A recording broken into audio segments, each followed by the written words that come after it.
Computerized Start is brought to you by my awesome patrons on Patreon, and by your tips and memberships on Ko-fi. These and other channel supporters make my live streams possible. You too can become a channel supporter with tiers starting at just $1. And as always, thank you for all your support, including sharing, chatting, liking, and subscribing. Now roll that famous logo animation!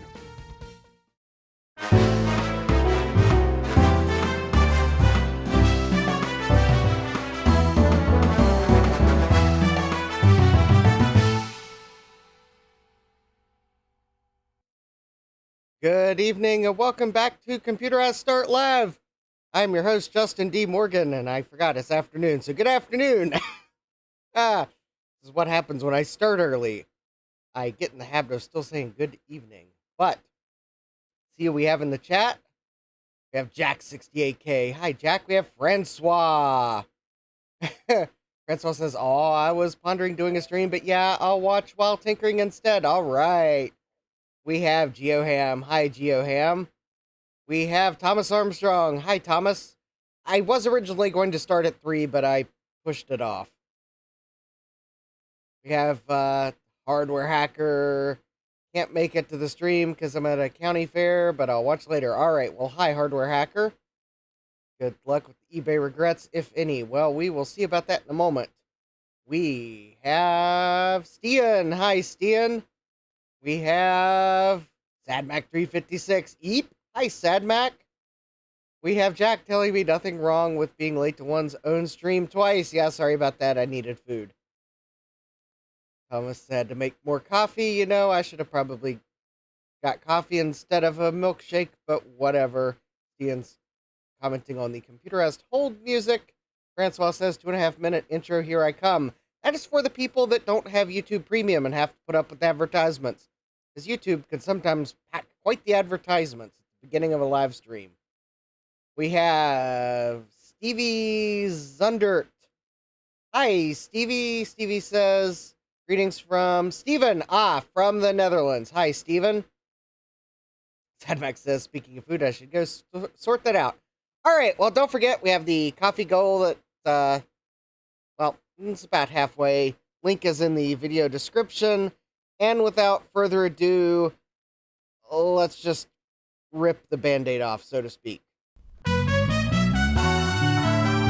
Ladies and gentlemen, it's time for our favorite segment, Wheel of Regrets. Here's your host, Justin D. Morgan. Hey, who comes up with these titles anyway?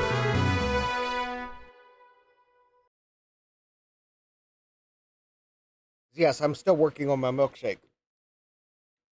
But we do have a potential regret. This seemingly innocent-looking box. And Jack says, who comes up with these titles anyways? Yes, the seemingly innocent-looking box here from an eBay seller in Illinois. So, hi to all my eBay sellers and viewers in Illinois. Jack says I'm filling in for Hardware Hacker. Yeah. Alright, so we will go ahead and carefully open this with the sharpest knife on the workbench.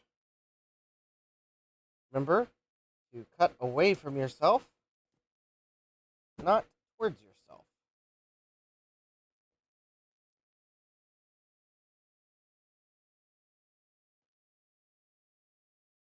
So maybe you need to put a new blade in this because it is not as sharp as it should be. There we go. All right. And a notification on my phone. Yep. Sadmax guessing power supply. Jack, Sadmac guesses power supply. Jack guesses pet keys. Pet keys model keys for a VIC-20. Jack says it's more video game battery covers. Well, I'm hopefully not going to miss anything. Well, we've got sale ad. Oh, there we go. All right. I'm hoping that there's nothing in the paper because that would be bad. So there is your clue. I will open the more obvious of the items first. But we have a Nintendo AV cable. This will come in handy. That's Dean says a Trident cable. Well, I mean, it does have three RCA jacks, so I guess in a way it is a Trident cable. So see, it's got a dent. I'm stretching it. All right. Yes, a cable for the N64, but I believe this will work on the SNES. Although, maybe not stereo sound. At least that's what I was led to believe. So, hi, Socket Wrench, welcome. And hi, Topaz. Topaz says SNES has stereo. All right, and we have. Oh, my phone reminding me that. Yes, thank you. Let Patreon charge my card. Thank you very much. We have chips. We have chips.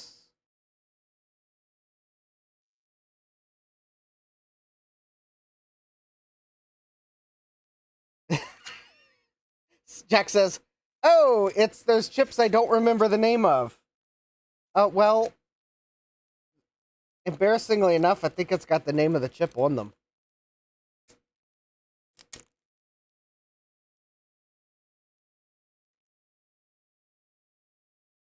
That's why I was asking chips with Poncherello. All right, let's see here. So we should have a PPU-1 chip and a PPU-2 chip. These are console chips. Remember, we're doing fun repairs today. So I ordered a set of PPU chips for the SNES. The SNES of sadness. And it would have been more sad had I managed to knock it over because it's been sitting in a very tenuous spot for the past 5 minutes. So we are going to start with the SNES as the first item up for repair. Yes, Mac repairs can be fun, but SNES repairs can also be fun when they're done. They're also more fun when you don't pay potentially full price for the console, only to find out that no returns, and also the PPU is one of the PPUs is defective. Alright, so I am now going to see if I remember how you... Oh, that's right.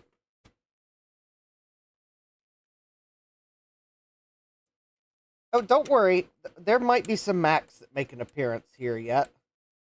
Jack says, are the new PPUs, quote, tested?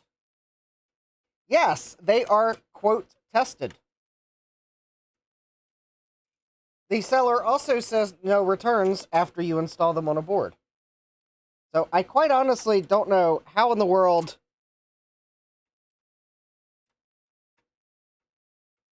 the two are compatible, but, well, whatever. No, I think the seller might have actually tested them. I hope they did. I really hope they did. Otherwise, I will regret just not buying the single chip board and moving on and just installing that in this case, because I think it might have actually fit the case. I don't know. I also don't have a cap kit for this because I wanted to... I wanted to see if I could get it working before I ordered a cap kit. Oh, that's right. That's why it's not.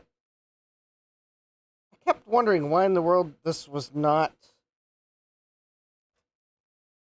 just coming out of...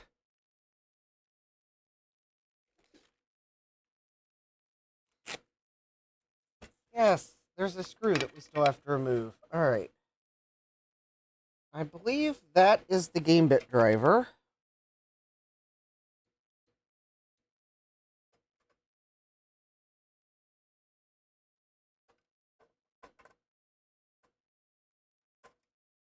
That is...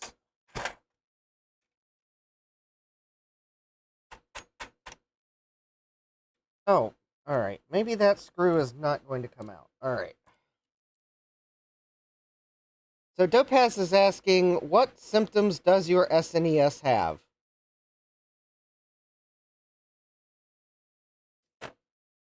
Well, that is a very good question. And the short version is, I believe PPU 1 is bad. However, the seller had only one of each chip, and Hi, Mike, welcome! We have Mike's Future Retro here. And I thought it would be a good idea to just go ahead and order one of each, because the seller had one of each. And why buy one when you can buy two at almost twice the price? But how about let's just, I don't know. I guess maybe to show everyone what the symptoms are, if I can find enough of the parts in here.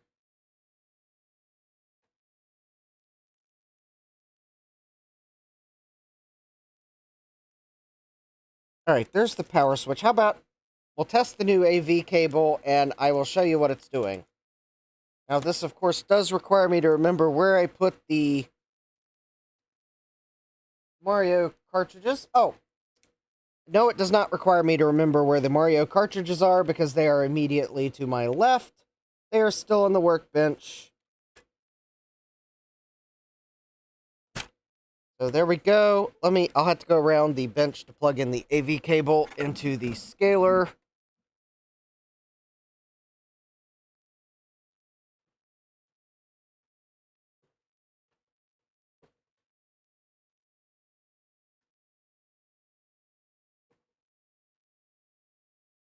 Hi, Jesse. Welcome. Jesse's asking, is it fixed yet? If it's fixed now, I'm going to be disappointed, because that will have been a whole lot of parts buying for nothing. Alright, so let me plug in the power adapter and the AV cable. Note, I have the AV cable, so I don't have to use the television and point Droid Cam at it. Yeah, in case they both turned out to be bad, because a lot of the troubleshooting are, like, game-specific. So, I don't have the diagnostic cartridge. And I do get annoyed when the instructions for troubleshooting PPUs assume that you have a particular game and make the example really specific to a particular game without giving maybe more general information on what to look for. Do I have a Super Game Boy? Yes, I do have a Super Game Boy. And with the case lid off, I can actually put it in the console and even. How's that for fun and excitement? Alright, let me find the Super Game Boy. I think it's running away. And let me plug in the AV cable.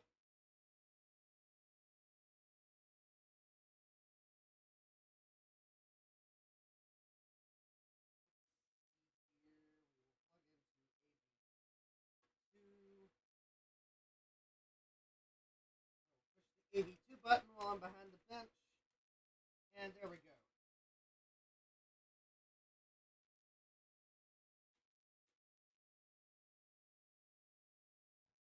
Because I bought this Super Game Boy at the swap meet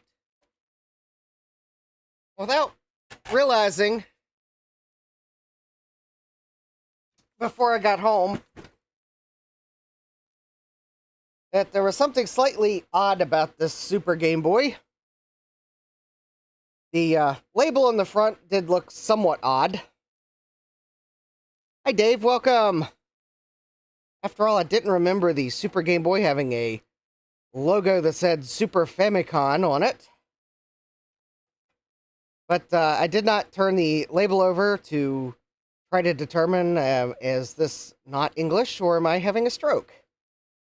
So, yes, I apparently managed to get the Japanese Super Game Boy, but I believe with the console lid off, it will plug in.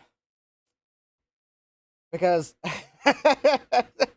the slot that prevents you from plugging in the Super Famicom games is on the top lid. Hi, Sorcerer Stan, welcome. I would presume that there is a... If the Super Game Boy has symptoms...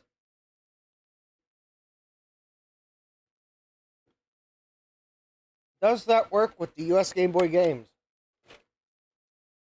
Well, we will find out momentarily. All right, it's plugged in, it's turned on. 3, 2, 1.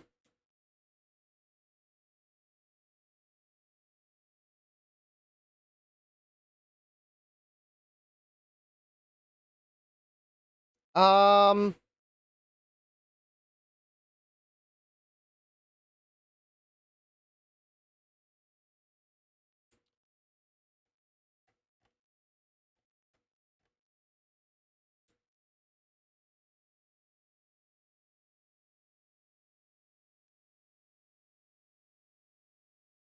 well, we are,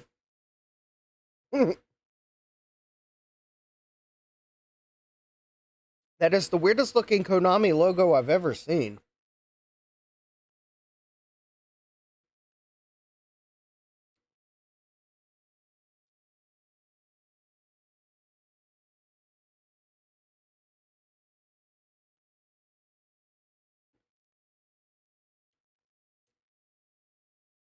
All right. Joe is asking, what do Super Nintendo games look like? Yes. Oh, what do you know? I just took off the entire shield of my doodle.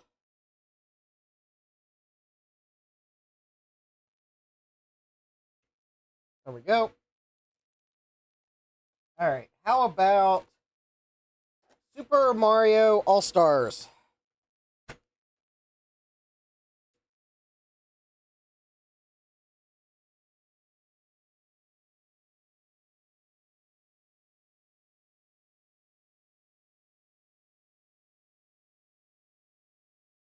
Oh, I probably need to plug a controller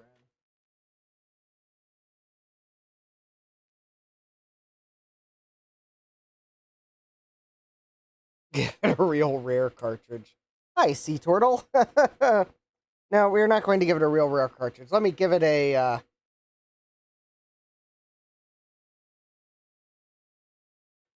Wouldn't it be funny, completely funny, if this turned out to be... No, this cannot be a cartridge insertion issue. That does not make sense. I don't see how you could have a cartridge insertion issue that would let it read proper code but have corrupted graphics.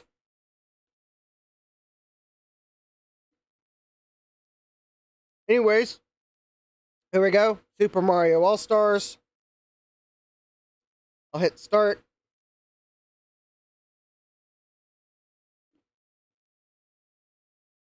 I might need the other game.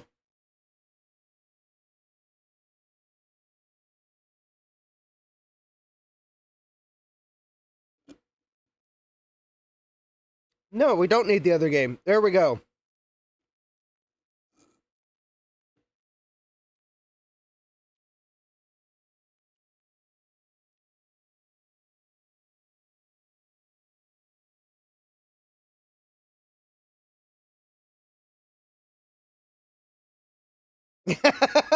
Sadmax says, yeah, definitely not right. Yeah, I'm gonna blame the graphical corruption on the fact that I. Wait a minute! I thought this was supposed to be a remake of the regular Super Mario. What's up with the extra Goombas?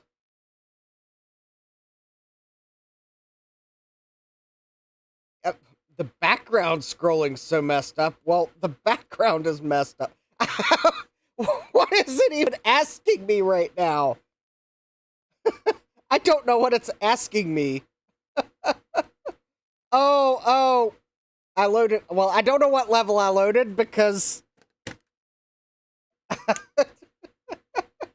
Oh, it must be a continue. Okay, that would explain it. All right, let me at least get play a level that I'm expecting because we're definitely not All Stars Gibberish Edition. Yeah. All right. So, all right. How about 5W?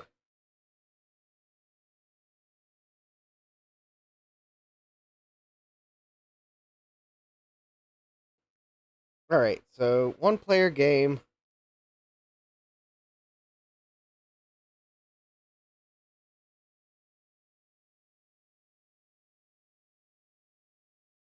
Oh, there we go. Yeah, there's the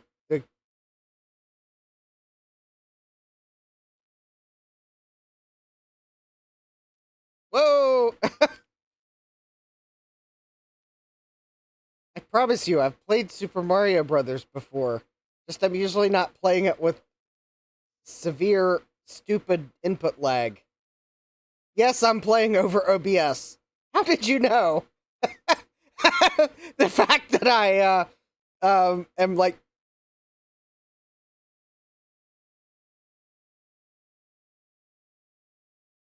yeah, I'm playing through OBS.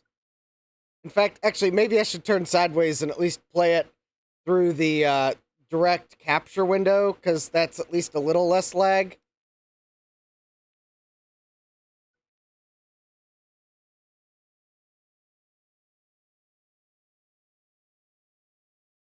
There we go. Yeah, that background scroll is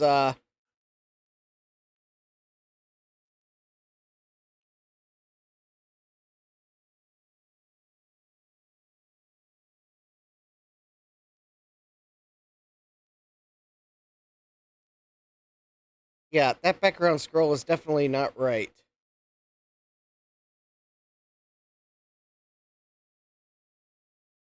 Anyways, I think I'll have to scroll the chat probably, but I think that's symptoms of PPU 1 because the background is wrong.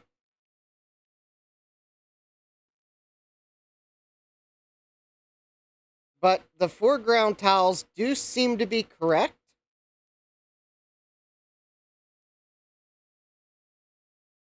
Yeah, the foreground looks great, the background looks messed up. Well, not only is it jittery scrolling, but it's like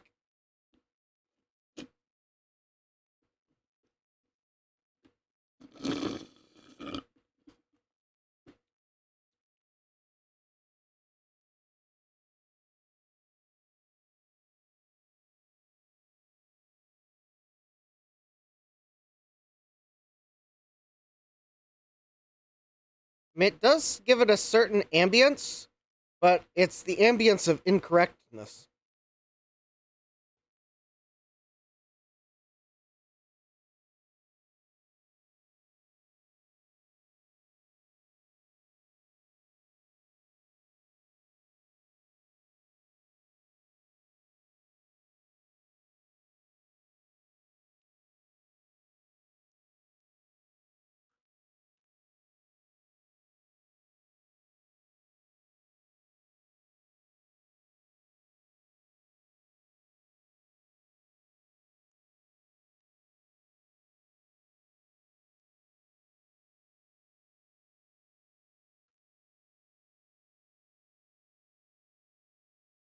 Oh well.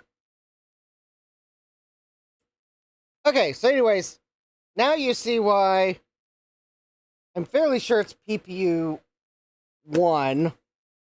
But just in case, we'll also try Super Mario World.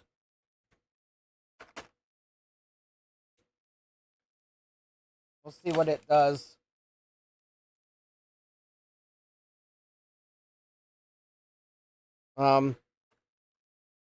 As you can see, we're actually playing I the I EF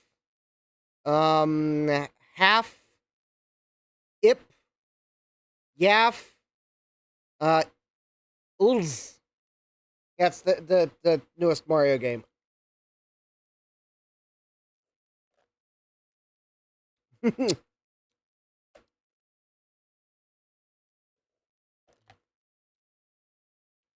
Again, the foreground sprites look okay, but the overlay and the background look horribly messed up. I'm presuming the text on that screen is an overlay.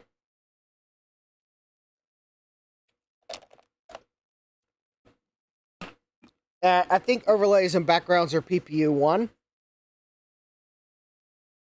Jesse says your pixels are in another castle. Yeah. I think background and overlays are PPU 1, and foreground is PPU 2? Or some weird combination. I can't even read it to know what I'm picking on the menu. But anyways, there we go. That is what the console is currently doing. I'm hoping that all I need to do is swap out PPU 1. I can definitely tell you that due to the cost of these chips, I am not going to just replace both. Even though I have read that usually PPU 1 and PPU 2 go together. As in, they leave the game together.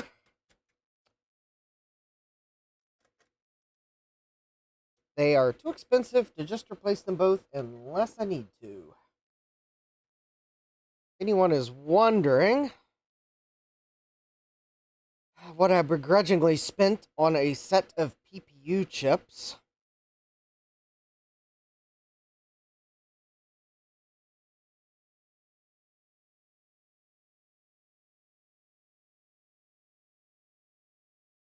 Oh.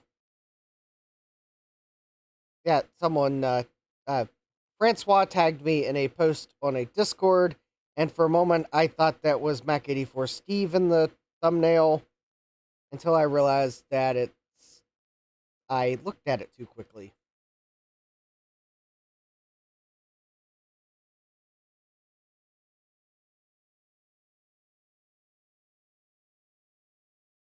Alright, so let's see here. The PPU 1 was $40.48, and PPU 2 was $27.20. Yeah.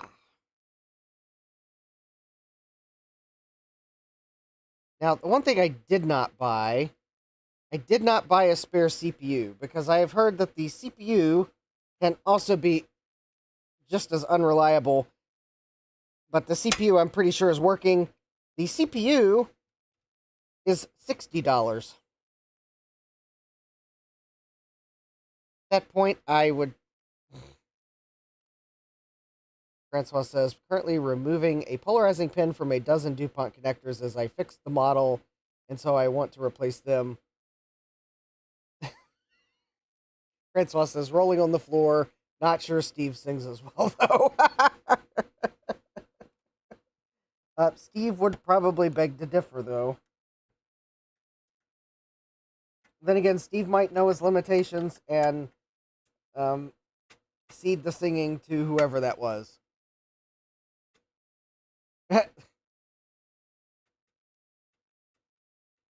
Anyways, yeah, I hope the CPU does not turn out to be bad in this SNES because I will so quickly turn it to part status instead of buying a CPU. Because that would put the cost above what I paid for the console.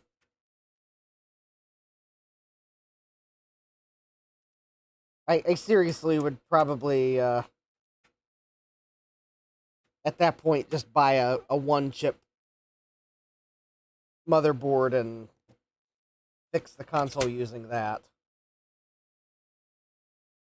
Alright, so hopefully. Alright, I think I've now.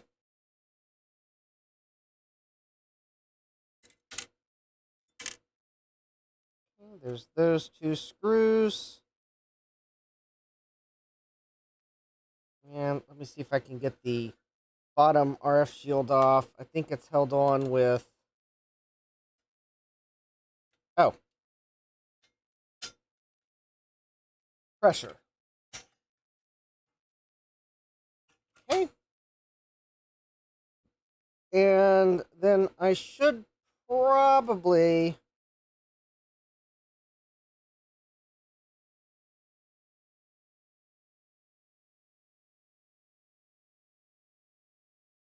All right. Probably something I should have checked before I bought spare chips. But I guess.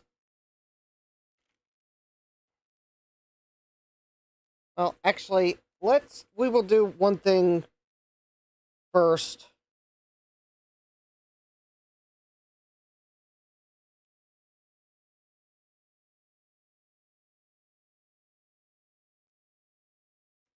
I will attempt to reflow CPU 1 just to make sure that it isn't a cold solder joint. And if that doesn't fix it, then we'll replace it. I realize I probably should have checked that first, but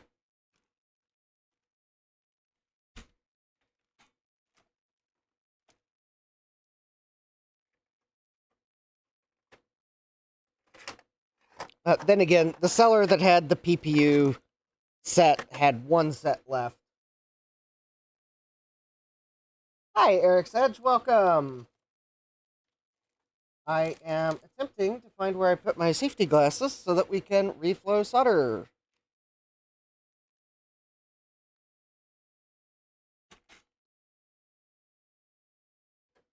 But I...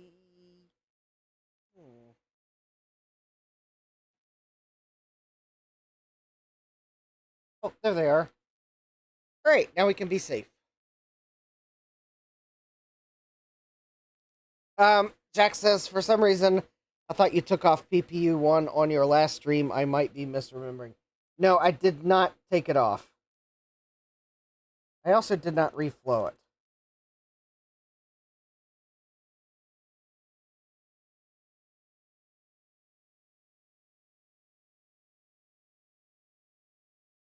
So I am just going to apply some flux. And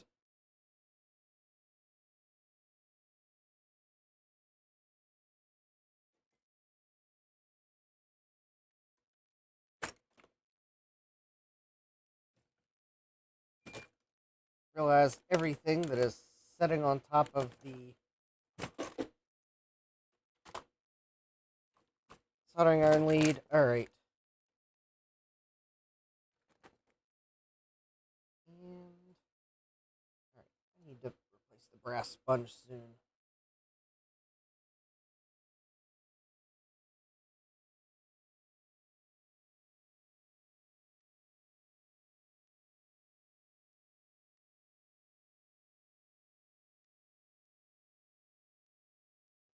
I'm just going to simply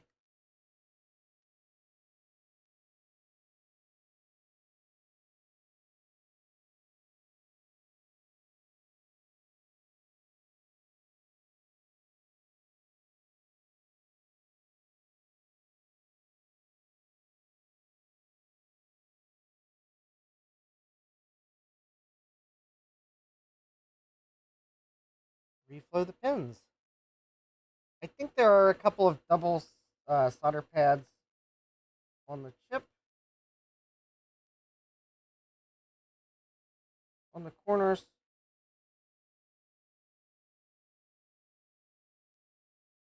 Or at least they're wider. But I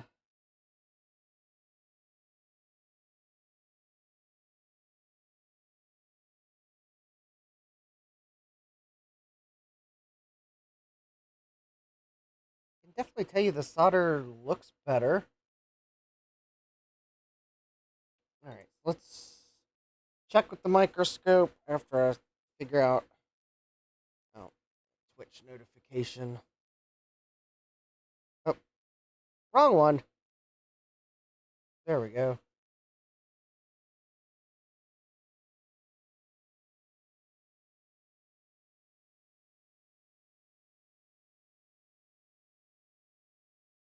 Okay. That all looks good. If this happens to fix it, then I'll just reflow the other pins because these look nice and extra shiny. I honestly... There we go. Hey, Tim, we have Viborg. Alright.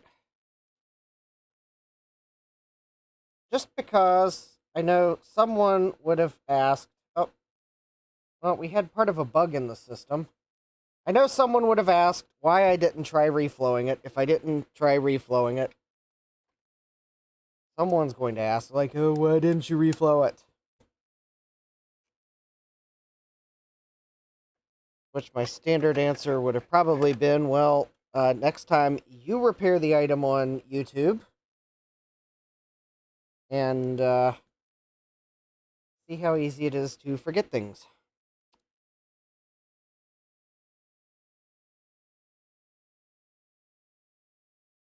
All right, well, okay. I will admit, if this fixes it, then I will, my response will be, I had repair bias because I've seen too many videos where it was not reflow repairable. All right. 3, 2, 1.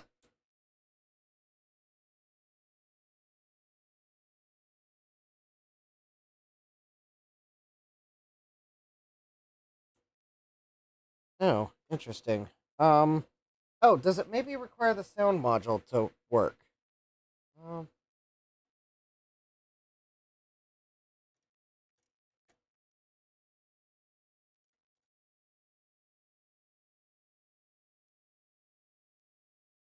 all right, let me plug the sound module in. Maybe it requires that to work. All right, 3, 2, 1.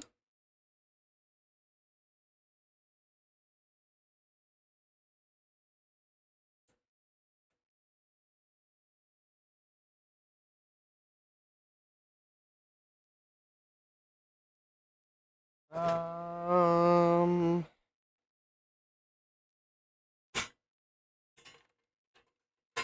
does it really? Maybe it needs the control ports. Is it plugged in? Yes, it is plugged in. I can confirm it is plugged in.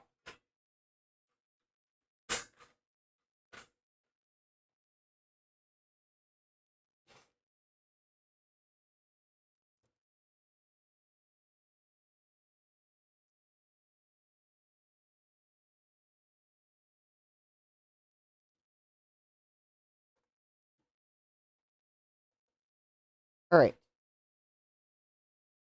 Let's try that. I just plugged the control port in, which... Oh, it's crooked. Hold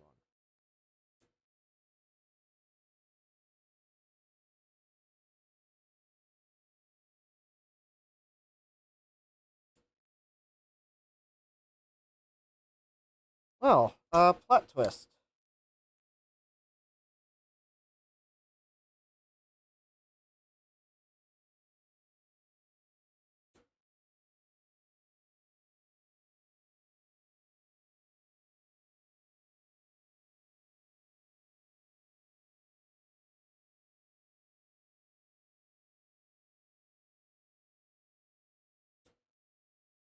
Oh, was it maybe already on? No. And I am on. Ah, okay. Well, I guess standard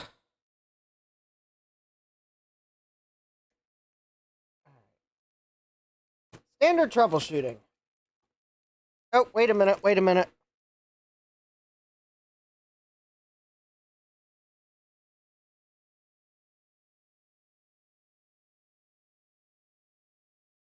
I think it was just shiny. Oh. Oh, I know what the problem was. I had the switch in the on position.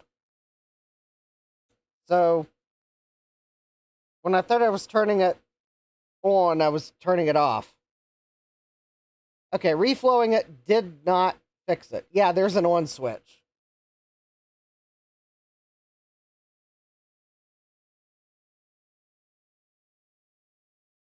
Okay, so reflowing the PPU did not fix the problem. Okay, I had, yeah, Sea Turtle says, one of the 9 classic blunders, yes. Is it on? I think it is. Well, is it on? Whoops, I was turning it off instead of turning it on. Okay, so I have confirmed that reflowing it did not fix the fault. Therefore,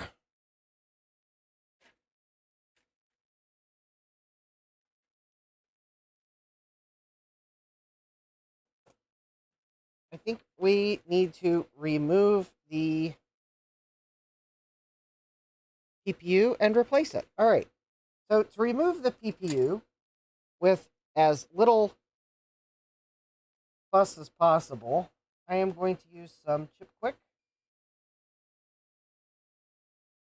I'm pretty sure I have enough flux, but I'll just add a bit more because Chip Quick works great with extra flux.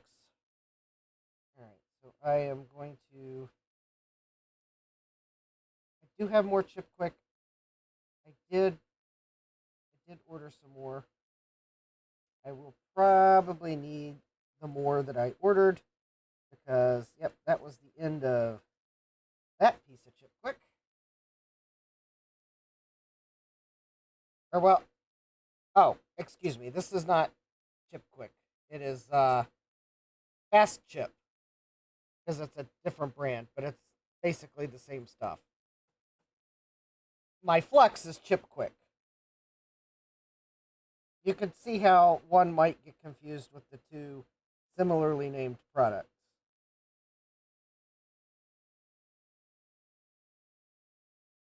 Basically, what these low melt solders do is they lower the melting point of the solder so that the chip will just basically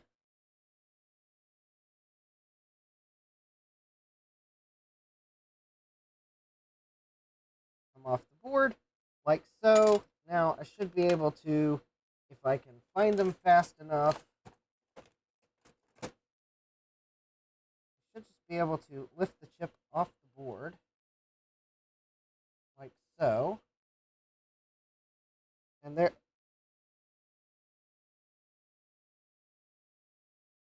I just realized my mistake.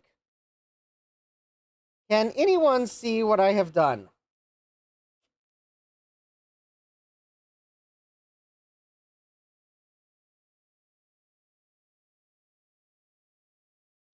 Well, I guess I really, really, really, really wanted to test the eBay purchase. I got the 2 PPU chips messed up, and believe me, you can too. Yeah, I just removed the PPU too. Well, I guess there's no time like the present to admit that I messed up and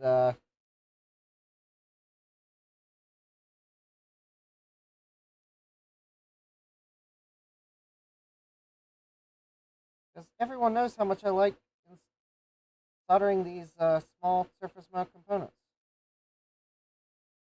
Well, I guess I also did somehow someday wanted to test my whole eBay purchase, so I guess we'll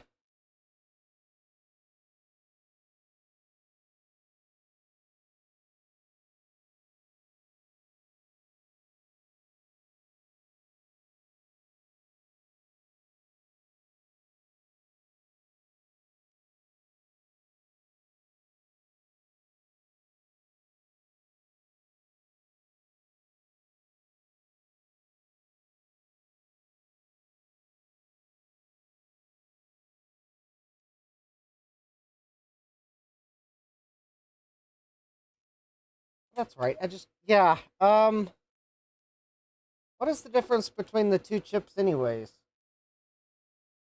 Um, I think only Nintendo knows for sure. But if you go find a die shot of both chips, or someone's decapsulated both, they are entirely different inside. They are not interchangeable. Unfortunately, I don't think Nintendo's.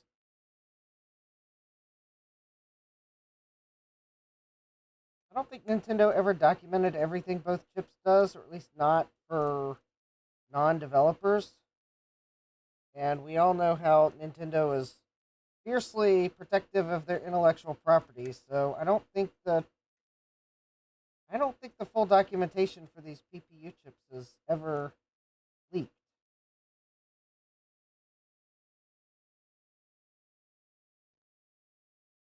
But yeah, they are entirely separate chips. Yeah, I think it was documented somewhere for developers, but yeah, I for some reason got the two mixed up because I thought PPU one was there because I didn't actually look at the text. That's called going from memory.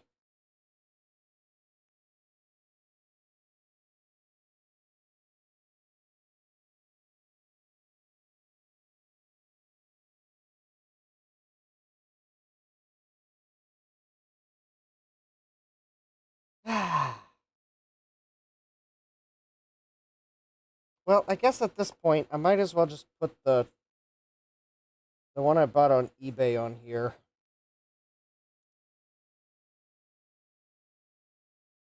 Okay, I okay, it would be funny if this just fixed all the problems I'm having. But I guess the in hindsight,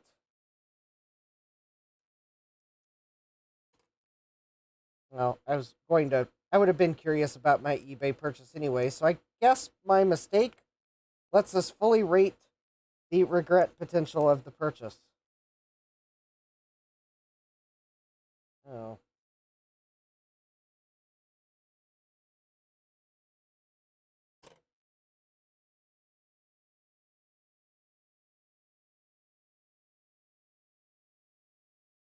right. We will put the replacement PPU2 chip on.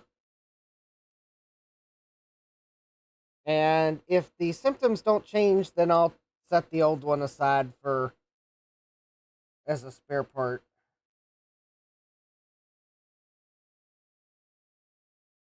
I guess there's one of three things that could happen. Uh, one,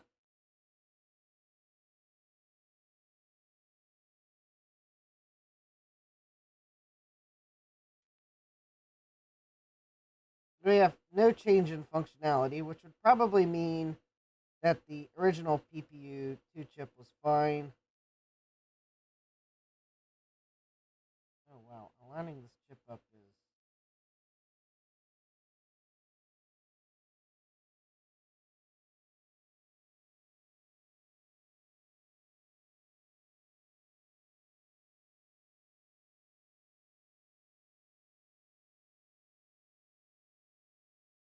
Yeah. So I guess one of three things could happen. One, there's no change in symptoms, which would mean my original PPU2 chip is fine and the replacement's fine. So net result guess would be no harm, no foul. I guess the second thing that could happen is that. All right, I guess I'm gonna go ahead and hack one corner of this chip here because.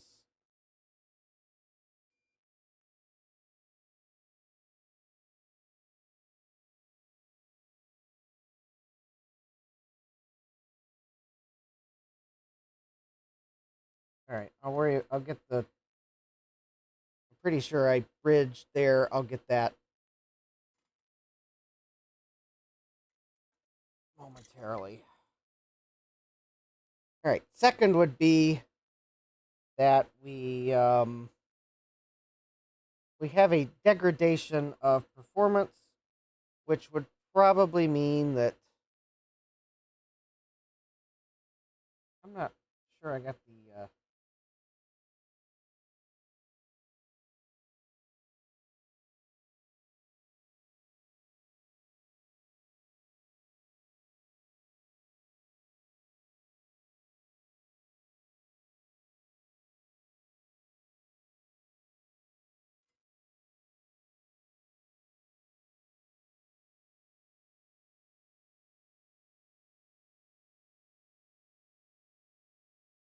All right. Did I even manage to get this other side lined up? Which would mean that this chip's bad. Oh, there's a few bent pins, but oh, overall that's lined up, and that's probably close enough. Okay.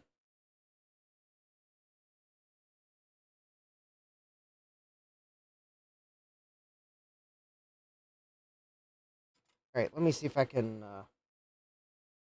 nudge these.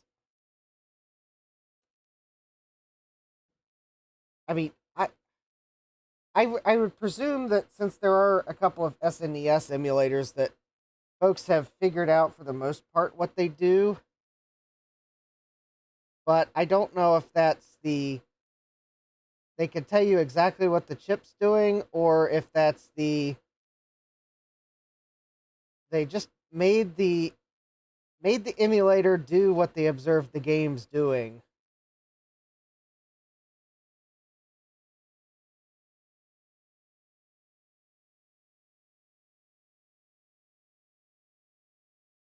Yep, this pin here.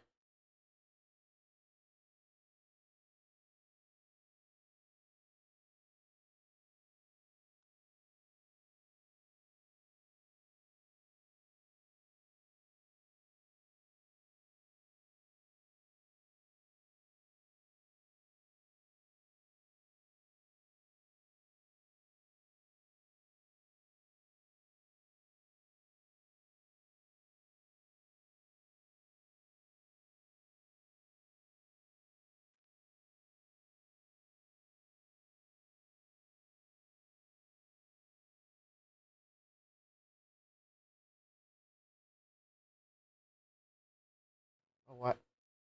Oh, welcome, all things DG.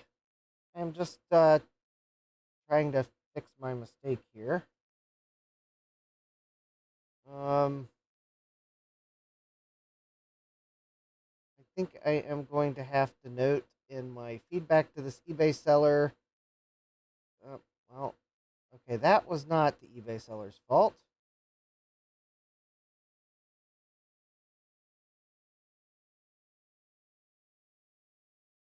That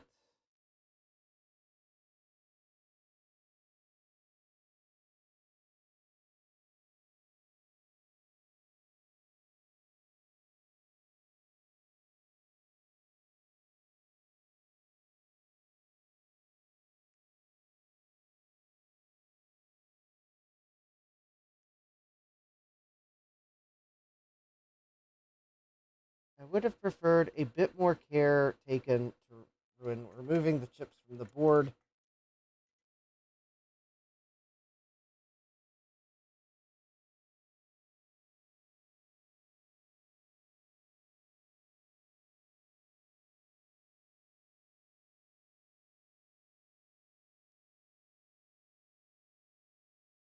Yeah, that side is.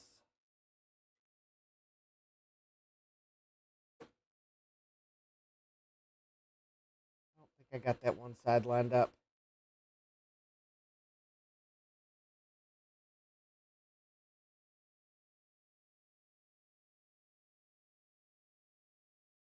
Hmm,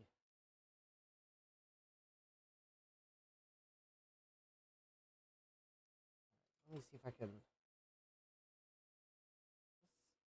Side. Hold on.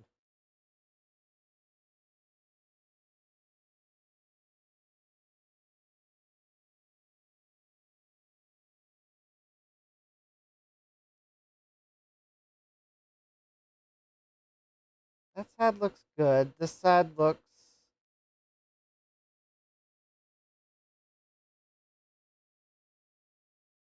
Well, actually, I'm not sure that that's.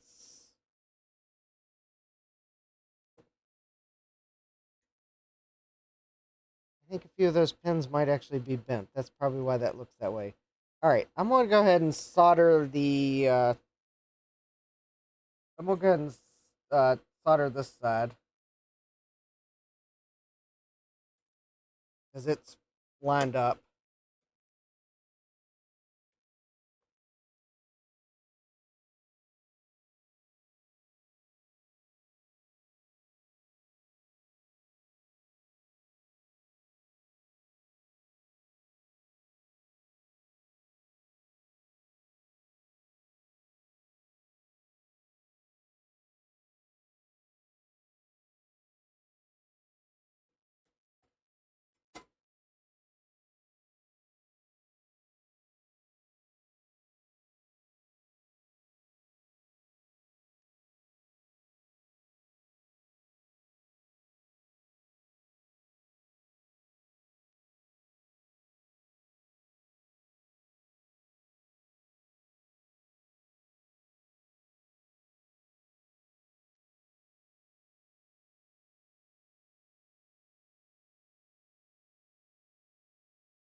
All right.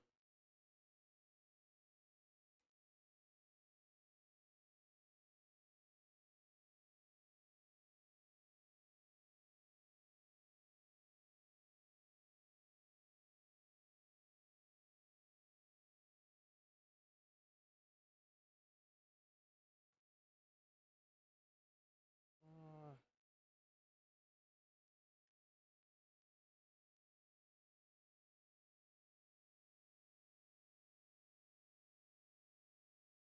Other than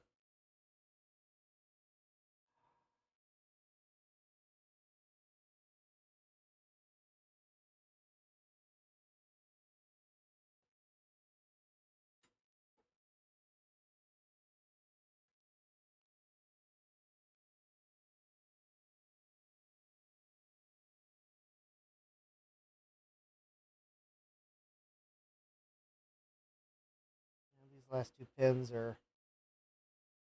Yeah, I'm pretty sure that this pin here.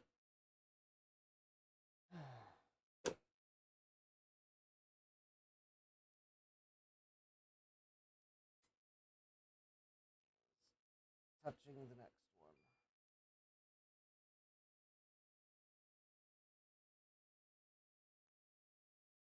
All right.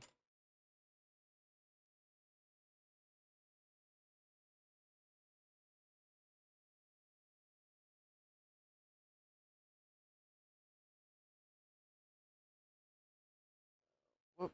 All right. Well, that pin.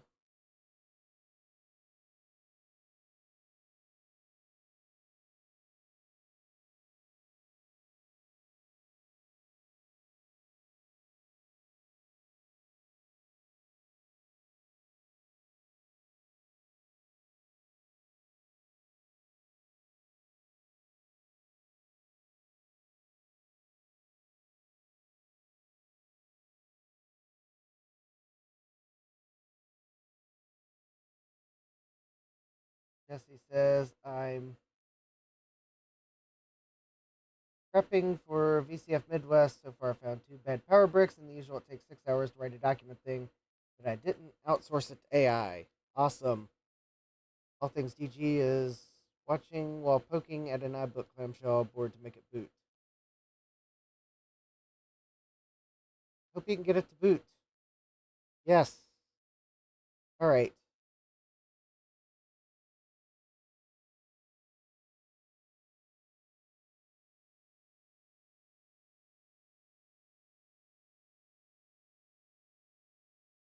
Only thing I have that'll get between these pins is this knife.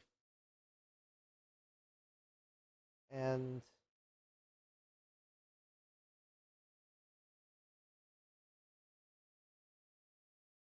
I have to. All right.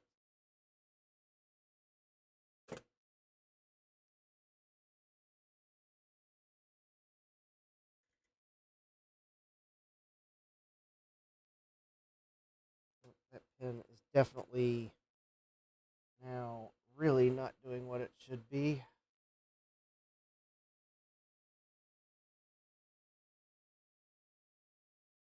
I may have to put the old chip back on.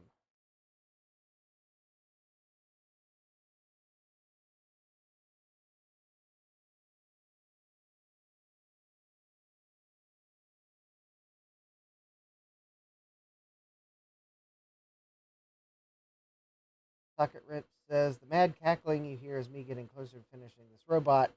Third printer. Nice.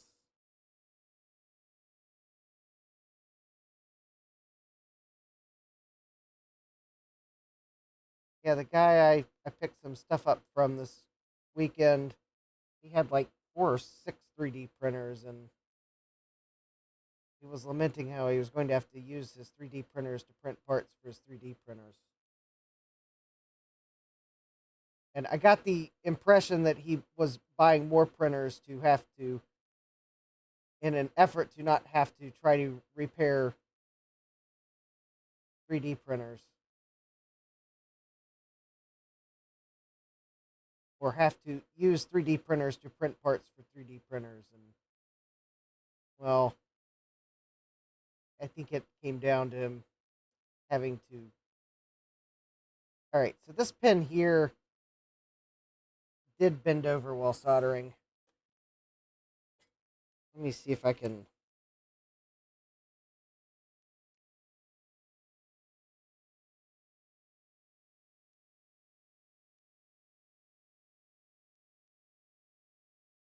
All right, so I think that one that I just bent over will be fine, but I got to unsolder this end pin. All right, now maybe it's unsoldered, so I can bend it over to its pad.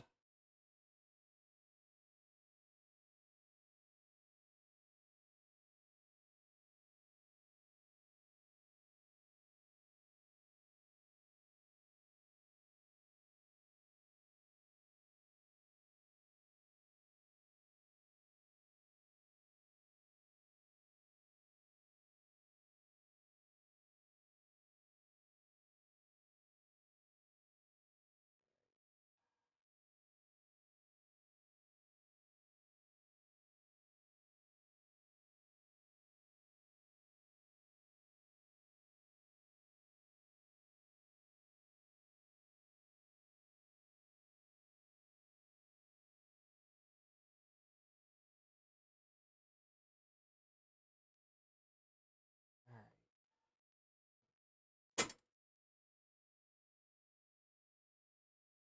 Okay, let's see.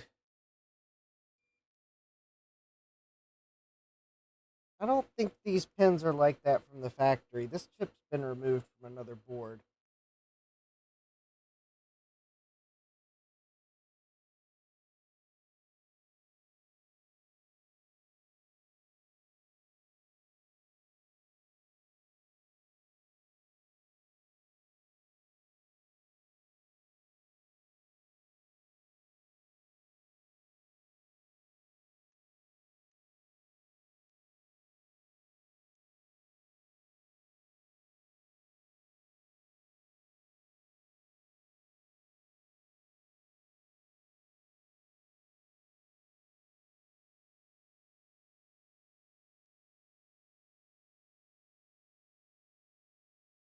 Alright, that took long enough.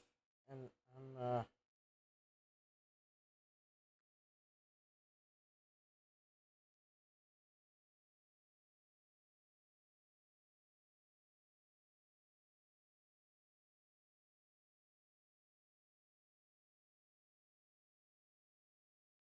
okay. I think that's soldered. Alright, I think this row is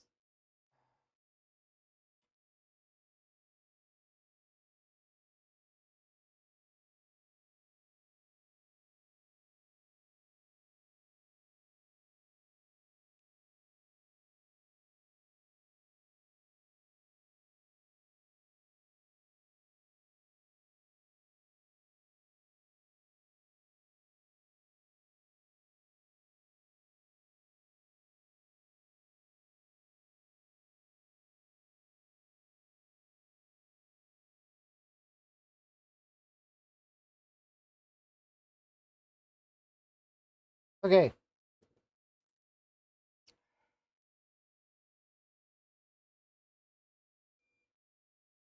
I hope I don't run out of flux tonight because I just remembered I actually did order flux, but it never came. I had an Amazon package that got lost in transit.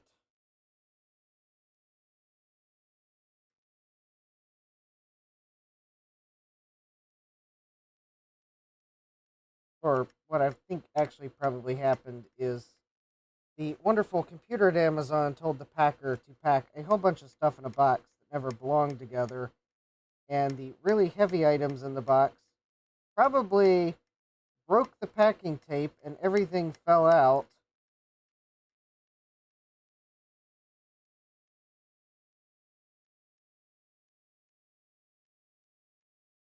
And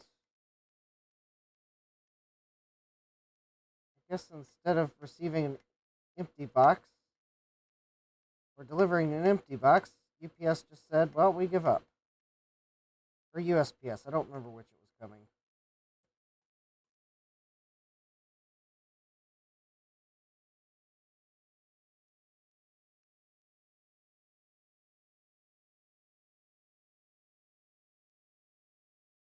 I also just remembered that order might get awkward because for a couple of the items, the Amazon system's telling me, please return when they're delivered. Like it thinks they're still going to be delivered at this point, but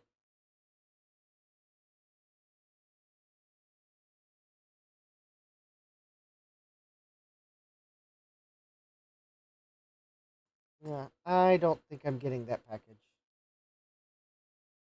I'm fairly sure that that Amazon order is not arriving, and I'm going to have to order more flux. And hopefully they don't put it in a box with heavy stuff for this to happen again. Of course they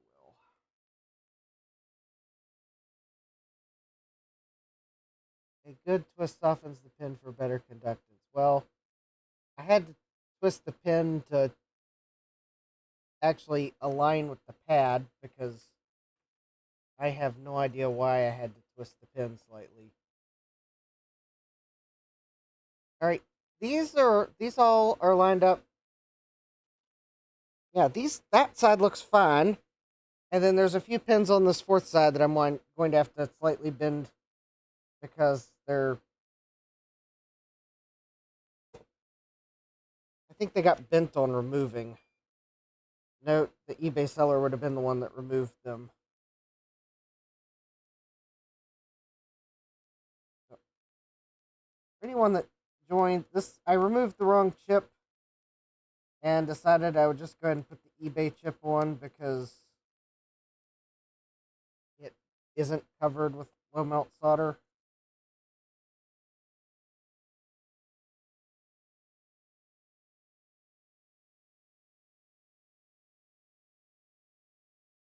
I guess I gotta give it a regret score at some point.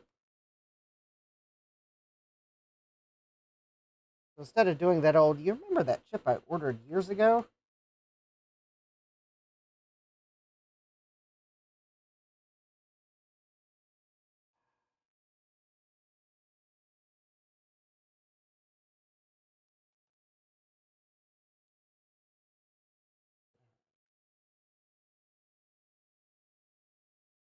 There we go.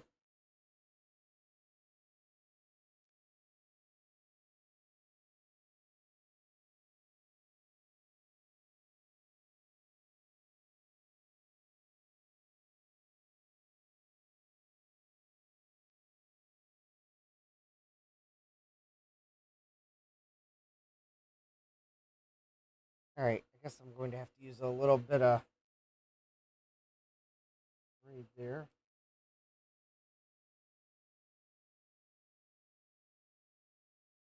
Oh, oh, well, that's that would be why that bridge, that pin, those pins are now touching. All right, well,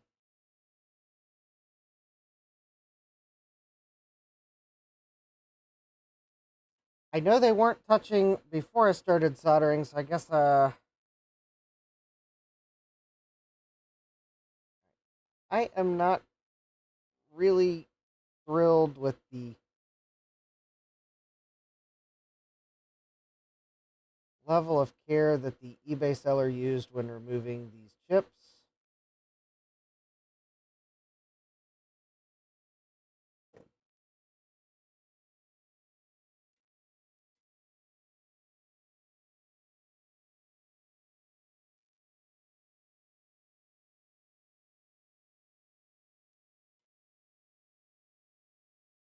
I honestly would have thought that.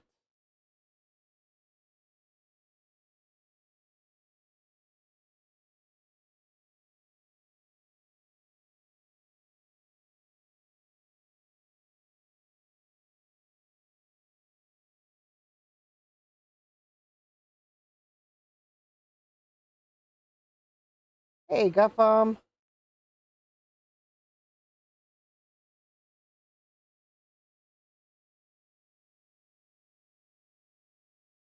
Oh, that pin is still. All right, this is why I do not like doing surface mount repairs.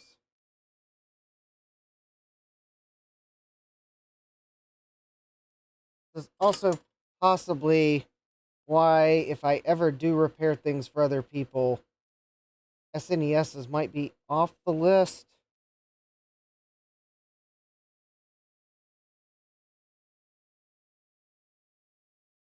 Because not only are the parts kind of hard to find, but it's like all surface mount.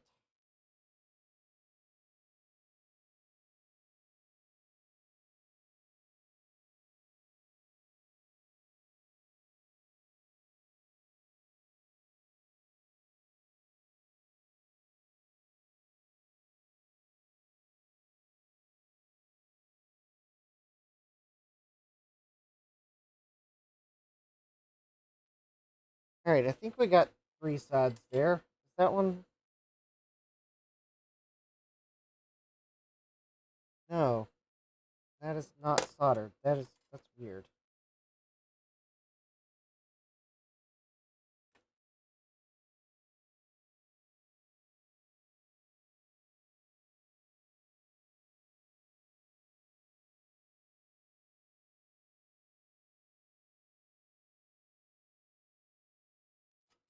Okay, is it soldered now?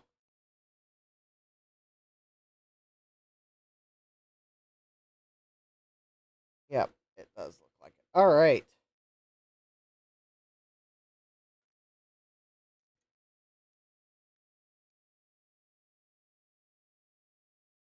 Um, I have not, or I did not order the MacFX replacement bezel.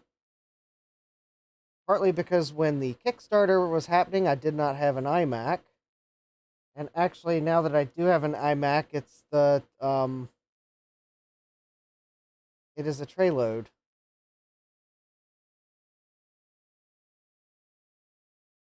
Of course, granted, my iMac is also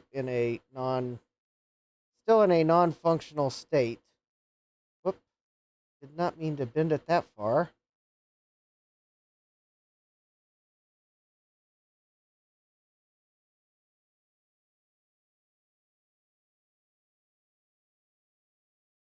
All right, that's close enough. And by non-functional state, I mean I have no logic board for it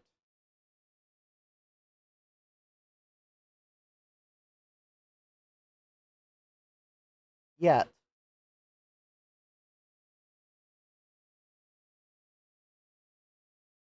Maybe someday I'll convince the person that's got a logic board potentially for me to um, send it.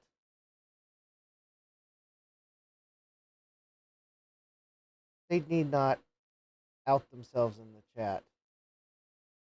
They can Discord me.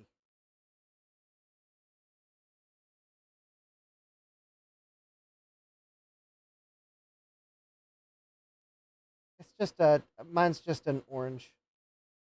It's an orange tray load. The I think those pins are close enough. These are the ones that are kind of starting to get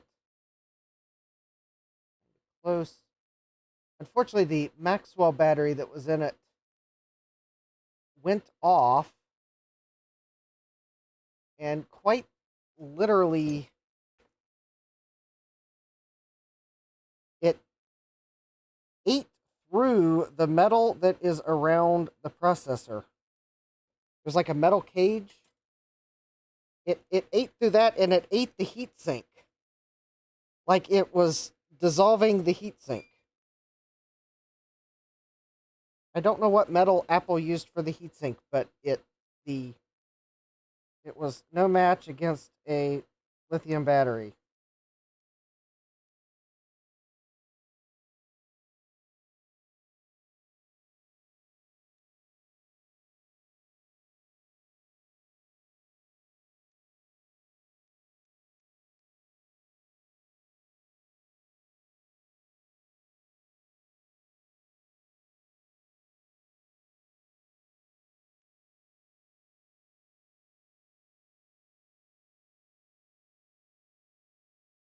And as you can probably figure, with that much damage,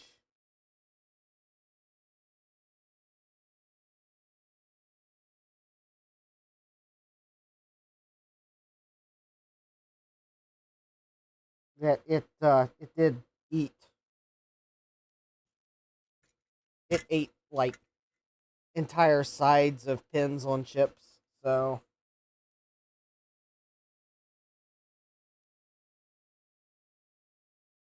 yes, unfortunately, in that case, the battery was not removed before it went into storage. And unfortunately, by the time I got it, the battery had gone from a ticking time bomb to an actual destructive device that was eating metal.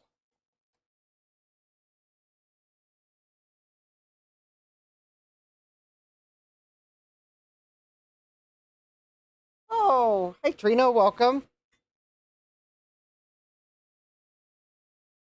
And oh yeah, for anyone that I was totally going to join Dave's stream yesterday until I got invited to um uh, well, Saturday I had fully intended to join Sunday, and then I learned that we were going to the arcade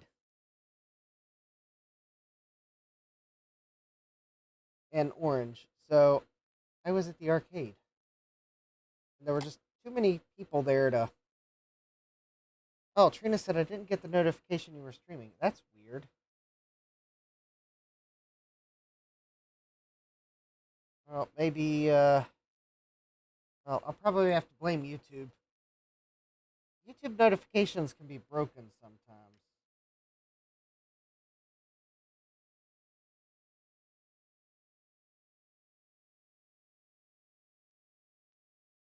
Which is why I usually say to ring that notification bell.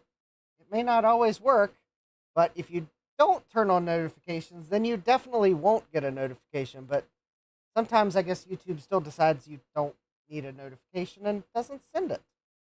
And I know I'm not the only one that's seen that. So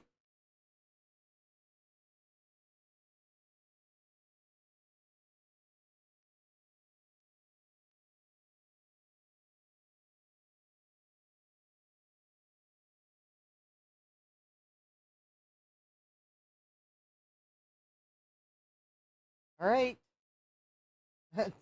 Mike's asking. Oh, hi, Mr. Tech Gadget. Um, we're working on a Super Nintendo. You just saw me replace PPU 2 because I removed the wrong chip from the board. All right, I think I've got it soldered on. I don't learn, so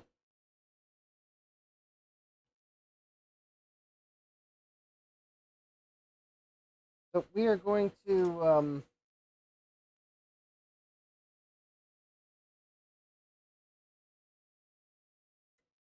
actually, you know, I should maybe I should at least clean the flux off so I can inspect the board.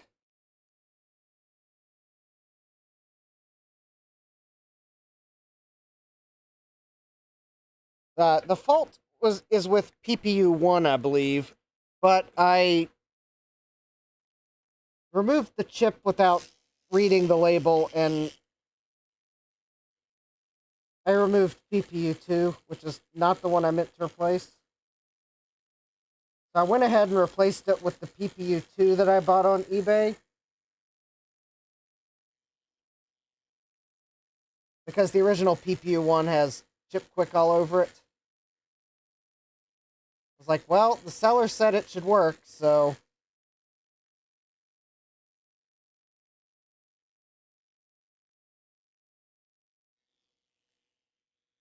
Alright, well, that looks pretty good. This is kind of my way of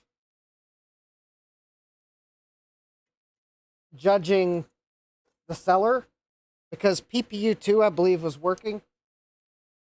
So, if we put Super Mario World back in, and we get the same fault, then I was probably right.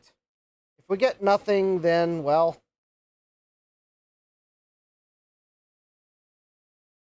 Well, here goes. 3, 2, 1.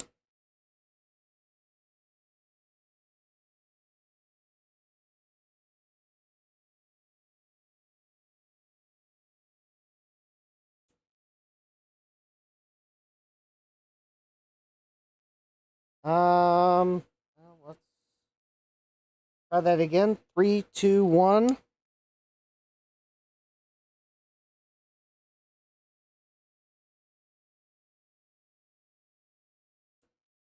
No. Nothing.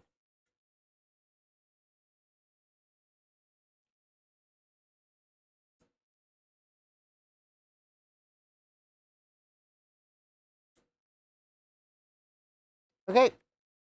We have nothing.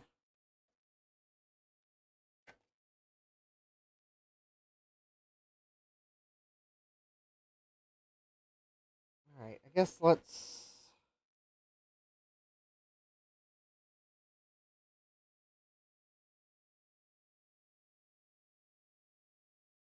Okay, so...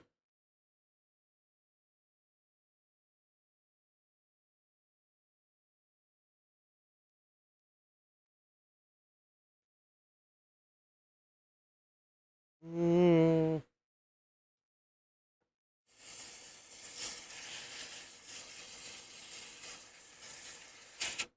alright. Make sure it wasn't because I got flux in the cartridge slot. Alright.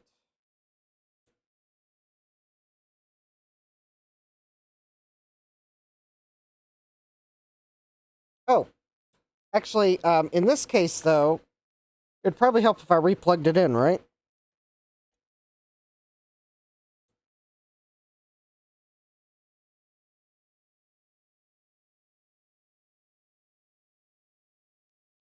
Alright, I'm gonna turn the thermal camera on.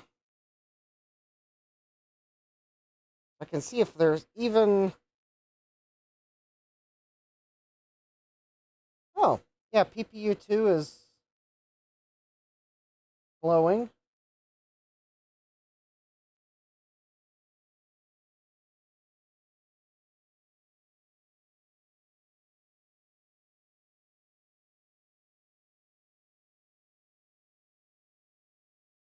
Granted, it's the warmest chip on the board, but it's not really that warm.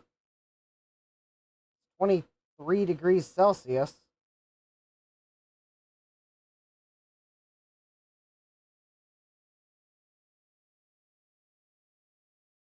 My soldering station is warmer than the PPU2 chip. Alright, that doesn't bode well, though. Yes, the switch is in the correct position. Alright, so from what I saw with the power on, this chip was the warmest, but it's not really getting that warm. And I did see faint glows on the CPU and PPU1. So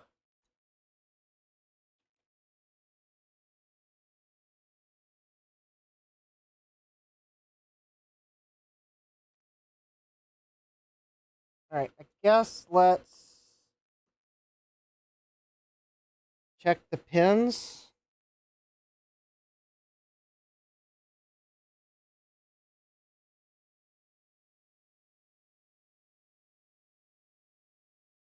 Oh. Okay, well that's definitely not supposed to do that.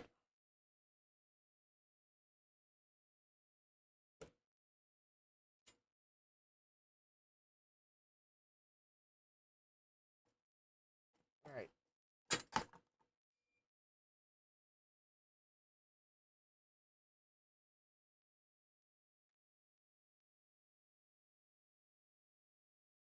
Alright, that okay, that was probably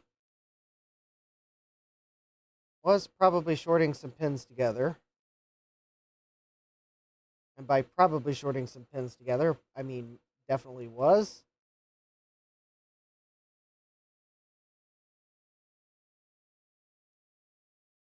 Okay, that is not the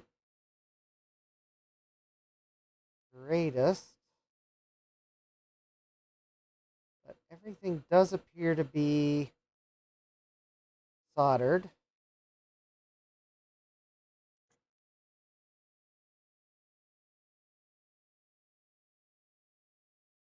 Alright, I'm pretty sure that's all soldered. There's no bridges. Alright, I think I checked that one. Alright, well, let's try that again.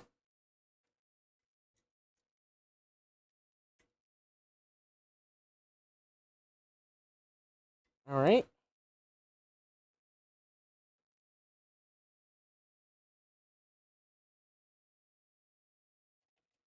Cartridge back in. And we'll turn it on.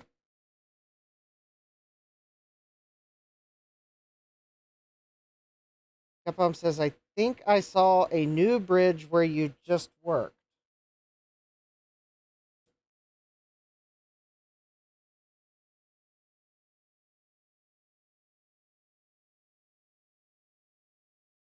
Well,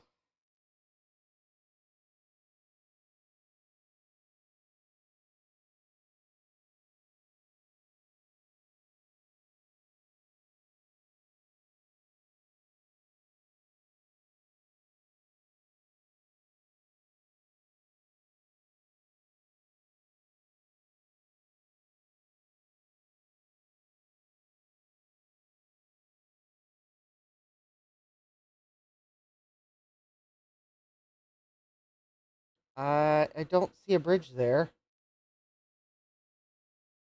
But I also... Uh,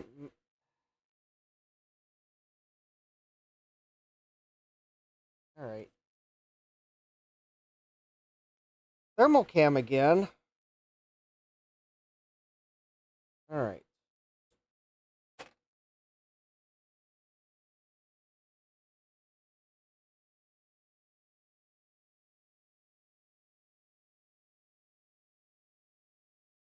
Okay, I do see...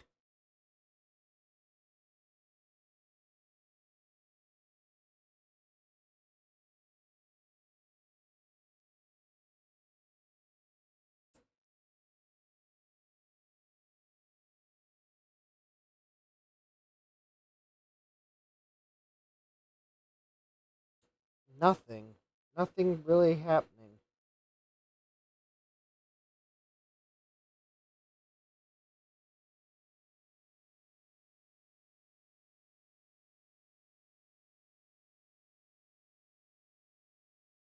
And don't worry, despite the fact you're on table cam,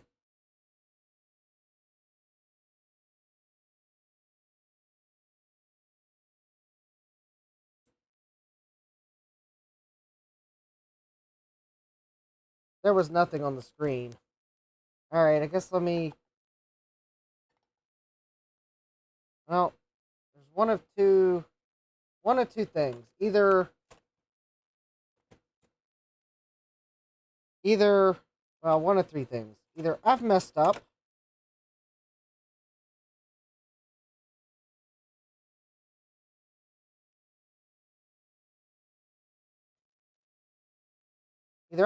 and there's still something bridged here.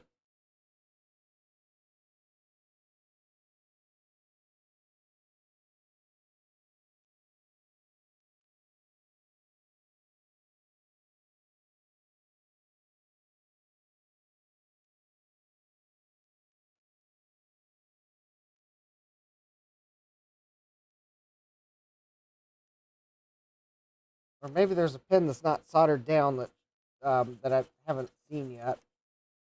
Or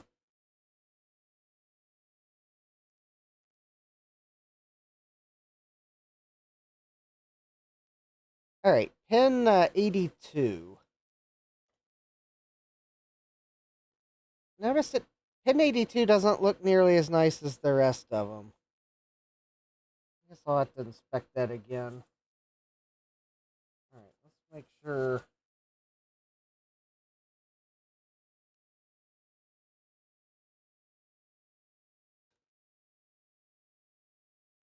All right, I'm gonna turn it on.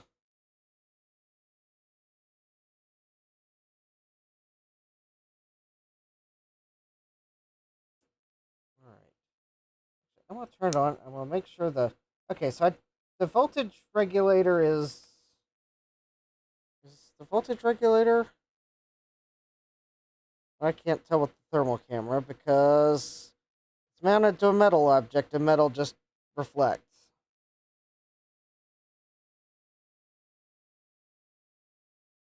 I don't see anything on the thermal camera.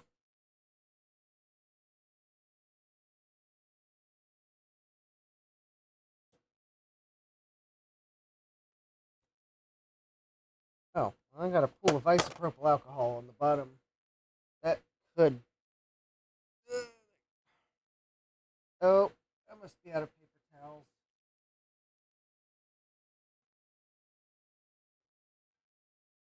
Oh, there they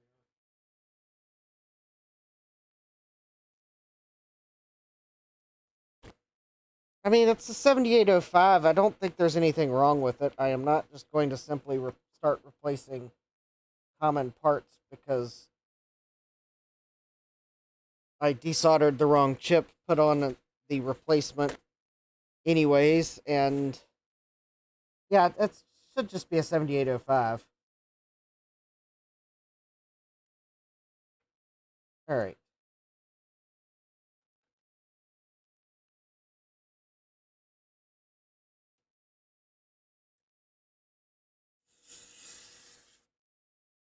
All right. So, all right.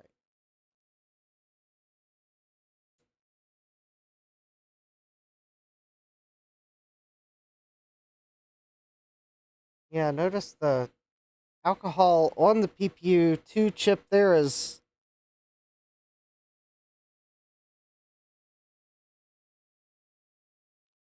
slowly evaporating away. All right.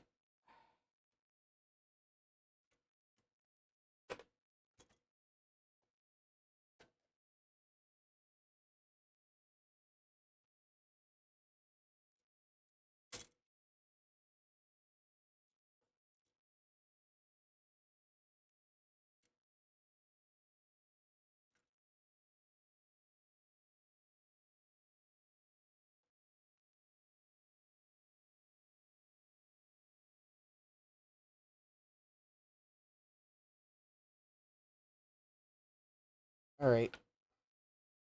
Take a look at this one pin that looks different than the rest. Oh, wrong one.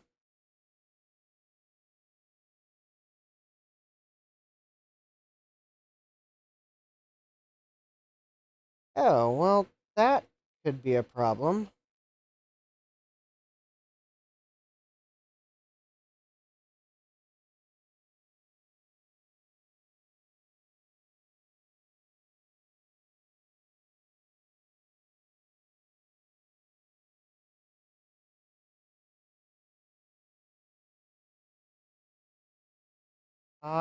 I seem to have lost the pad that one was connected to.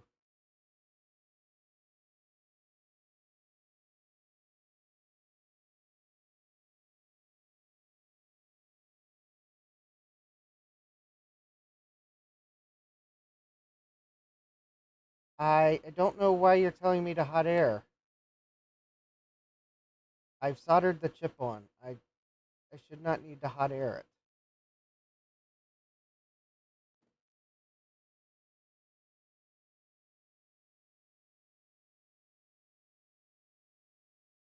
Oh, yeah, I'm missing a pad.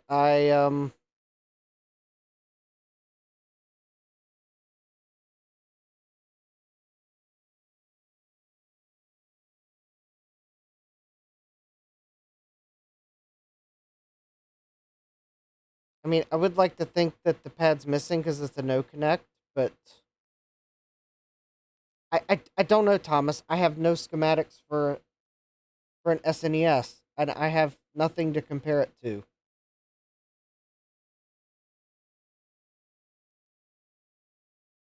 Um, well, it looks like I lost that pad too.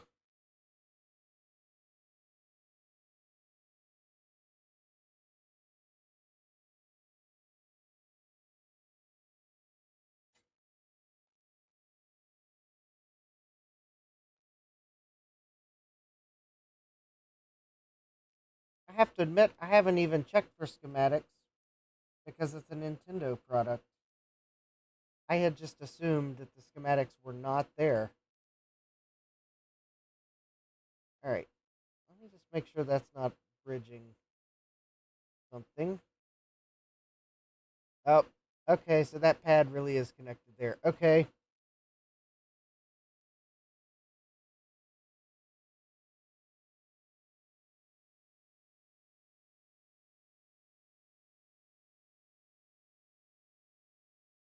Um, well, that might actually be a real pad there because it kind of looks like. Well, we're probably going to have to rewind and review because that kind of.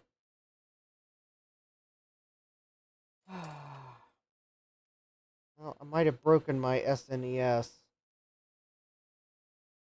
All because I removed the wrong chip. Of course, I guess that's not to say I wouldn't have. Might have not done something removing the correct chip.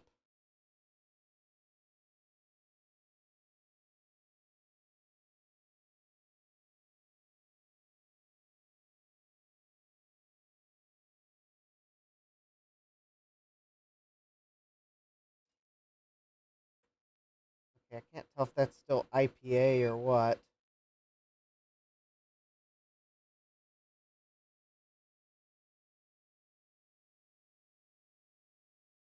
Oh, is that a hair?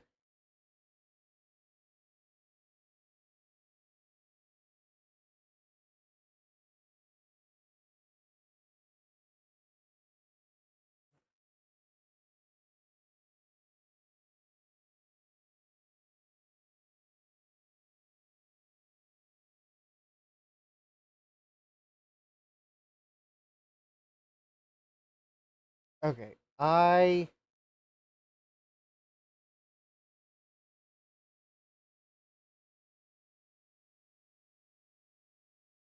can't tell if that was supposed to be connected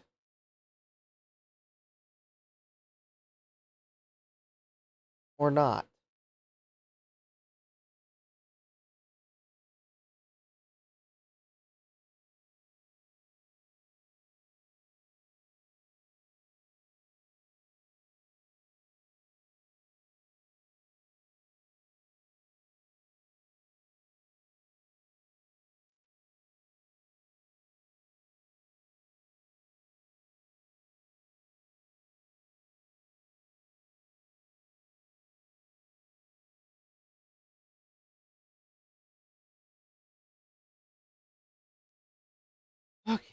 let me go. I guess I'll have to go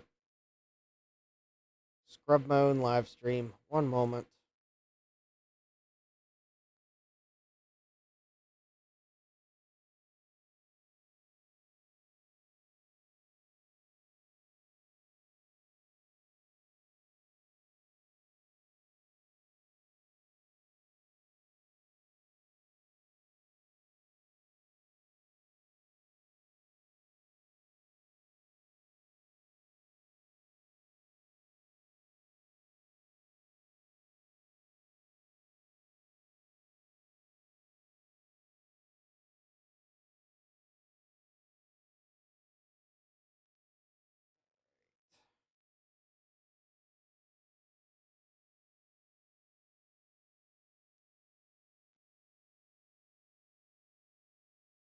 Did I zoom in enough to see?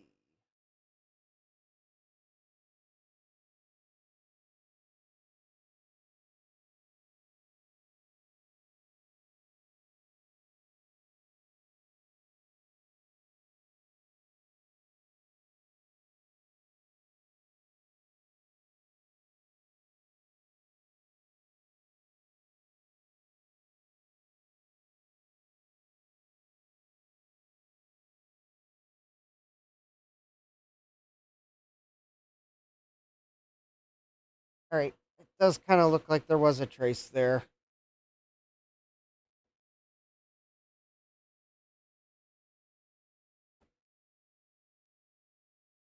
It it does look like, at least when I panned back to before I put Chip Quick on, it does look like there was a trace here.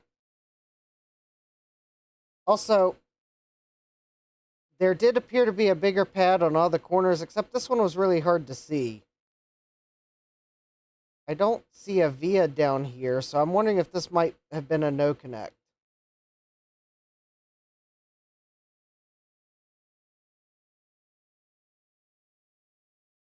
But I'm fairly sure.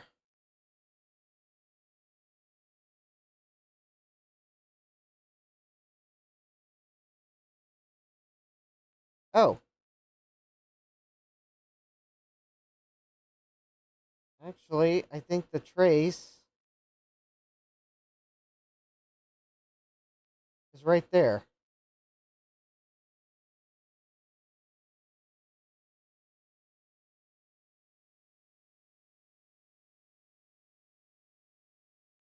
I think that all but confirms that yet that there was a trace there, because right there is the trace. And it just so neatly comes to about where the, well, I might as well, there we go. It wasn't going to be stable enough to solder to. All right. So I'm going to have to find a point to solder to.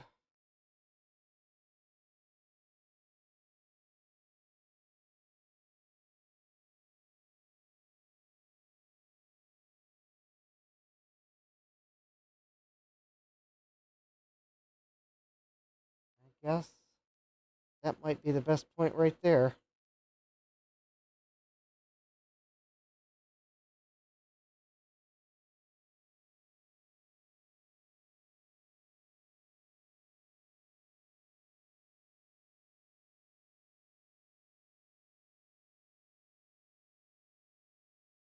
All right, I have a wild and crazy idea.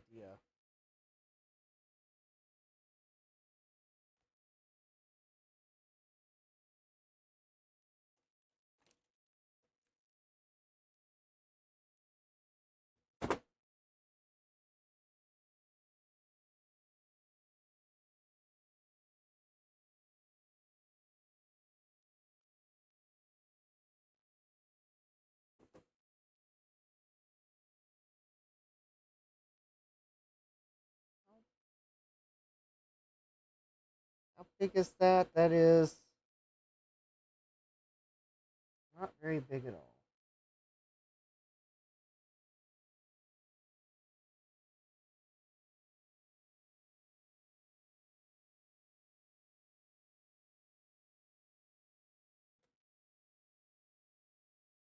I'm implementing wild and crazy idea.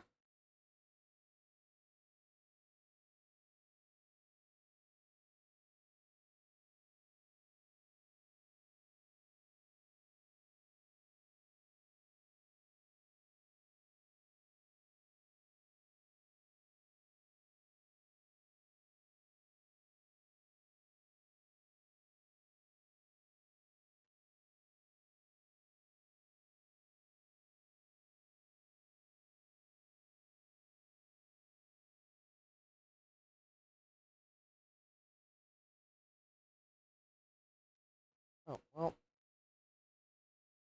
that didn't work as well as I thought it would.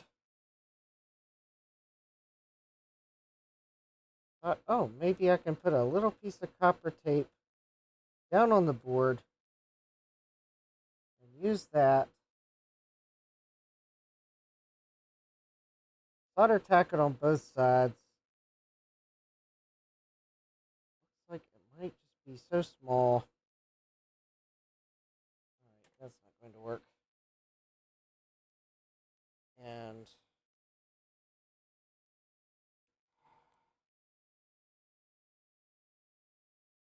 I wish my phone knew I was streaming right now so it would stop interrupting me with automated notifications.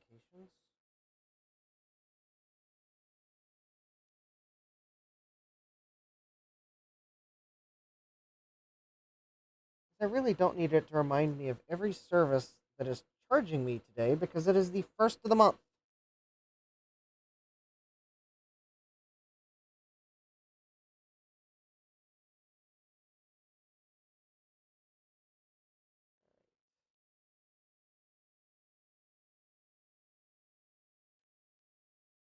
Yes, I know it is the first of the month. I know that Flickr charges me on the first of the month.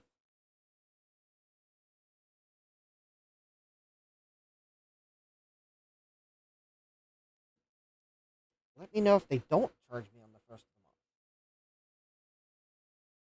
Or if they charge me more than once. It is a recurring charge.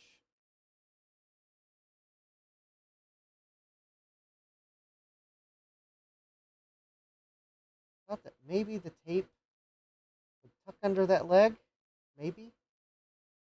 Oh, like, kind of like right there.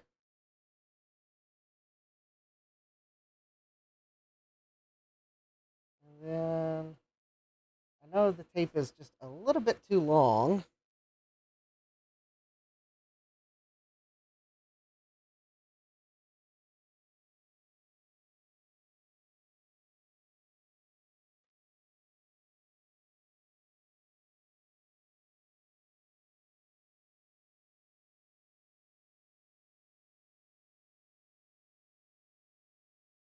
Only needs to go to about there.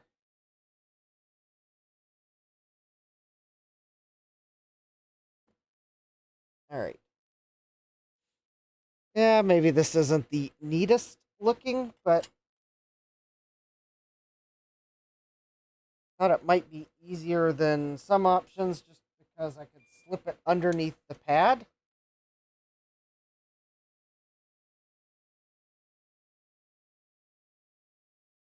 All right. Let me see if I can tack the leg.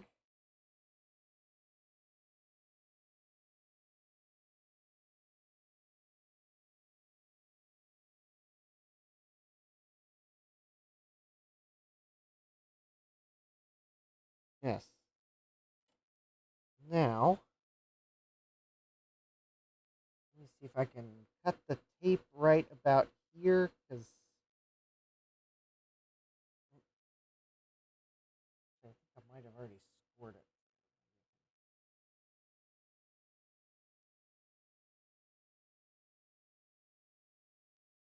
There we go. There's that. And now I think if I solder there. All right, if this works, I can always pretty it up.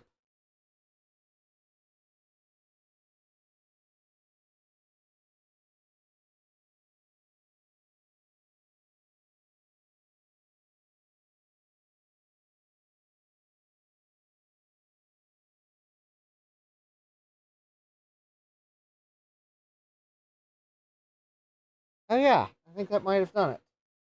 It may not be pretty.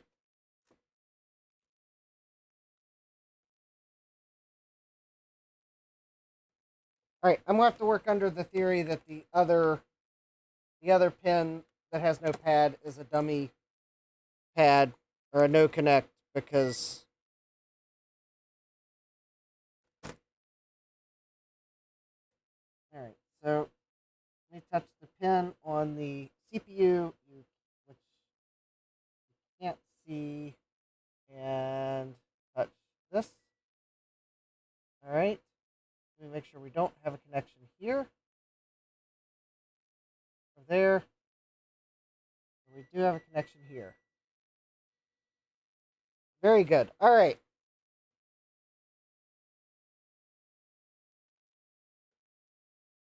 Something tells me that's an important connection. So, all right. If that works, I'll put something over top of it to protect it.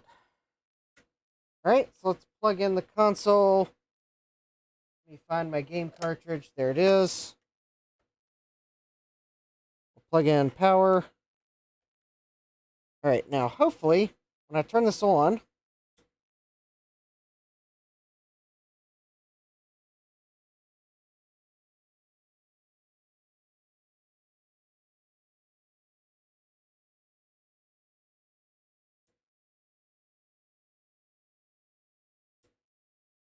when I turn this on,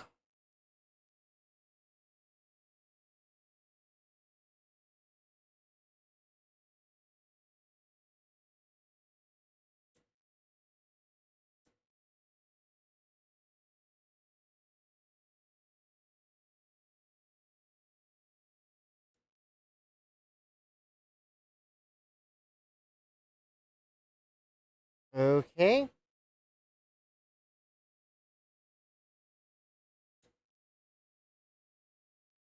All right. Well, I guess let's check some things here.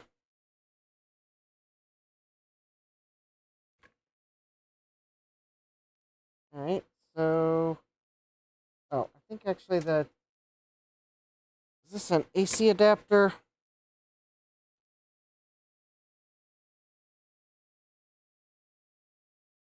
No, it is a DC adapter. And knowing Nintendo, it's probably center negative. All right. But all right.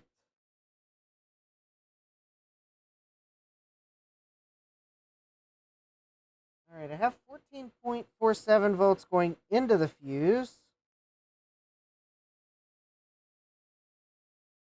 and milliamps coming out of it. Do I have it turned on? Yes, I have it turned on. All right, let me unplug it. Let me measure the.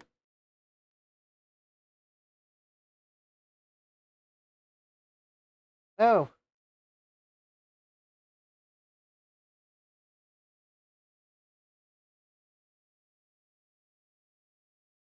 oh. It would appear as if I've blown the fuse.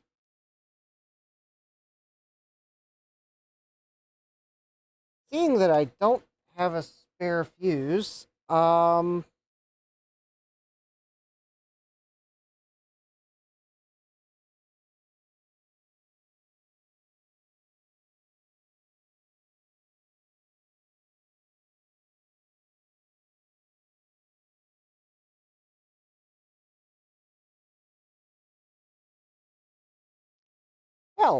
I guess that's all we're doing on the Super Nintendo now.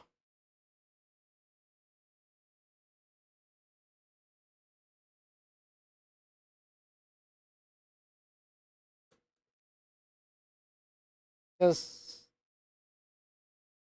I've popped the fuse.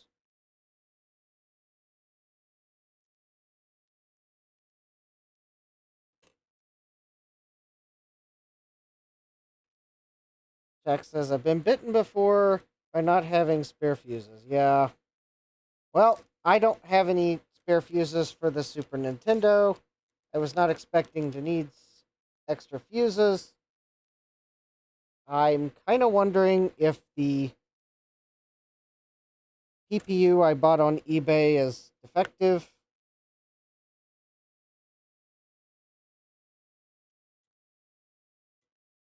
Or if I screwed it up, one or the other. But in any case, that that is a disappointing start to the live stream.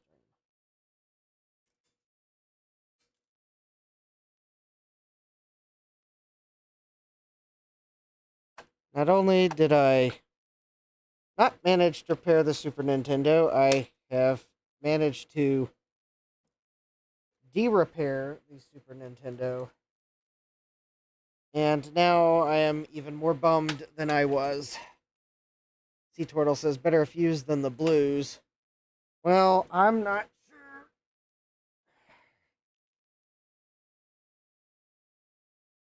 I'm not sure that I wasn't the cause of the fuse blowing.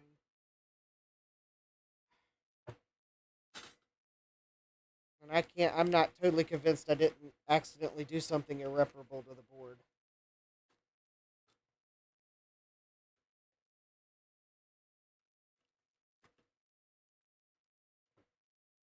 Alright, well, I guess the Super Nintendo is going back to the side, and I'll have to figure out what fuse I need to order and...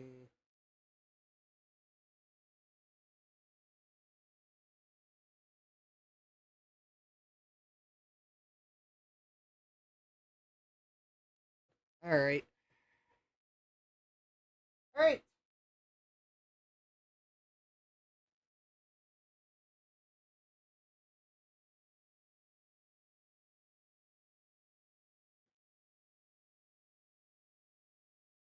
Okay, so I am 0 for 1. That is a demoralizing start. Alright, I guess the next item up is the Game Boy, if I can find the... If I can find the parts.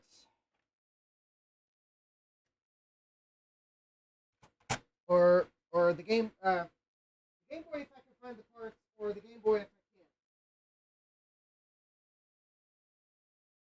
I just have to remember where I put the console 5 kit. Alright, I didn't put it there.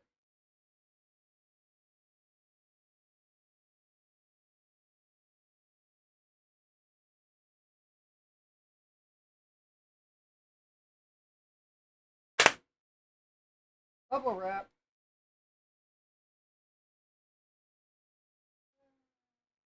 Okay, hold please. I'm trying to look for the console 5 kit.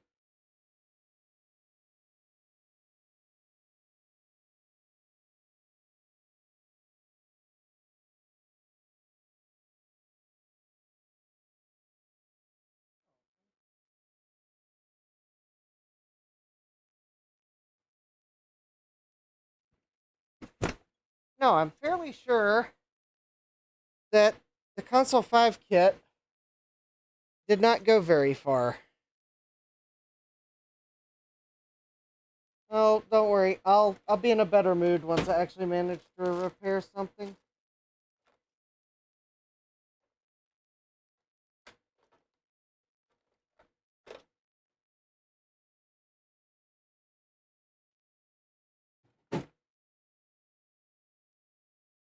I'm mainly at the moment just aggravated that I removed the wrong part.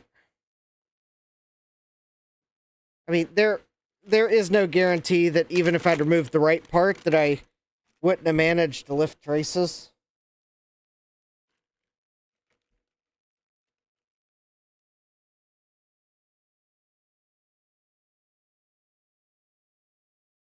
Of course, there's also a chance that the PPU that the seller sent me is actually the cause of the problem, and I mean, yeah, I don't have any way of knowing for sure that the PPU isn't the problem because testing it would require installing it. So, all right, I'm just looking for the console 5 kit.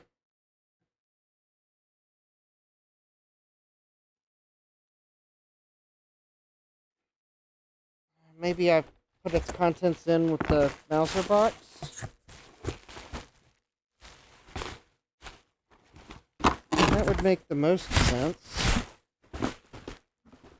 No. Alright. Alright, well there's the parts from Mauser that were in that box. You know, usually I leave the Console 5 kit.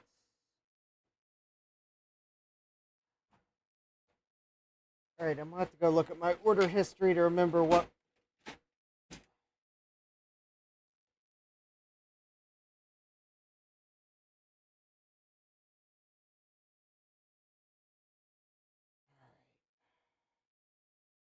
Oh, please, while I go look at the invoice for my last Console 5 order so that I remember what was on it. Because that'll probably tell me where the... Alright. So it had a 2SI cap kit, an SE cap kit, and a Game Boy Color cap kit. So if I did put the Console 5 order with... Alright, let me go check the two Macs that the other parts of the cap kit, or the other parts of the Console 5 kit were for. Probably where the box is.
Alright. Okay, I guess we'll look at the Game Boy, and hopefully the Console 5 kit will turn up. Alright. So, this Game Boy does work.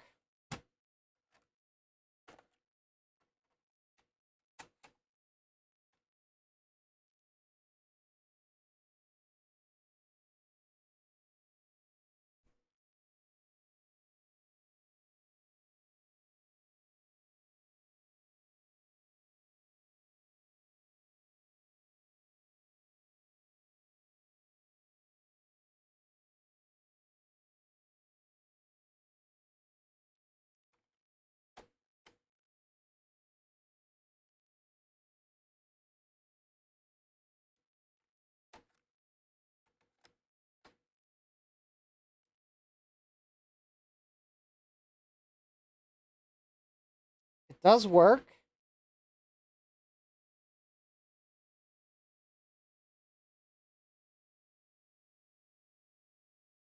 It's just, it's got Gorilla Glue around the lens. So, we are going to do a shell swap.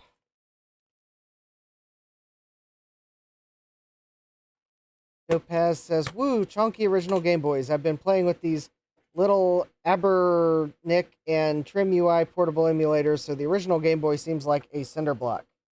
Yes, I like cinder blocks. When the cinder block is actually a Game Boy. They can't help being so chunky. This was state of the art back in 1980 something.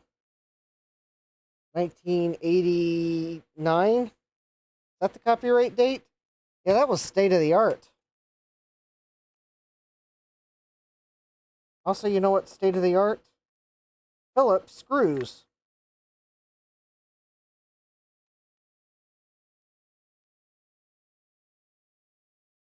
I guess Nintendo didn't think they needed to use game bit screws on the Game Boy Color. Or the Game Boy. I think the Game Boy Color does have game bit screws.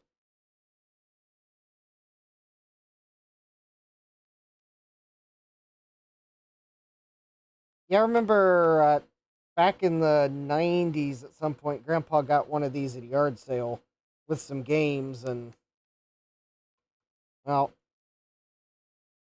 my two brothers and I, we had some fun with it. I don't remember what games they were. Probably whatever random games the yard sale seller had. All right, so there we go. We got the. I'm going to try to disconnect this ribbon cable carefully.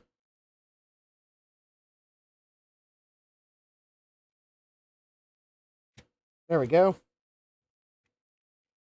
Now I have the Nintendo in two halves.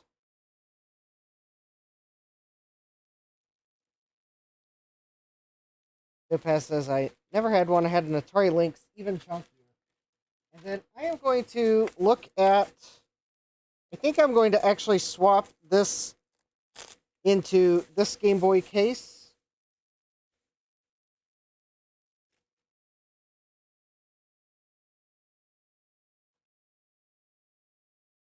Because if the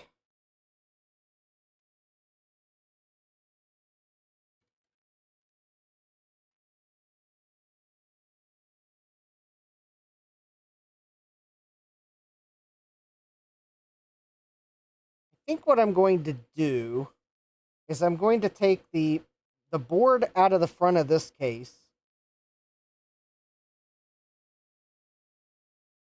and I will put it into this case because this one's got a broken screen, but I believe its board works. Yep, there's my batteries. Because if I turn this Game Boy on, we won't see anything on the screen. But we do get the little chime. So I'm thinking what I'm going to do in the expedience of time, and because this other case, it still has the sticker on the back of it, which I think is pretty cool. And the case is much cleaner. I mean, there was a former battery leak, or so actually what I might do.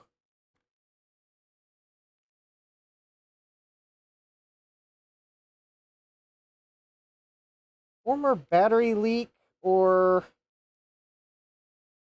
Alright, let me take it apart, and then I'll decide. So maybe... Because this is scuffed up, but there's no battery leak signs on it. This one, the case is actually in fairly respectable shape. I don't think it's quite scratched up as bad, but it does have some discoloration from, I think, a spill of some sort.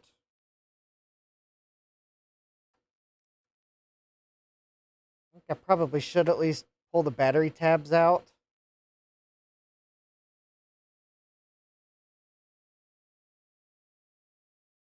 I don't know. I think I might actually prefer scuffed up, but not having had a battery leak in it. Yeah, the whole build's based around the battery cover. All right, well let's take this one apart.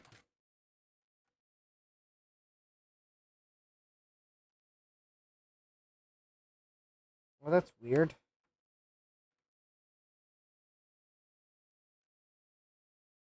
Oh, okay, that's weird. So, the first Game Boy had Phillips screws in it.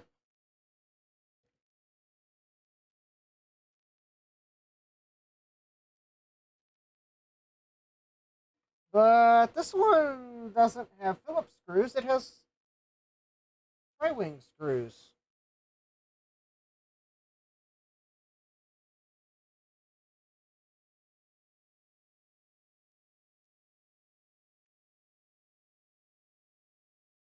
Alright, so I'm trying to find the tri-wing bit. My iFixit toolset's upstairs because I did something silly.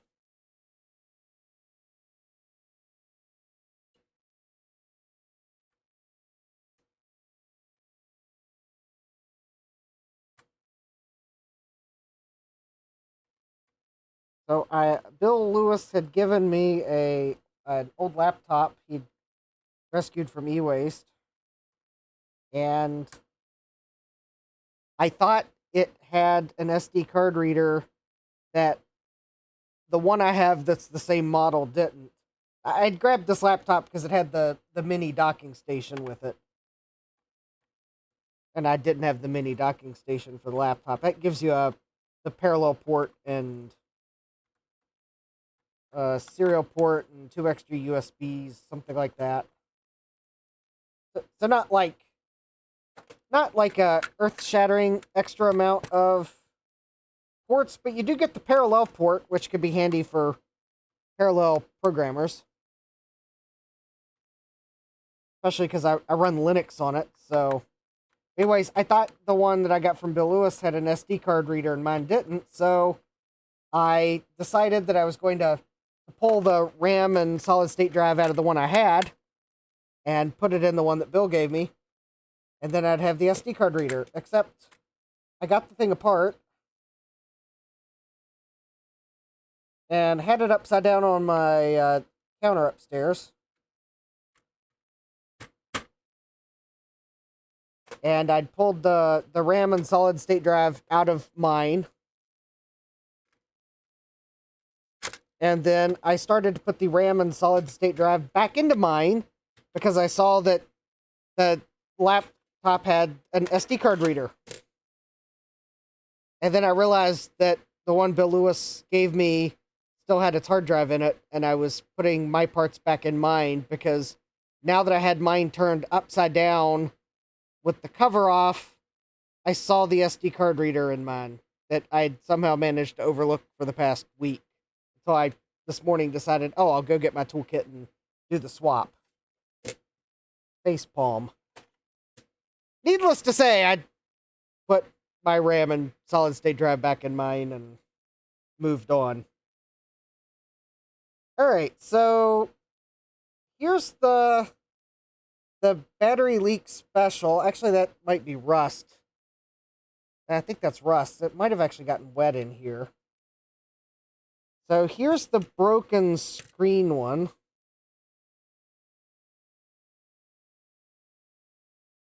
So if I take the broken screen case, and if I were to maybe just jam it onto this one,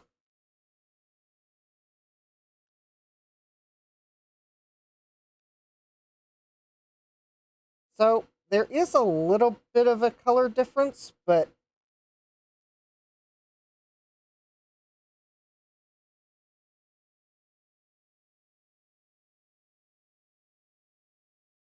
actually, I think we'll do a little bit more of a swap here. All right. So let's take this screen out. So this is the broken screen.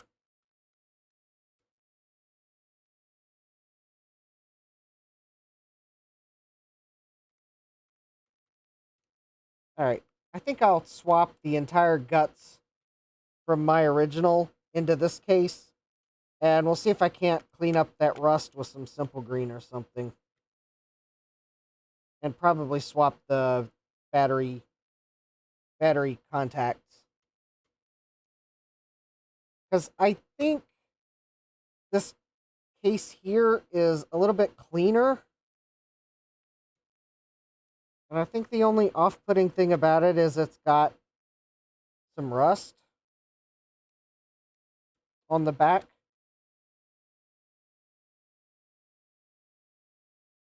Kind of maybe almost like something got spilled in it, which I guess shouldn't be outside the realm of possibilities.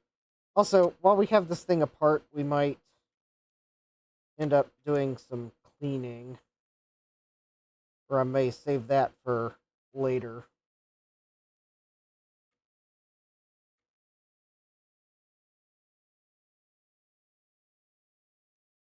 All right.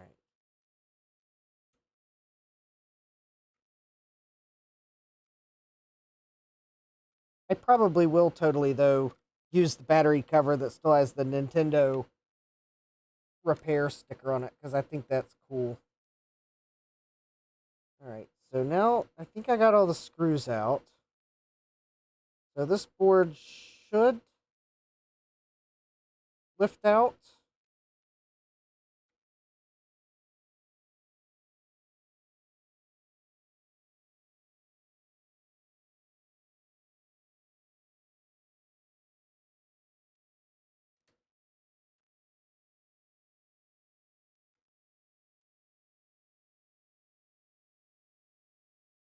Oh, oh, okay. I see. There's like two clips, two or three clips here. There we go. No, those aren't clips. Oh, there we go. I think it just pulls straight up. Oh, I won't.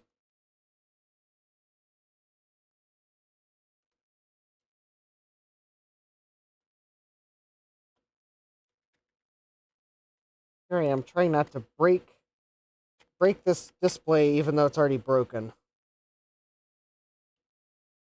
All right, there we go. We got the broken display one out.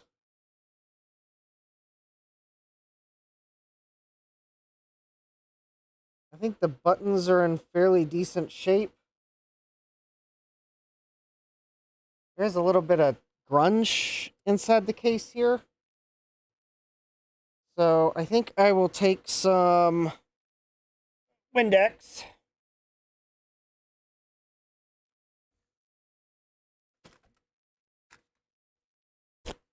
I don't want to use isopropyl alcohol and potentially dissolve the glue holding the lens on. But I do kind of want to maybe, if I can't maybe clean the, well, I didn't mean to.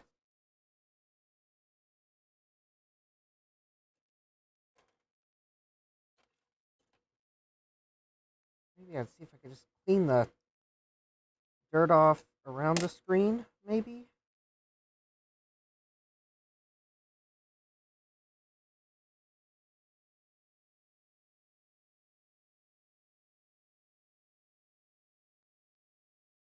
Alright, well, it feels a little cleaner than it was.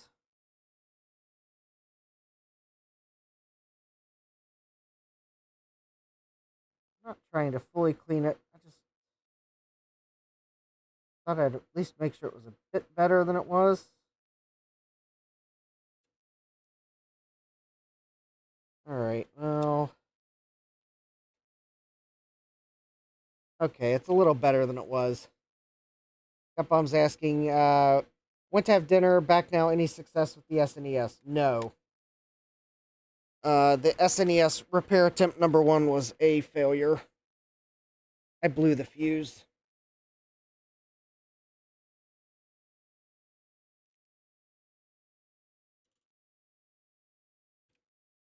That's why we are now working on a Game Boy, because I don't have any fuses for the Super Nintendo. Uh, uh, it's not just a simple breather on it. I've got to order parts for it. I don't have any spare fuses.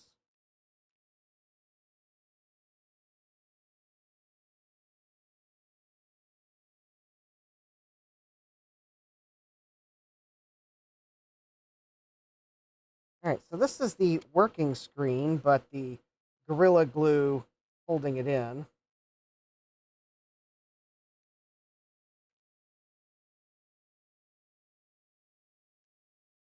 I'm hoping if I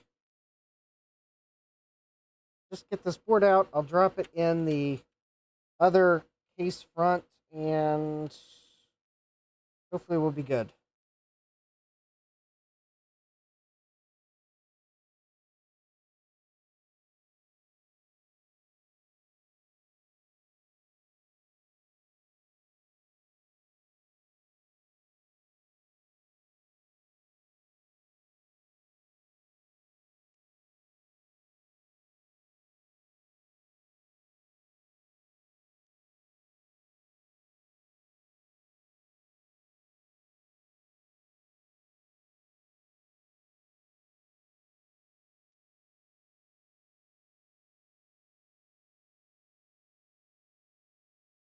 Kind of a shame it this one's cleaner inside, but for the Gorilla Glue. Alright.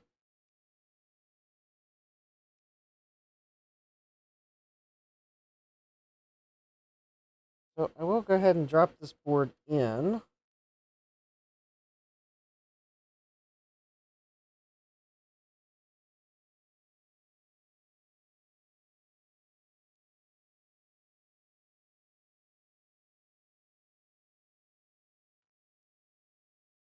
Right.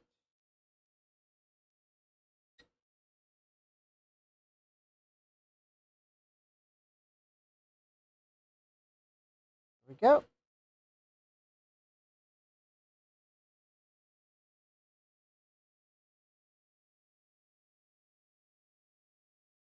Uh, This looks like there's a scratch on the lens. Alright, so I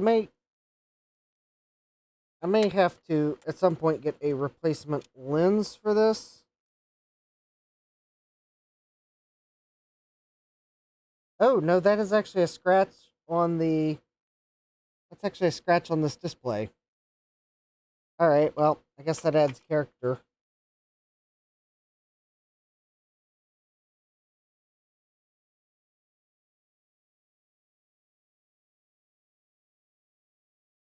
Alright.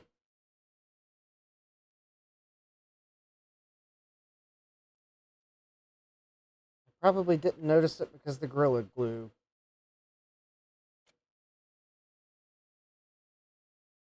Alright. There we go. We got the board back in. Go ahead and put the screws back in.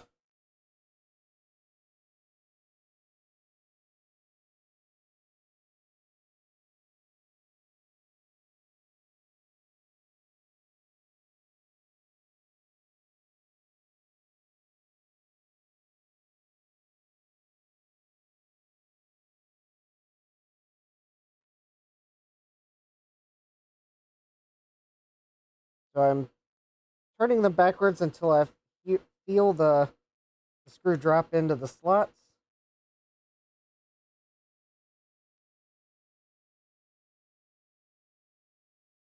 And then I turn it in. That way I don't create new threads.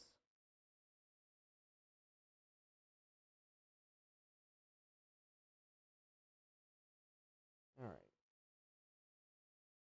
I think this is just I'll put enough screw. Well, actually, I'm gonna put all the screws in. I don't have any reason to believe this doesn't work.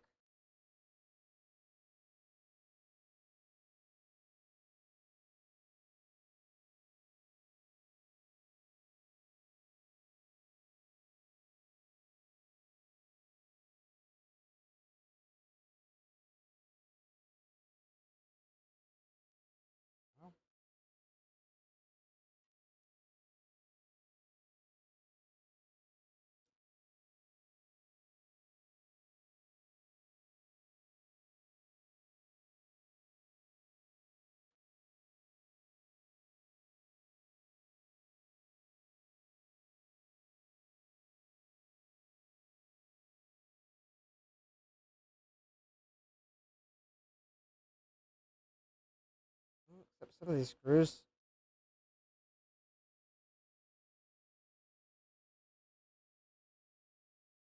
All right. Well, that one I tried to do that too, and I couldn't feel the threads. So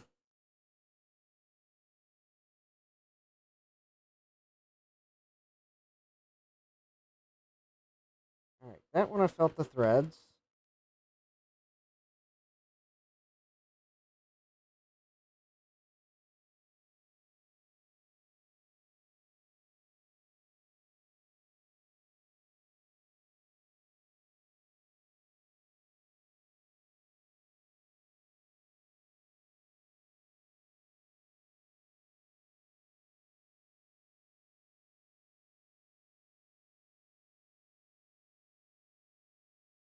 I didn't really feel the thread on that one.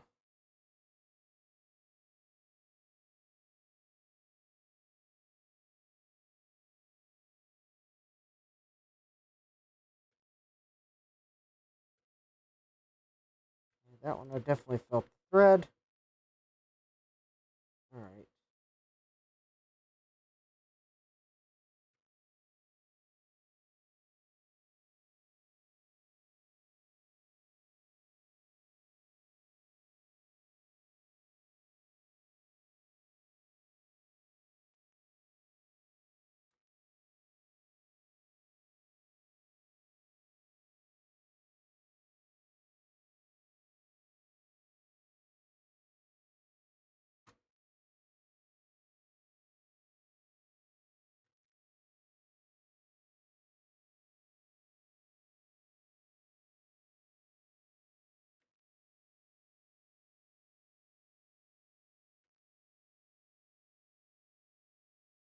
Mm,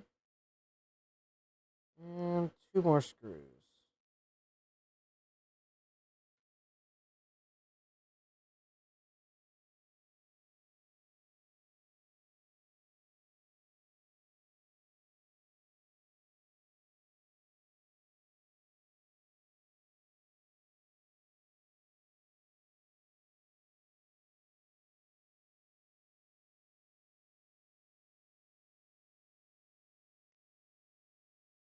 Actually, it just dawned on me. I bet Console 5 has fuses for the SNES. All right. So there we go. The good display is in the case that doesn't have Gorilla Glue on it. So that's good.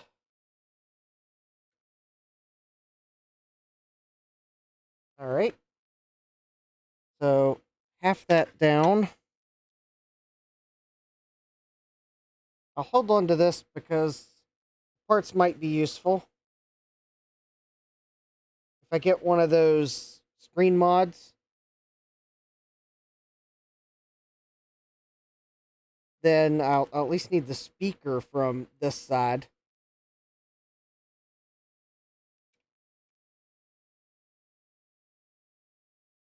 All right. But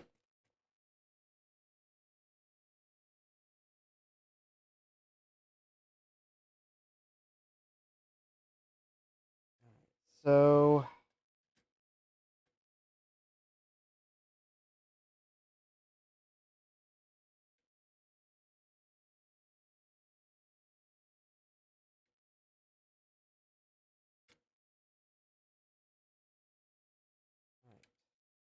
let's see. Do these battery contacts just slip out of the case?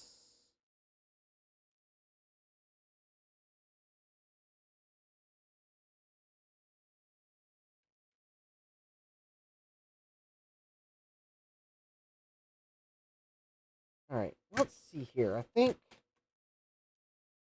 think these battery contacts just push out. If I can find a spudger, or actually, the end of one of these. Nope, I need a spudger.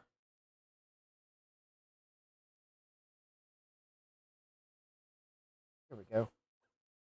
Let me see. So this is the rusted one.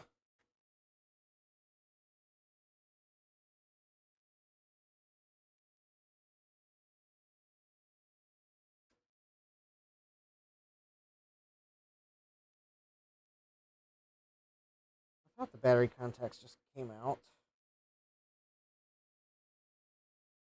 I didn't think on the bottom they're.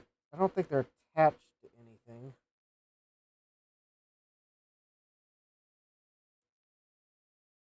I think the contacts on the bottom are just basically continuation contacts, so I think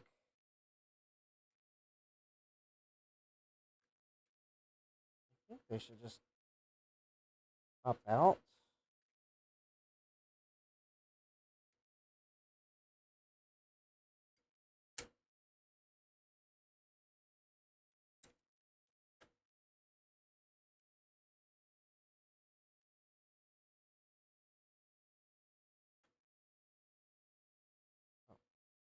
Maybe you gotta push. Is that a notch you push in on the back?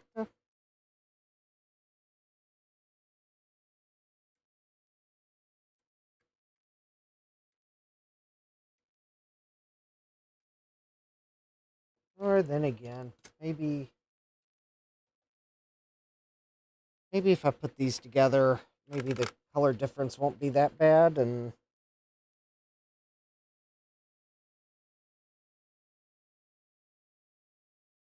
I guess I can always figure out how to take the battery tabs out. How about let's do this? Let's test.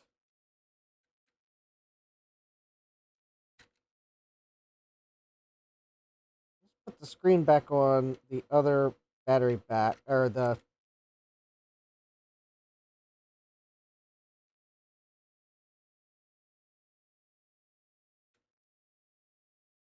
We'll put the screen on the one that I know works. I'll put the good batteries in it. I think the other set of batteries were low. All right, so hopefully if I turn this on,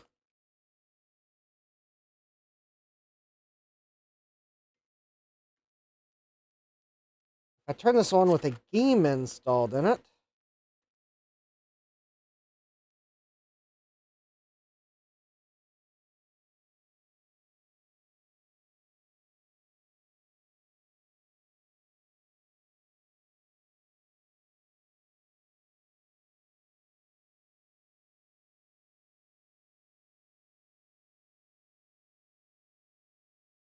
I don't know why the screen keeps getting dimmer and brighter.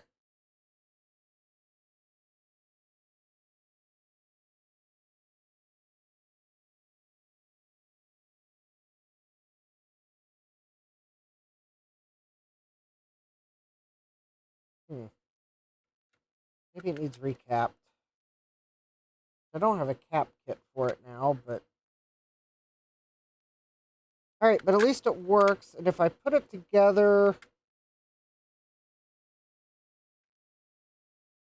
yeah, that's not the best color match. So let me see if I can figure out how to get the battery terminals out of the other one. Or actually, I got a better idea. Let's see if this rust will come off. Because if the rust's not going to come off, then I think I'd rather have a slight color difference and no rust. So I'm going to spray some Windex.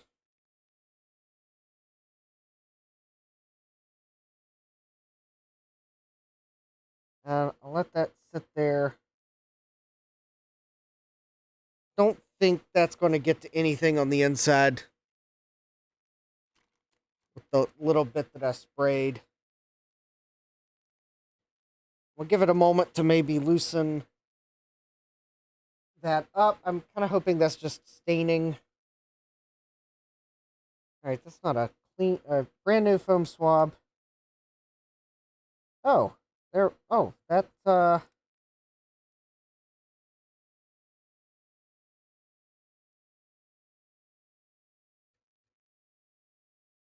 Oh, that totally is. That totally is cleaning up.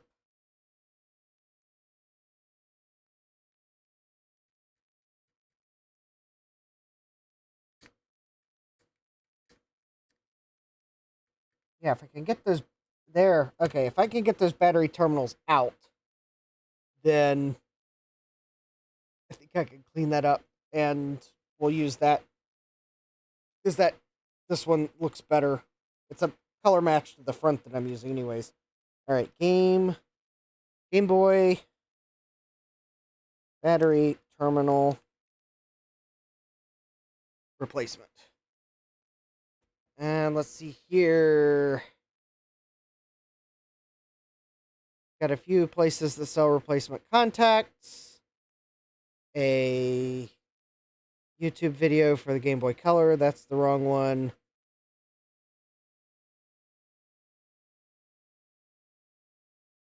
All right, let's see if any of these say how to get the terminals off. All right, let's see here. Notes.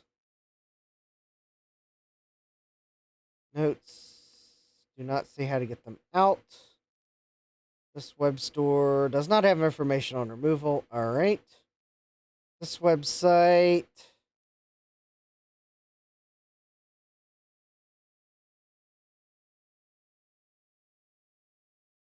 does not have removal instructions.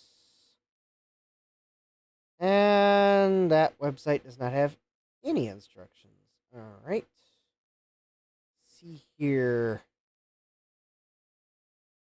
That is Game Boy Pocket.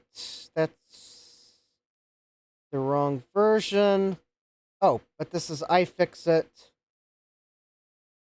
So let's see here. Game Boy replacement guides, battery contacts. Here we go. And it's a video.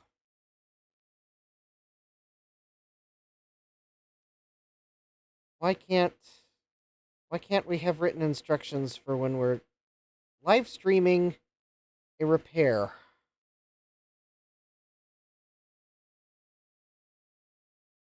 Okay. I've gotten to the point where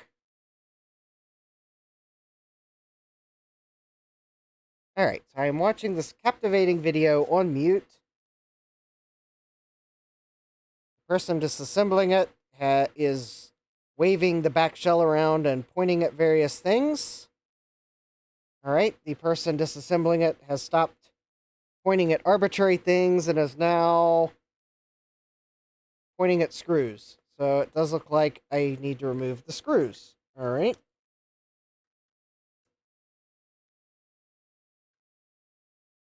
Alright, I will humor the instructions and I will remove the screws.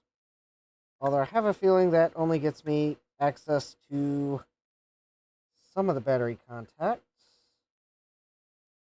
Are there only 2 screws? Yes, there were only 2 screws. Alright. Ah, alright. And then there's 2 screws here.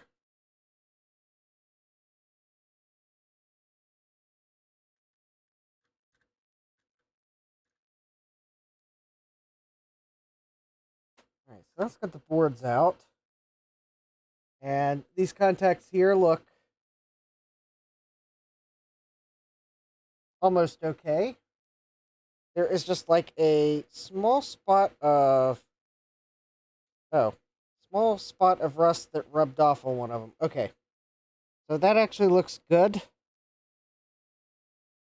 So now I've got the PCBs out. And I got the power switch out. Alright, those contacts are fine. It's these ones I want to remove. So I guess let me pan in the video.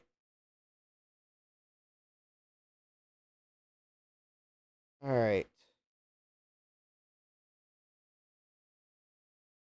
And alright. Alright, the person disassembling this is pointing at here. But I think that's to remove that contact. Oh, okay, there is a little tab. Oh, and I bet there's a little tab on these. Okay. Ah, alright. Yep, press the tab and...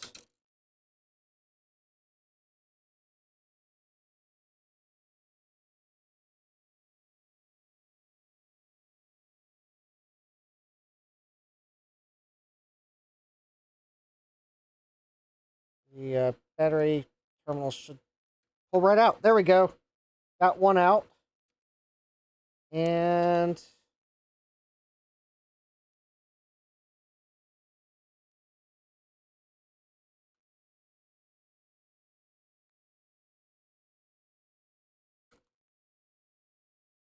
OBS Studio is telling me something, probably because Comcast is being Comcast. And all right, let's see if I can get the rest of these rust stains off the bottom of the case. And if so, then I'll pull the good battery terminals out of the other shell, because this iFixit video is showing how to clean them. But since I have a donor Game Boy, I'll worry about restoring the terminals later. I'd like to get the rust stains the rest of the way out, though.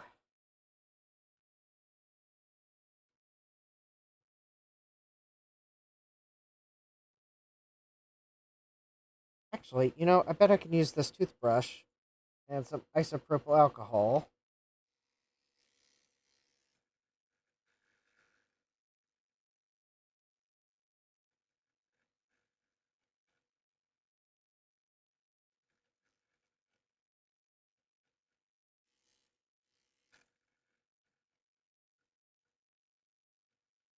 And I think if I get most of the rust stains out, then I'll be happy.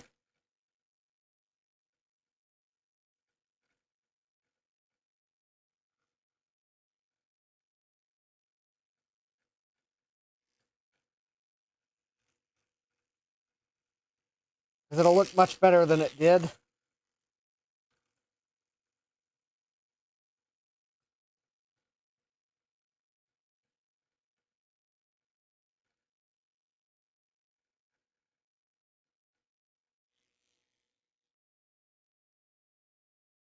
I'm trying to find my Q-tips.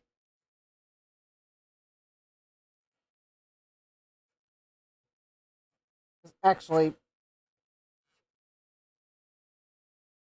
honestly, I'll probably at some point just do a complete teardown and cleaning of the thing, but tonight I just wanted to get it repaired. At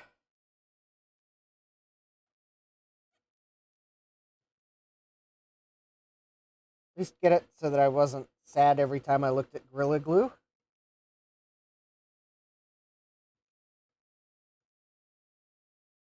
Well, that does look better.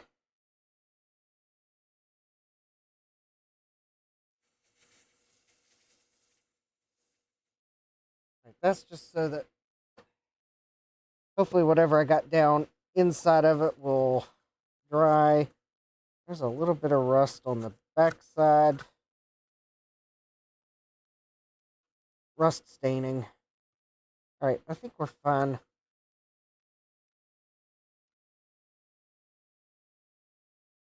Alright, so I'm going to let that dry. In the meantime, I will return to the chat, because I was watching this video from iFixit to make sure I knew what I needed to do. So let me come back to the chat and see if anyone's saying anything. Alright, no one's saying anything in the chat. Alright, cool. Alright, let me let that dry for a moment. I do need to take the battery tabs out of this other one. I guess let me remove the ribbon cable carefully. Hi, Bruce, welcome. That is the backside of a Game Boy. I'm doing a case swap.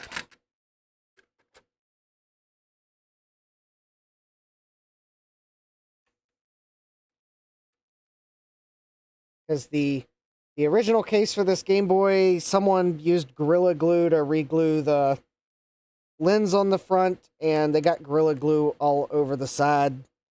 And once Gorilla Glue dries, you're not removing it from plastic. Bruce says, Game Boy, I've heard of them. So, I just cleaned some rust staining out of the battery compartment of the shell of the one that I'm putting the working Game Boy contents in, because the donor shell, the screen is broken.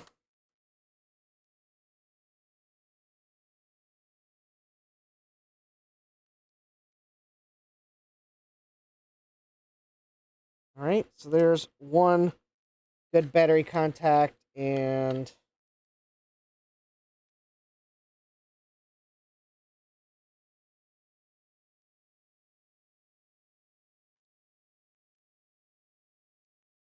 now the hardware for the broken screen one, I am going to hold on to because I have the auction I bought that had the broken screen Game Boy also had a new shell.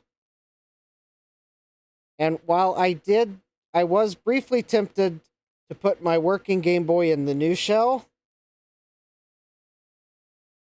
I realized that a lot of those new shells are designed to hold an LCD replacement.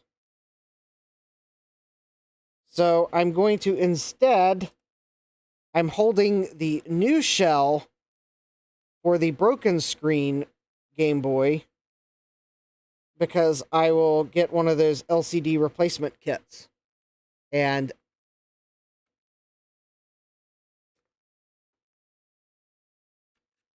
we'll put all that in there. So this is the back from the Gorilla Glued Game Boy. I've taken its battery tabs because they don't have rust on them. The broken screen Game Boy's battery tabs had rust on them.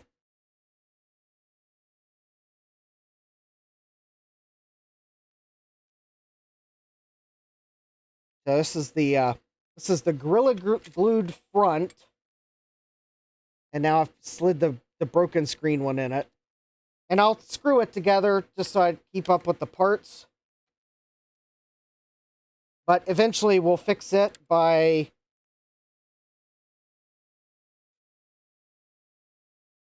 using a we'll get an LCD replacement screen. And then I'll use the new case with that. I'm just putting the good battery tabs in this case here. Now that I cleaned whoop, that's in backwards. There we go. That's better.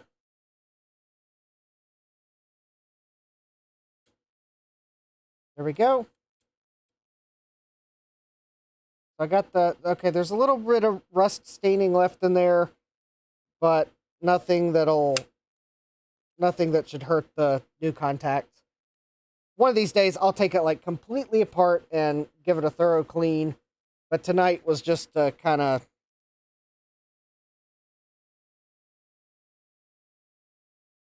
just do a case swap. So now I can put the original. There's the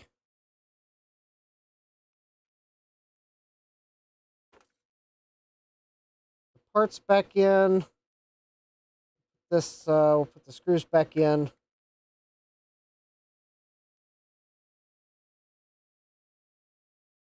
And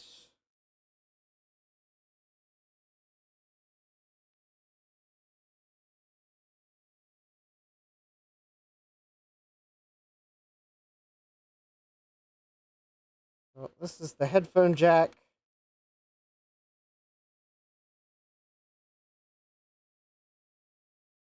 Go.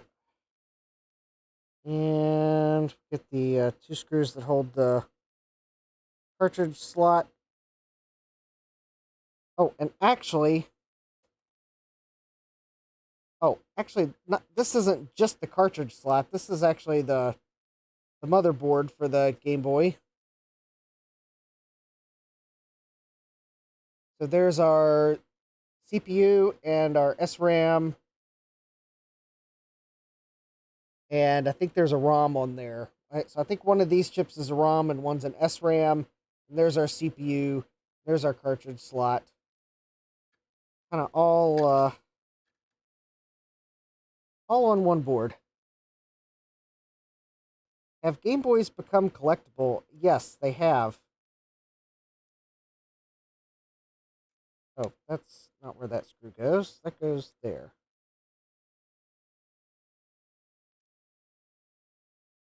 Oh, no, those don't go there. Those go...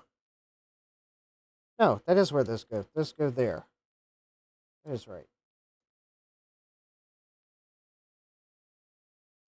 I'm fairly sure the Game Boy purists are probably angrily typing away right now at the thought that I just swapped the screen and a motherboard.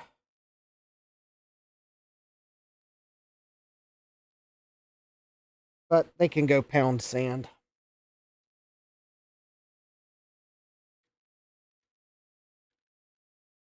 With a herring.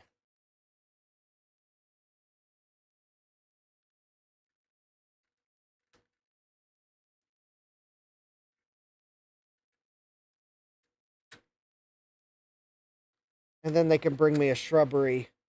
And then they can bring me another shrubbery. And I'm pretty sure I did that backwards, but that's fine. I'm not the knights who say knee. I'm the YouTube streamer that doesn't care that I just swapped the main board and a screen to another case. Yeah. I know the serial number is meaningless now, but, well...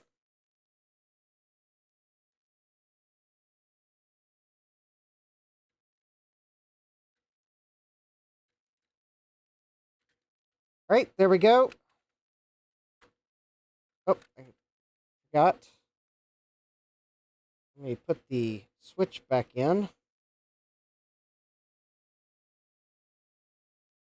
Uh-oh. Oh, hold on. There we go. That's...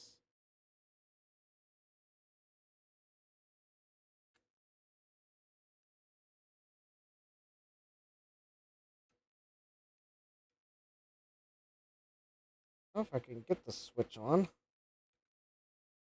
Oh, did I have... Was I supposed to put the switch on?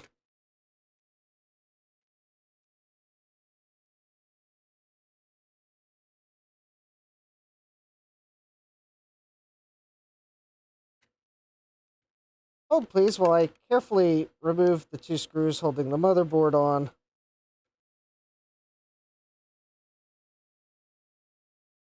Well, I guess I should probably remove the ribbon cable again. Alright. Yes, word to the wise. You gotta... If the switch falls out, you gotta put it in before you screw this back in. Bruce says a shrubbery with a path, yeah.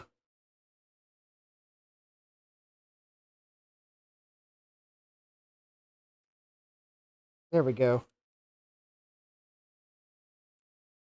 Oh, I think I was today years old when I realized that there's the power switch.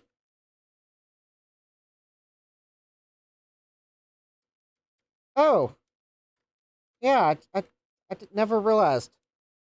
The power switch forms an interlock with the cartridge. So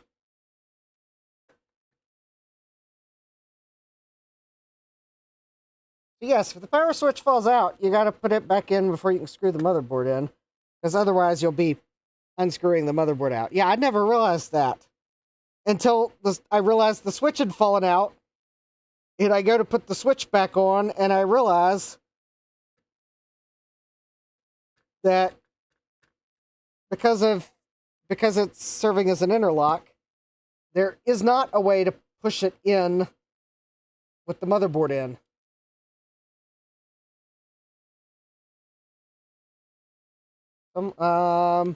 Dopaz says, I think there's an eject lever in there too, but it wasn't used a lot. Well, I don't see an eject lever, but I'm considering I just noticed that little detail, I'm not going to say that there's not some mechanism in here that operates like an eject lever.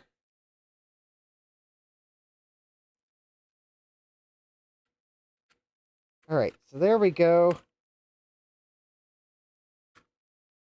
Alright, I do know that before I screw the back on, I'm at least going to try it by holding it together. All right, so there we go. I got batteries in. I got the Game Boy cartridge in. Turn the switch. And we got a Nintendo logo. We got a little bleep. We got a Konami logo. All right. I have no idea how to play this NFL game.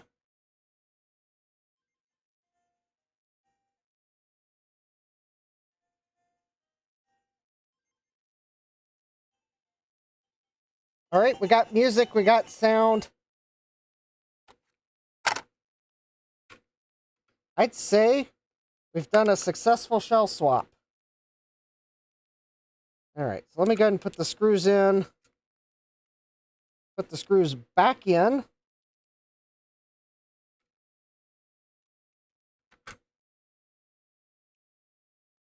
All right. So this shell was the one that had the tri-wing screws. So just in case there is some significant difference, I will...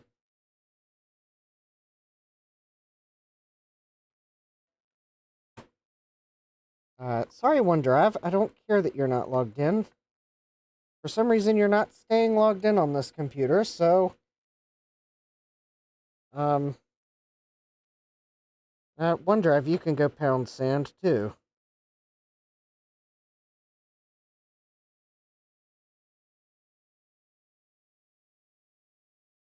Might have to do with this as a Windows 10 computer, which reminds me I need to pay for extended support soon.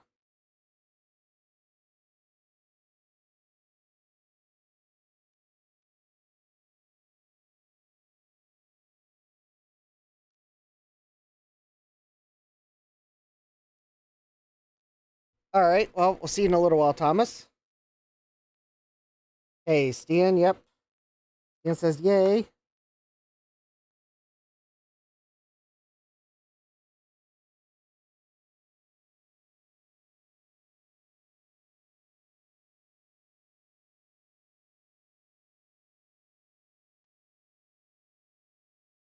Alright.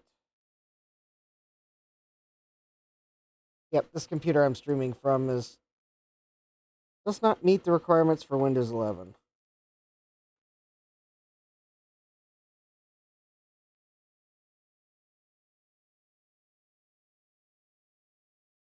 Well, I kind of wish OneDrive, though, would stay logged in because I do occasionally put files on OneDrive that would be nice if I could get to while I'm streaming, but if OneDrive doesn't stay logged in, that doesn't work.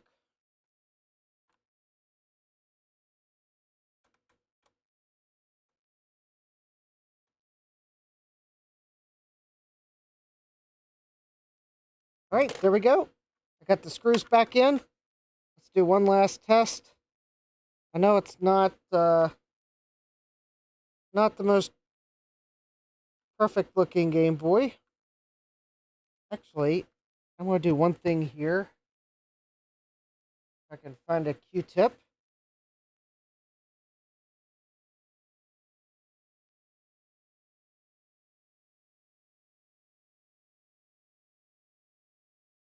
All right. So I just put some Deoxit D100L on the Q-tip. So I'm going to just kind of go over these battery terminals.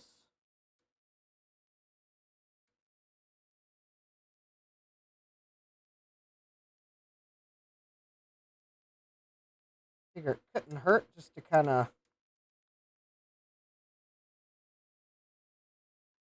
go over them with a little bit.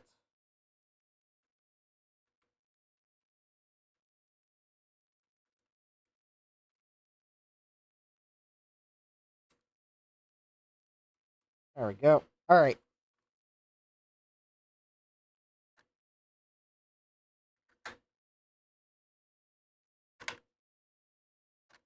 Right, batteries, battery door.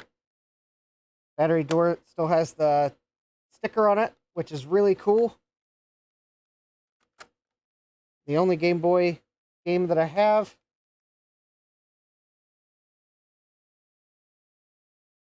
And yay! Oh, thank you, $4.99 super chat for SNES fuses. Thank you, Mr. Tech Gadget. All right, and we are at least 1 for 2 now, because we got the Game Boy swapped over into a case that doesn't have Gorilla Glue down the side. So there we go. We're at least 1 for 2. Now, because I don't want to lose these parts,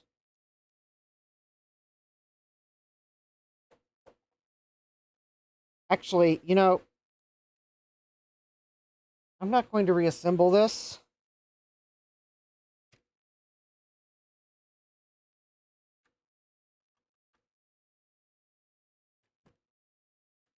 But I am going to... I am going to, though, put the screws into 2 separate bags.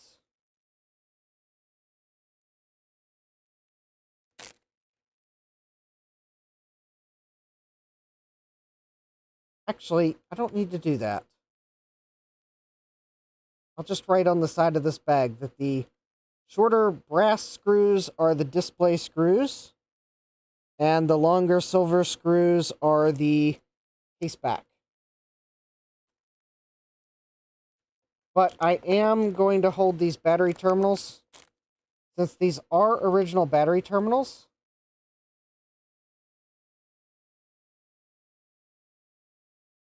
Even though they got rust on them, I will hold on to them, because they might work better than a modern day replacement. Because I've read that the replacements aren't quite the same size, so they can be a little bit jiggly. Also known as rattly. So I will hold on to those. I could probably get the rust off, and that might be preferred. So I guess the shorter brass display, and the longer silver, there's 6 of them, is the case back. There we go.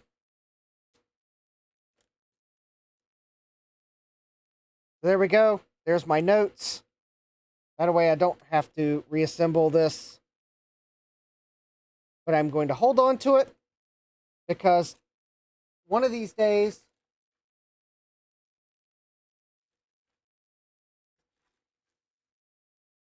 I will get one of those LCD screen kits. And this is an aftermarket case, I can tell, because it doesn't feel like a Nintendo OEM, so I'm pretty sure this is an aftermarket case. And usually these are better for putting the LCD screens in, because sometimes these are actually missing the standoff that would get into the way of the LCD screen anyways. So I'll save this one. So I'm setting this one aside for an LCD screen mod.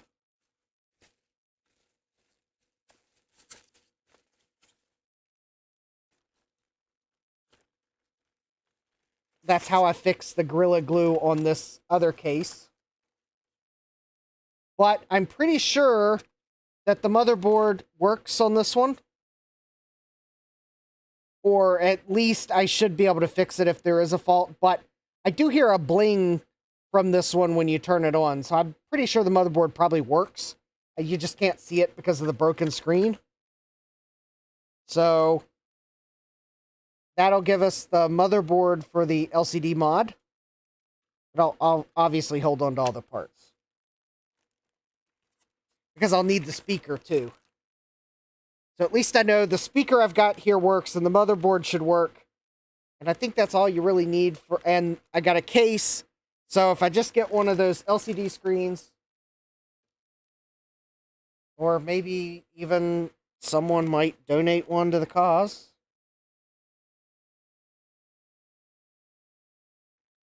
Then we'll LCD screen mod one. But at least, all right. So we are at least all right. And then I guess these batteries may or may not be. I don't know how good they are. You know, these are the ones that were in the Game Boy that I got at the thrift shop. The one that had Gorilla Glue on it. Although I do have the technology to measure the voltage. It's called a voltmeter. Oh, actually it's 1.5 volts. Oh, okay, these batteries are, oh, I bet the power supply on that one Game Boy probably needed recap. Okay, I'll hold on to these batteries. These batteries are... They are totally fine.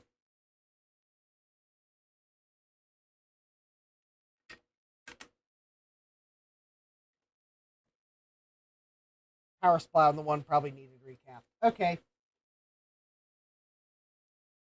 Fair enough. All right. Oh, I activated the soldering iron. Go back to sleep. There we go. It's back to sleep. All right, so I'll put these batteries in my drawer for next thing I need to test these batteries. All right. And, all right, Game Boy Color. Let's...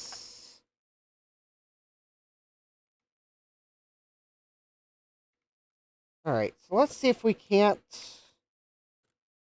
get the Game Boy Color apart. And then... Let's see, it is 7:30.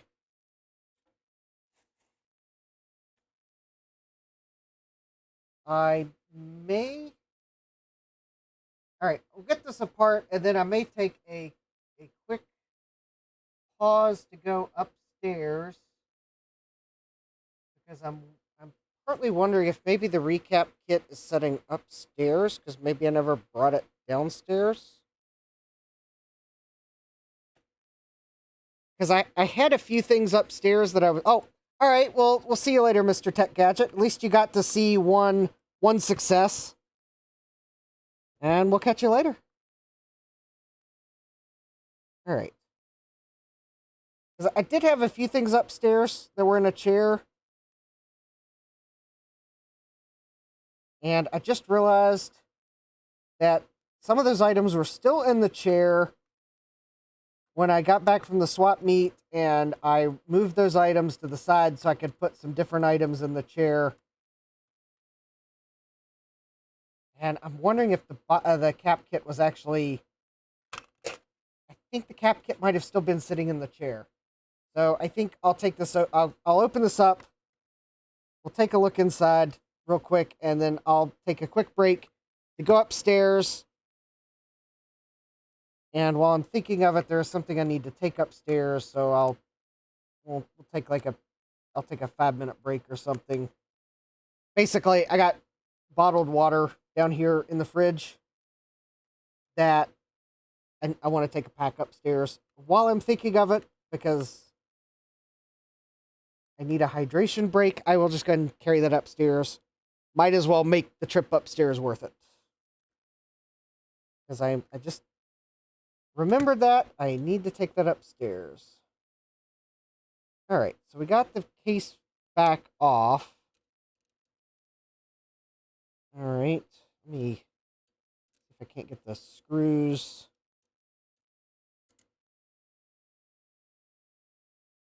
Alright. So I am going to have to figure out how to get these battery terminals out. Oh, actually they remove a lot like the Game Boy does. I see this notch there. So there's that. I think the battery's corroded. I think that's why I can't power this up with a power adapter. So I'm hoping if I replace the battery contacts, And I do have a cap kit for this, so I'm going to go ahead and recap the board while I'm at it. I'm hoping that will get battery operation restored. And obviously, to recap it, I'll have to remove this board. So it'll also give me a chance to inspect it while I have it apart. So, yeah. Wait. Why did I hear something rattle? What's rattling? Oh, it's just the buttons. Okay. Trina says, speaking of shipping, hint, hint. Oh, yeah, I need to get you a total. Yep. I thought about that this weekend and then forgot again. Because, yes, speaking of Trident, yes, I know exactly what you're reminding me of, Trina. All right.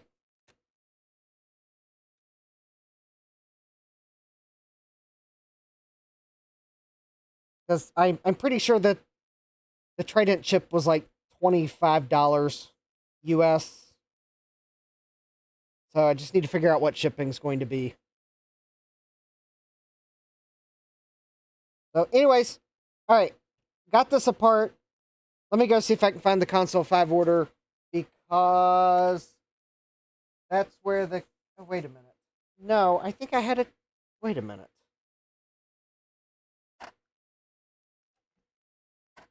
I sure thought I had it down here, because I'm now thinking... But I don't see it. All right. All right, well, let me take a 5-minute break. I'll go check upstairs, and if it's not upstairs, then, well, I'll have narrowed down where I put it at that point, if it's not upstairs. So I will be right back. You can, I believe my Be Right Back has some music on it, so hopefully the volume's not too loud. I thought I'd just give you a warning before I click the screen in case the volume is louder than I think it is. So I will be back in like 5 minutes or so.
All right, I am back with some good news and some bad news.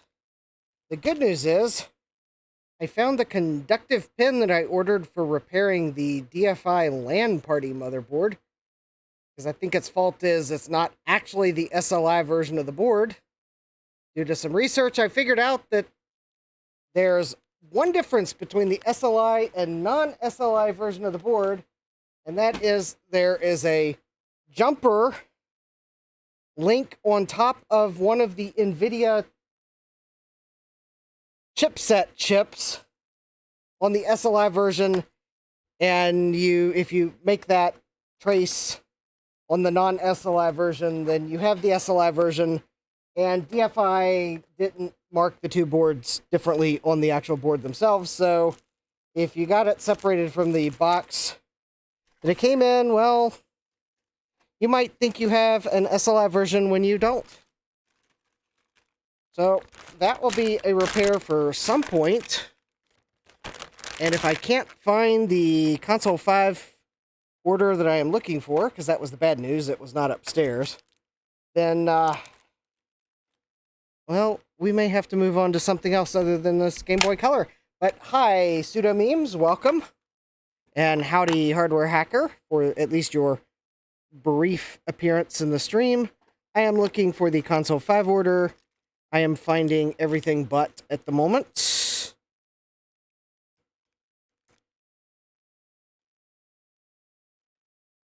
Honestly, I sure thought I put it in. I thought I put it in the drawer with the Game Boy Color.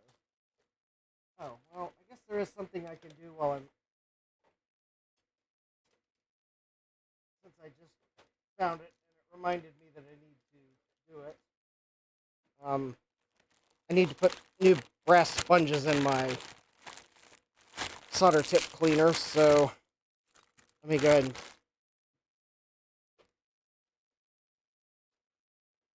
that. Let me just double check I didn't stick the parts I'm looking for in my tool chest. No, alright. All right, let me continue searching. How did I? Oh, yeah, we're back.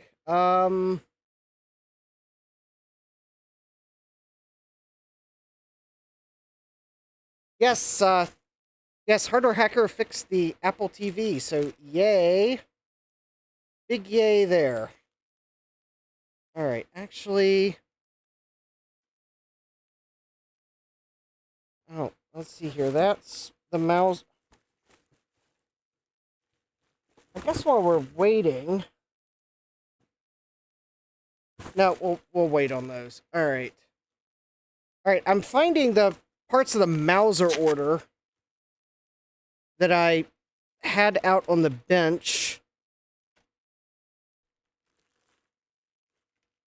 Let's see here. There's the Visa Local Bus card that Chris gave me. There's the Apple VRAM card I ordered to steal the VRAM sims off of it because that was cheaper than buying VRAM sims that someone had already removed from some device. Hashtag eBay pricing.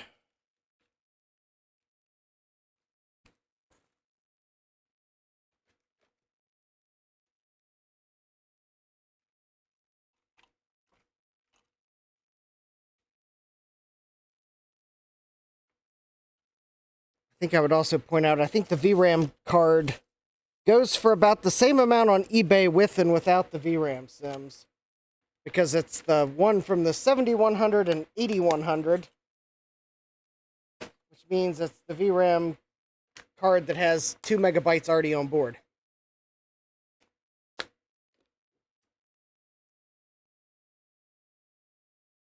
I don't make up the rules on eBay, I just have to follow them like everyone else. Alright.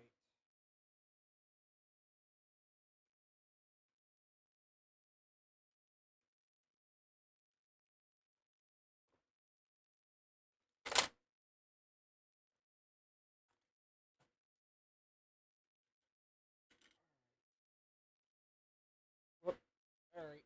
Hold, please. I just tempted fate by moving something on my bench. And now I just have to move the whole stack of everything off the bench.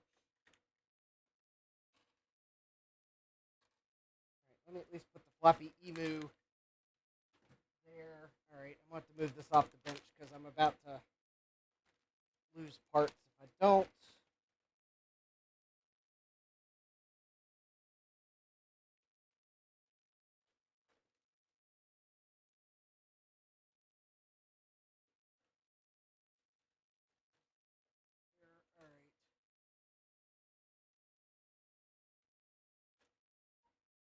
Alright. My leaning tower of floppy drives is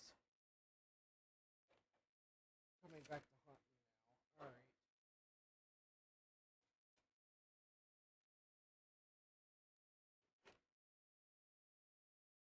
Not in that box. There's. Oh. Alright. That's not it.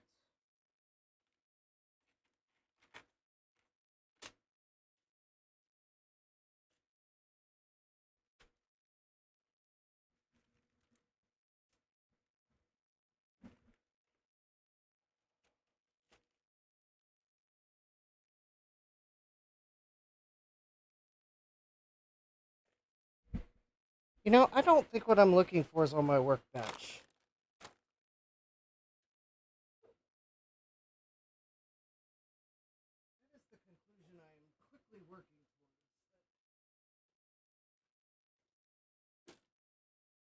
I'm not exactly sure it's on my workbench.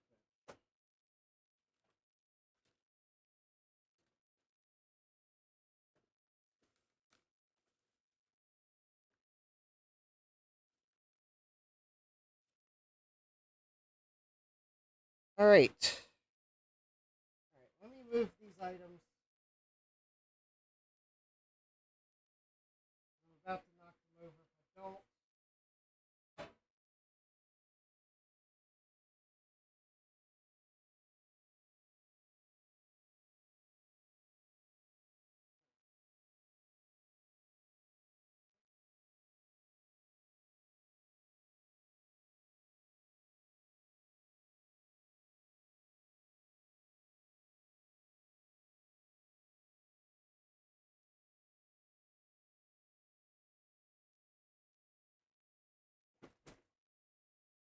All right.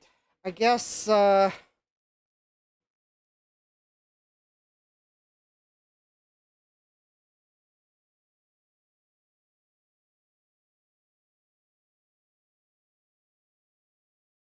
are the bulbs I ordered for an Apple IIe keyboard.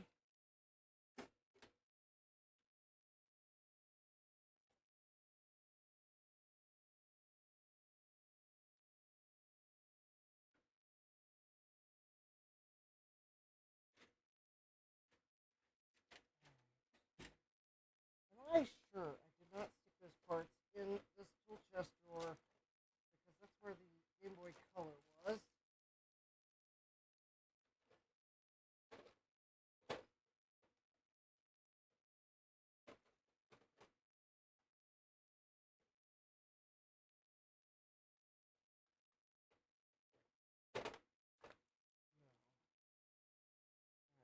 Is that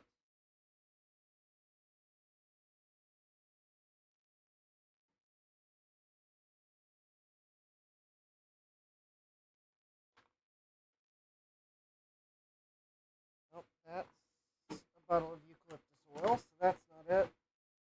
Um,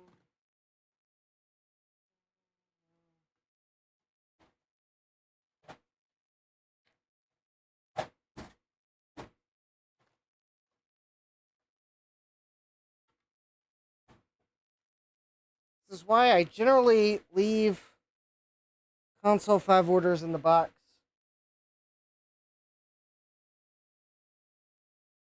So that I'm looking for a box and not a small little bag.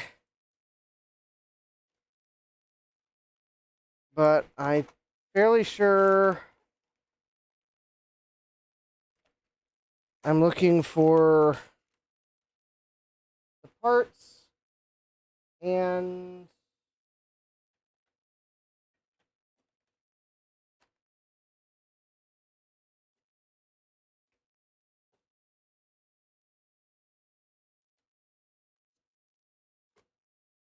I moved some stuff on my workbench getting ready for the swap meet, and I think that is coming back to haunt me because I have a feeling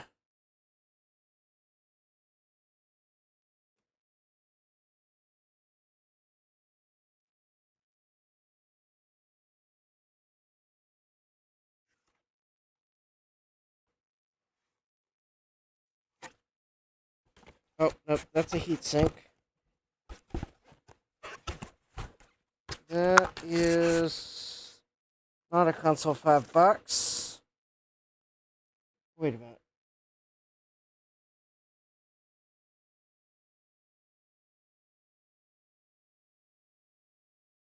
Jesse says you could fire up Super Mario Brothers 2 on that SNES and ask Mauser where your order is, except for the fact that I blew the fuse on the SNES and I don't have a replacement. So we're not firing up Super Mario Brothers 0 at the moment on the SNES.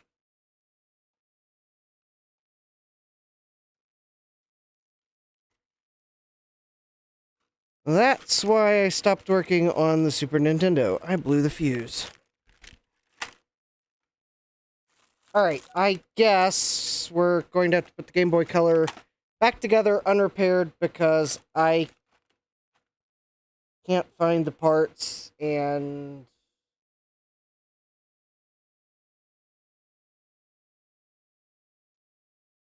I'm not sure where I put them.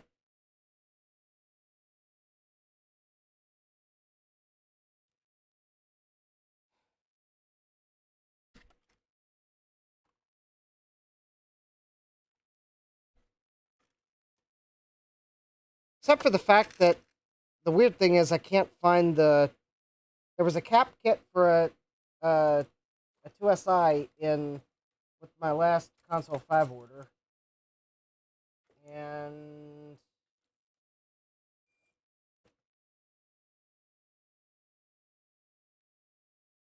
Thomas Armstrong says, "Don't worry. As soon as you pack up, you will find them."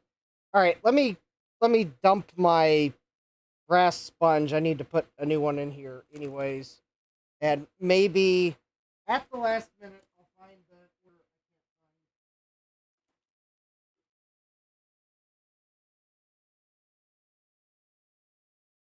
check with my 2SI one last time as well.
All right.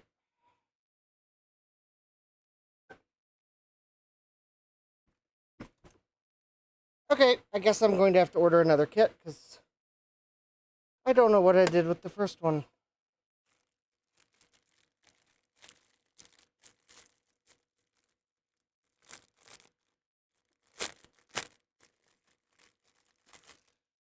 This would not be the first time I've had to order a second kit because I misplaced the first kit.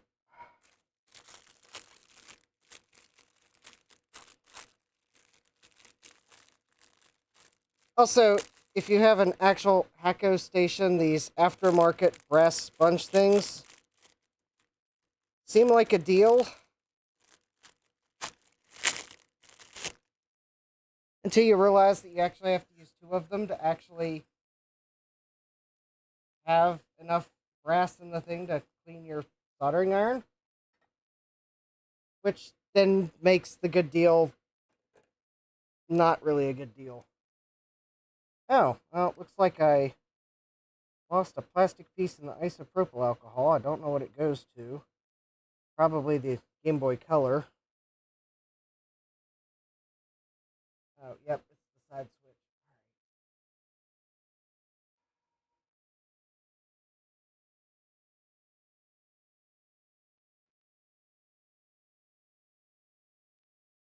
Alright, I guess I'll probably end up ordering another kit because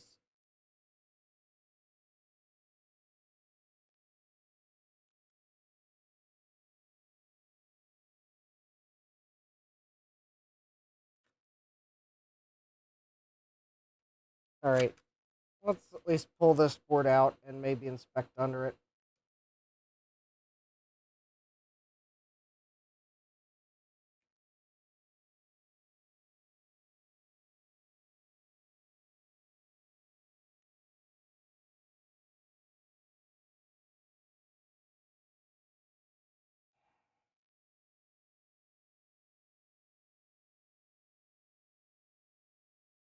Sometimes I'm my own best project sabotager.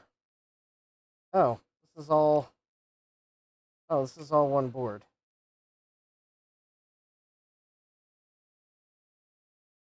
All right, well, let me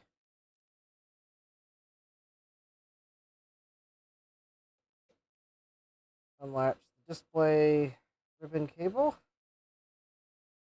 Oh, looks like there's some corrosion on it.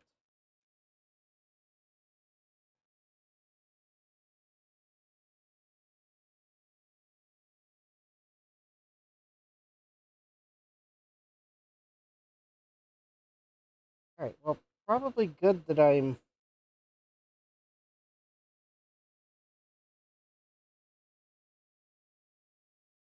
in here. I'll put a dab of deoxit on that. I will let that soak for a moment.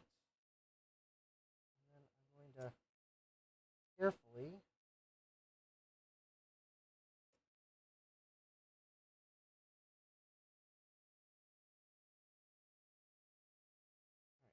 need to. That actually looks much better.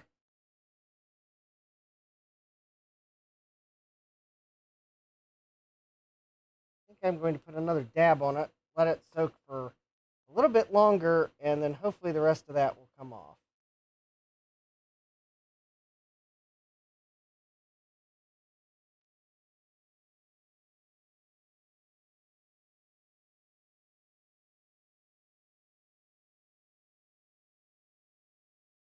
Probably good that I'm in here.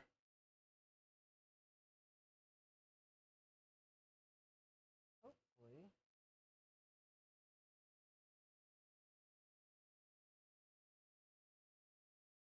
I don't want to be too rough with the cable.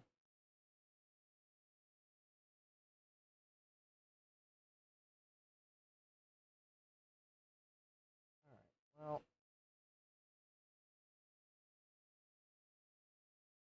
I think it left a little discolored spot, but I think I did get whatever that was off, more or less. All right. I mean, I'll probably give it another clean before I put it back together.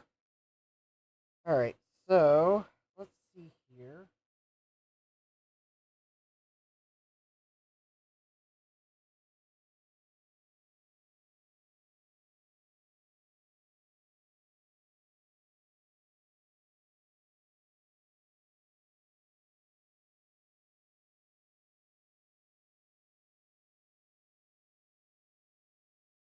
I do see we have battery corrosion on the terminals.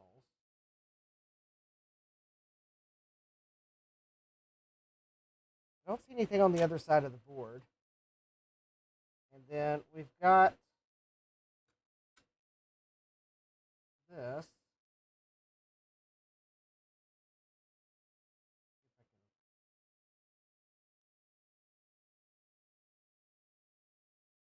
Pull this out.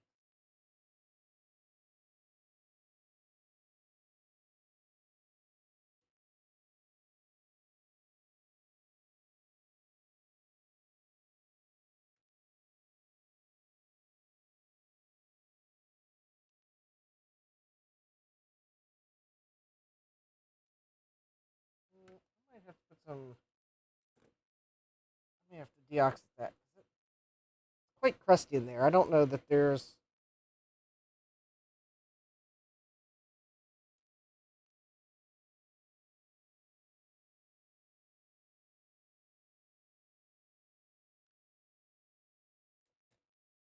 Actually, maybe I did unclip it.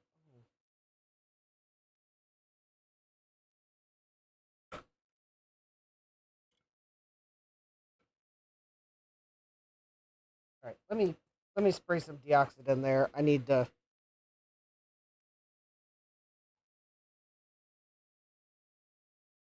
think the battery corrosion up in there is preventing the terminals from coming out. Let me.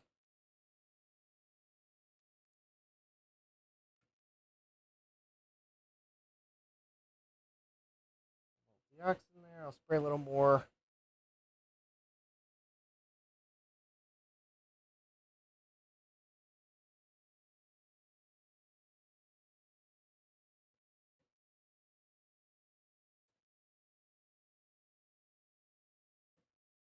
Spray some up there.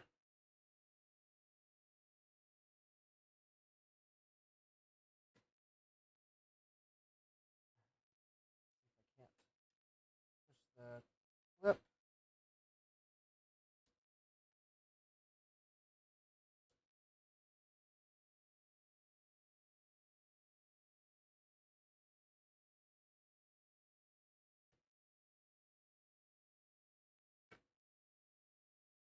Clip feels really jammed. All right, since I am going to be replacing these anyways because of how corroded they are.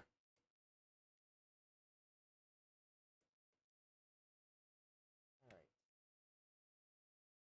Oh yeah,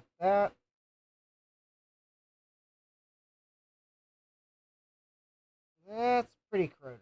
All right, I think it's a good call to just go ahead and replace those, especially because I mangled it getting it out.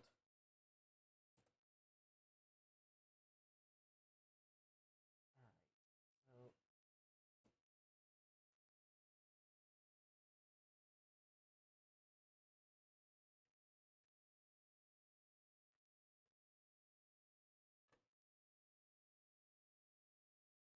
so I'm going to use the power of some deoxit.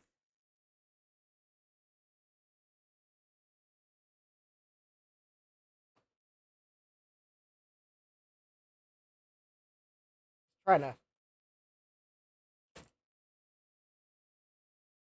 Francois says, currently tweaking the model for my Coin-O-Mac CD 2032 holder to simplify assembly. Why use double-sided tape when a clip will hold it, and why bend pins when you can raise the thing? Ah, my mouse was in the way. CR, yeah. CR 2032.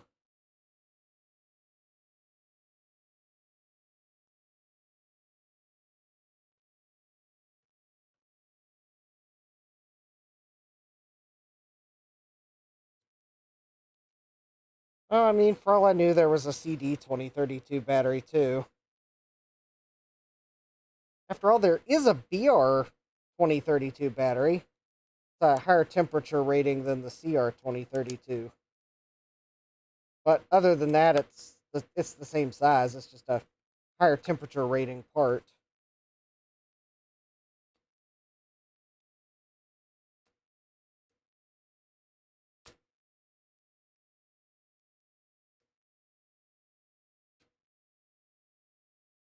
All right.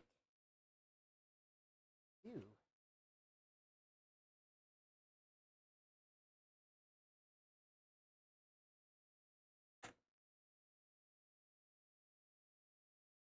Find it kind of interesting that the battery crust is blue and the case is teal. But all right, this case might need a wash. All right. Am I sure? Am I totally sure that I have sabotaged this project for the evening?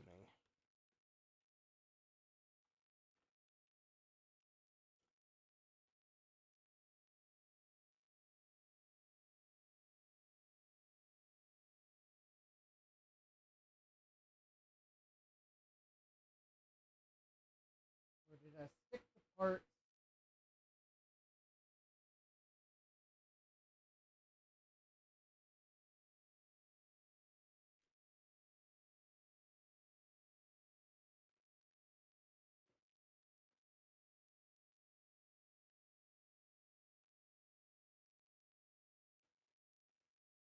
No, I did not stick them in there.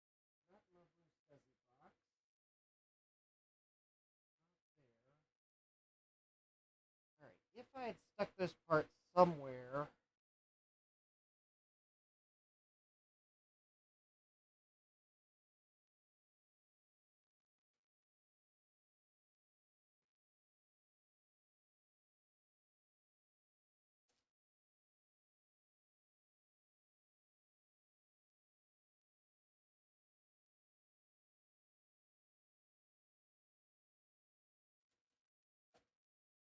no, I didn't stick them in that box.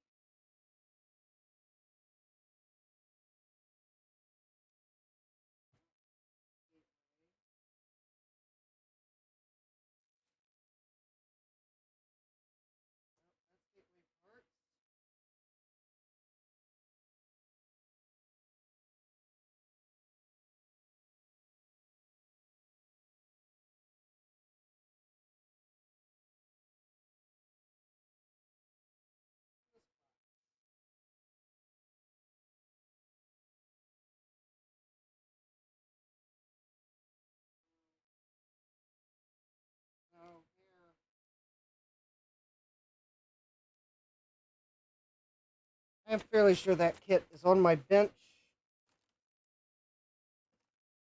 under something.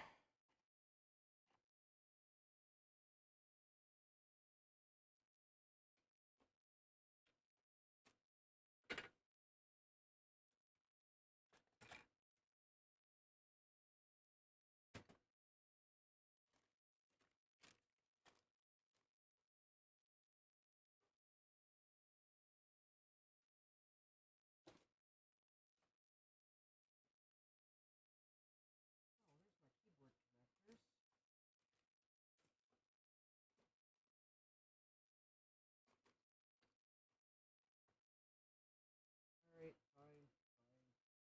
I give up. I don't know what I did with them.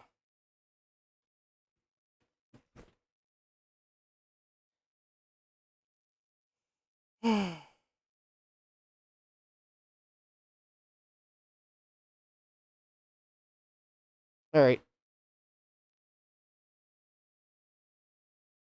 I don't know what I did with them.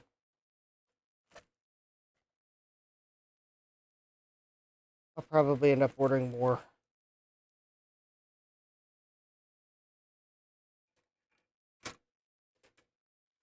Alright. So it was one, two.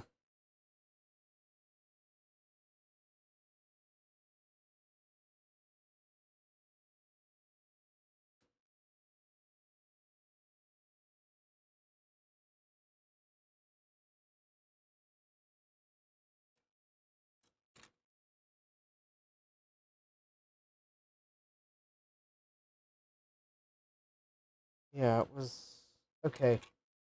So the six longer screws are the case, and the three shorter. Oh, all right.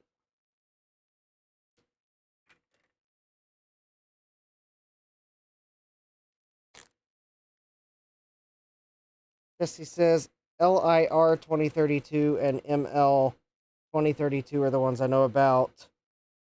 There's also the VL variant, but I've never seen them in a 2032 size. Thomas says I had to replace an LIR 2032 in a Bang and Olufsen product once. What a nightmare to find it.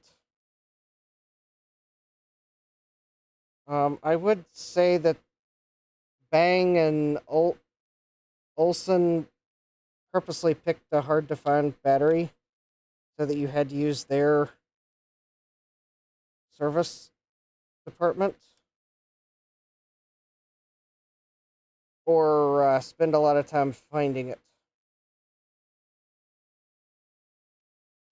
Not saying that's necessarily the case, but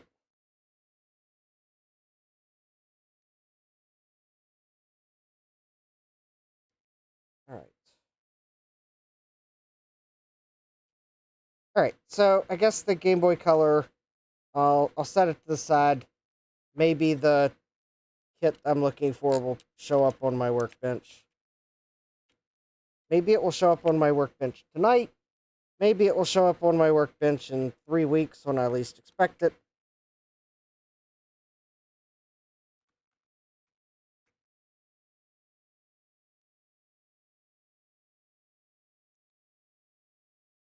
Oh, Bang and Olufsen, yeah.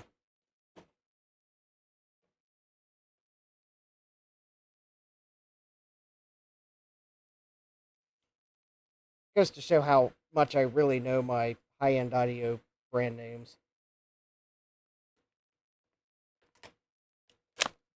Okay, so we've managed to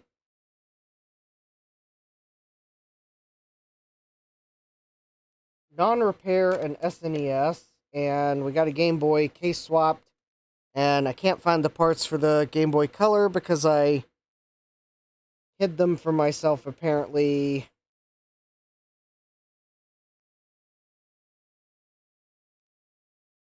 Let's switch to PlayStation 1. What could go wrong?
All right.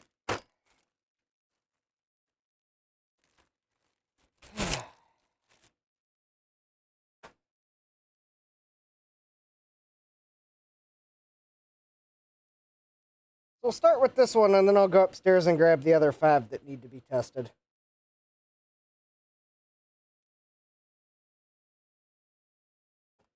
So this one I got at the thrift shop. That I also got the Game Boy Color, and the SNES from.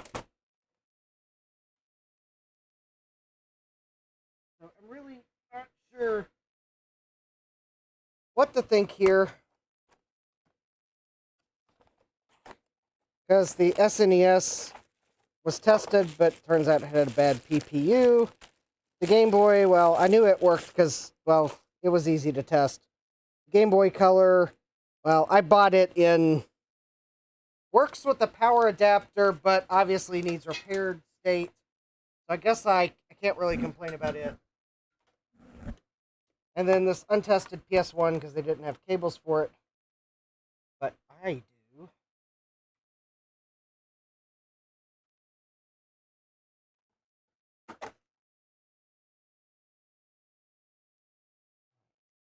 I guess that is the way it goes in. Alright. There we go. Luckily, I have cables. Alright, I also need to plug in the AV cable. Alright. Oh, please, I obstructed my walkway.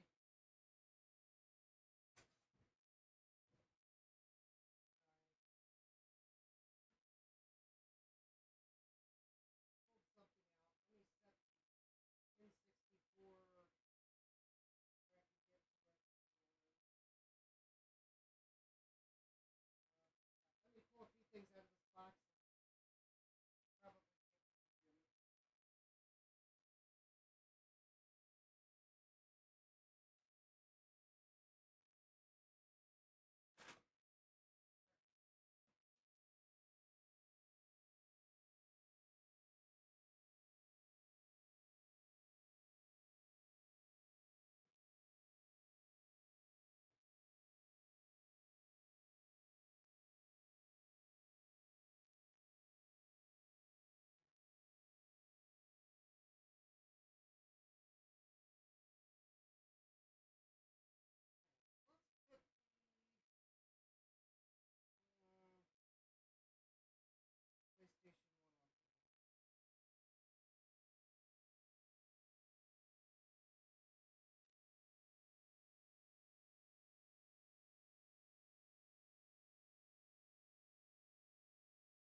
All right.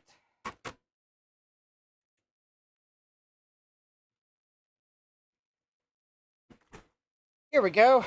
All right, so the first PlayStation one we have, and a total of 6 that are untested.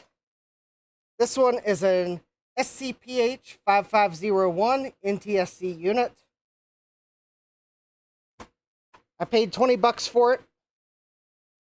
At one point, some adventurous person wanted 79. I paid only 20 because apparently no cords were with it. All right. And let's see. I've got it plugged into power. I've got AV. And 3, 2, 1. All right, we got a power light.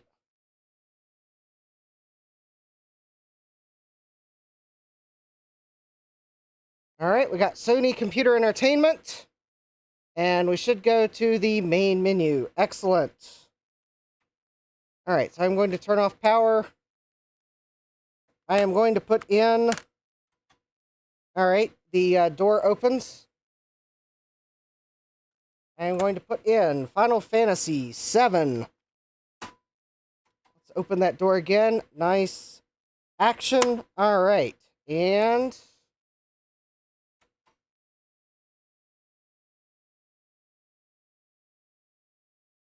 Wow.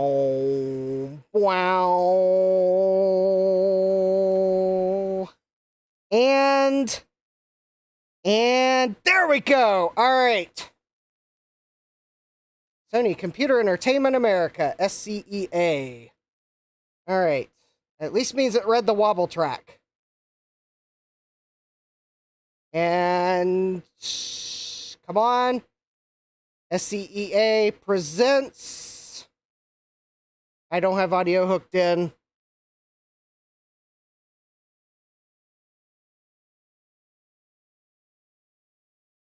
And Squaresoft. There we go.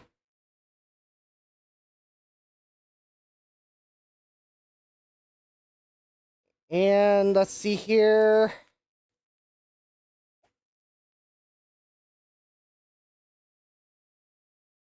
And we got full motion video, because I'm pretty sure this is an FMV and not an animation. Yeah, first one is loading a game. I should see if I can find my controller. You know, I wish I had an adapter doodle that actually... Oh, wait. Do I actually have the... Oh, I might have the technology here. Yeah, this was $20 untested. Let me see if I have the technology here. No, I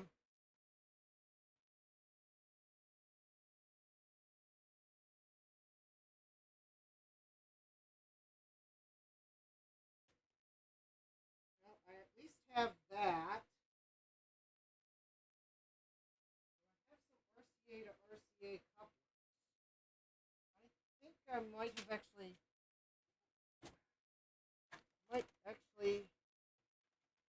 have it. Oh, those might be up. Maybe. Oh, I may have those upstairs.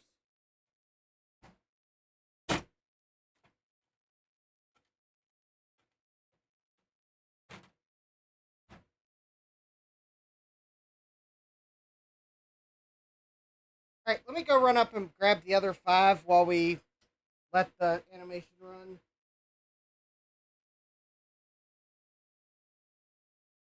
me see if I can find the controller I have somewhere. Oh, there it is. PlayStation 1 controller acquired.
All right, I've got the other PlayStation 1s. Unfortunately, the adapters I thought I had upstairs are not the ones I thought I had, as is often the case. All right, I guess I need to put some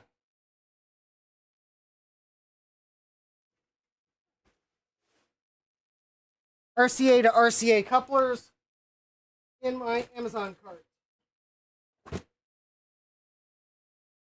Because then I could plug a cable like this into my PlayStation. Oh, I forgot to grab the controller.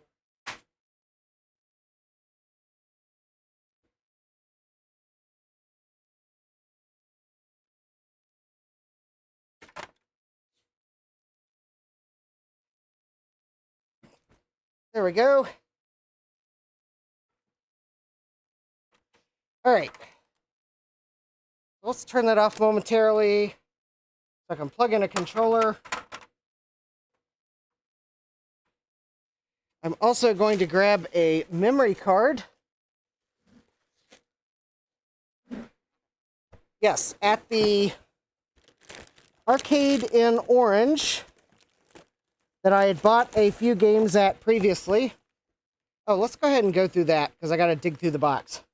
So, I was at the arcade in Orange, Virginia this weekend. Hi, GeoHam. GeoHam's asking the other five, what, was there a blowout sale on PS1s? Sort of. We'll get to that in a moment. Deadmex says, presumably so, since there were no cables of any kind with it. Yep. Yeah, it's I don't have it hooked up. I need to buy some adapters. Anyways, I was at the arcade in Orange yesterday with some friends. Had a fun day. It was pretty cool.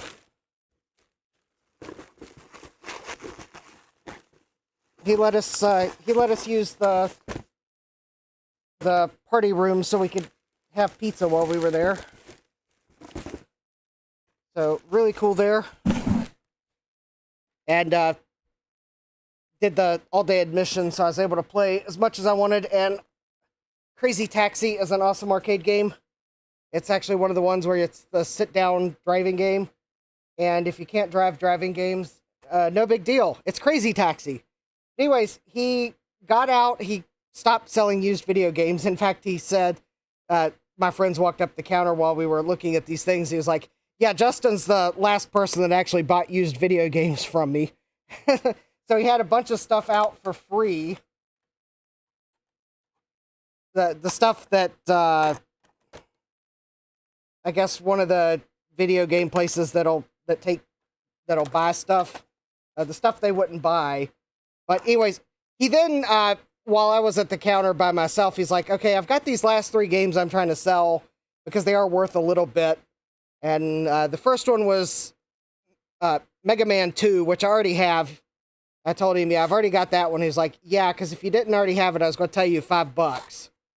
The label was kind of damaged, so I passed on it. Partly because I had 2 20s in my wallet. And these were the other 2 games he was trying to sell. The Adventure of Link and Tiger Heli. He sold me this one for $15. It actually has the slipcase. And that one was $5. So I was. So if he sells Mega Man 2, then that will be the last person that buys it. And actually, if it still has it next time I'm there, I may have a $5 bill with me and just grab it for I don't know, maybe sell on eBay, give away, have a spare copy so that 2 people can play at the same time. I don't know. But anyways, there we go, $20. But then from his free collection, he gave me a PlayStation memory card. So we're actually going to see what's on that on this PlayStation here. I grabbed Madden 2000 for the N64. So there we go. An absolutely generic test cartridge for the N64. I don't really like football games. It's some SpongeBob game. I don't know which one it is, but it's for Game Boy Color. It's in rough shape. I mean, the label's almost gone. In fact, I don't know that I would have known that was SpongeBob if he didn't tell me. There's not much left of SpongeBob on the label. And NASCAR Challenge. Again, that was free for NES. And then this will probably be my generic NES test cartridge if it works. Hollywood Squares. Because you know it's going to be a good game when it's a TV show tie-in. And that a TV game show tie-in. But anyways, So thank you to 6R's Entertainment Yard for some free games and a couple that were really cheaply priced. Now all I need to get is the first... Oh, and I forgot. He also had a Game Boy multiplayer adapter that was in the free pile. So, anyways. All right. I'm going to open the CD. We'll turn it back on, and let's see what's on the memory card. If anything, and that way I can at least say I tested the memory card one. So let's see here. I think you hit X. And... Oh. And it looks like it is completely blank.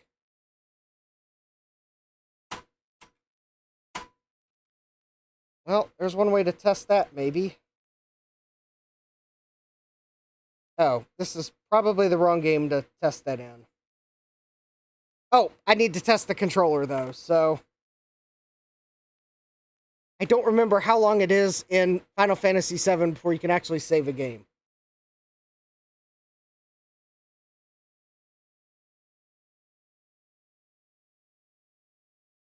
Yeah, oh, Sadmax says, honestly, depending on the game, it may be just for the best that audio isn't hooked up, copyright and whatnot. Yeah, I want to say Final Fantasy VII is okay.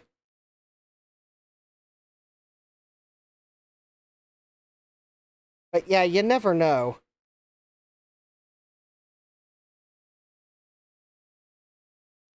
Yeah, honestly, though, if it's a Nintendo game, that's about when I probably, maybe it's just as well that audio isn't hooked up. EA games, maybe, too. All right, so we're going to new game.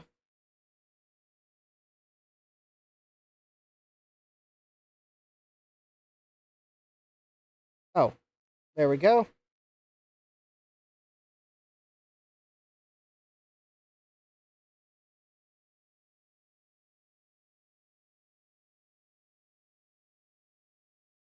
Let me guess.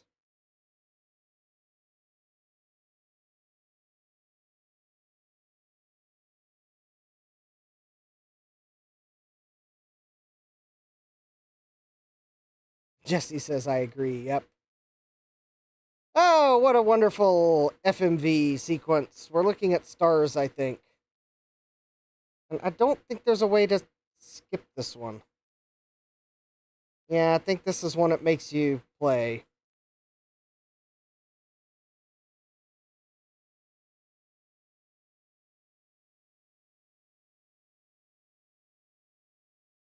Oh, yeah.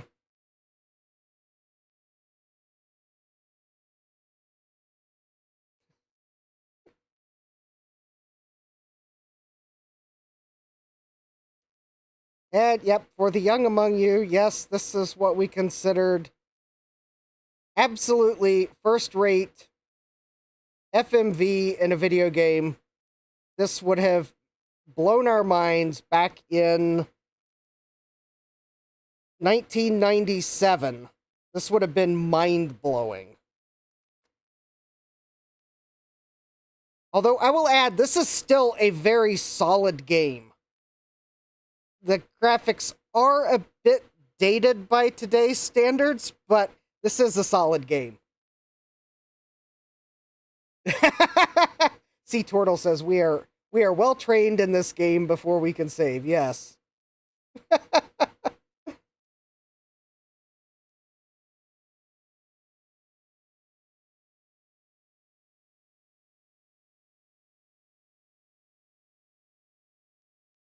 And this is what some of us would have been telling our N64 owning friends about. Like yeah, your system has 3D, but we've got all these cool FMVs to help tie our game together. Sadmax says, heck, depending on your family, this could have still been mind-blowing past 97. Yeah. Well, I mean, I first found out about the PlayStation 1 in probably 2000. Because I think my roommate got a PlayStation 1 the summer of 2000, because I think I remember. Yeah, I remember our first semester he had an N64. And then I think it was either the next semester or following the first summer, he had a PlayStation 1. So yeah, it was 2000 before I knew about it.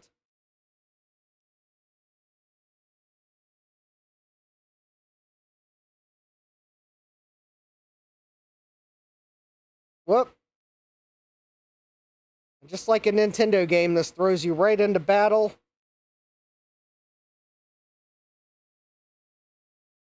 Let's see here. I think we want to attack.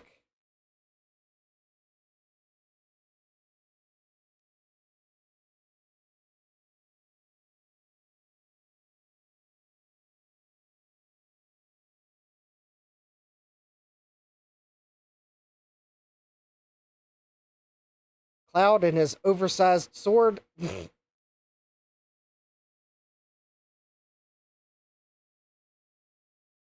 All right, we just leveled up. Woohoo!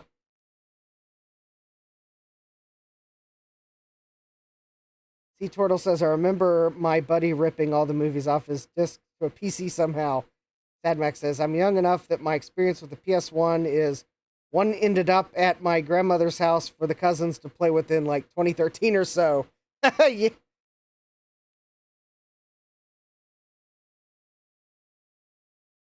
I then later ended up with said PS1. Nice.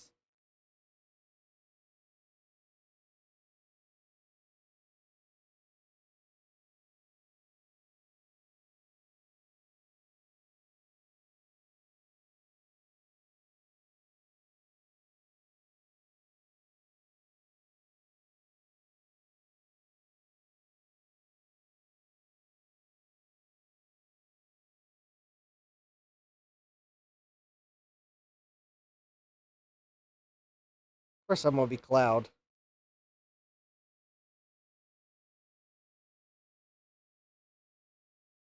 All right.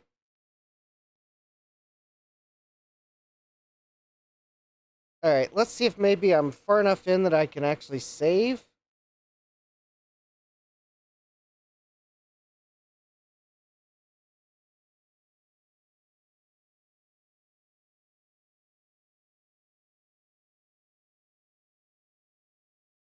All right.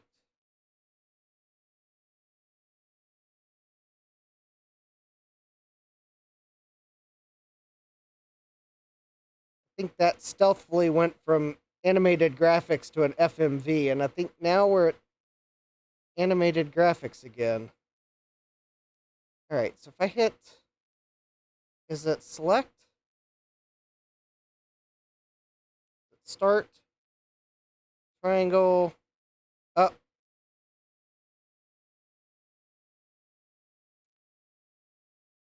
Okay, cannot. Oh, that's right. I think you can only save in the outer world. All right, well. Okay.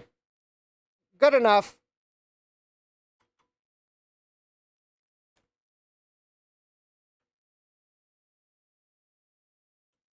The PS1 works. At least we have, I think the memory card works. Unfortunately, this is like my only PS1 game. So it's not like I got another one I can quickly throw on and create a save file.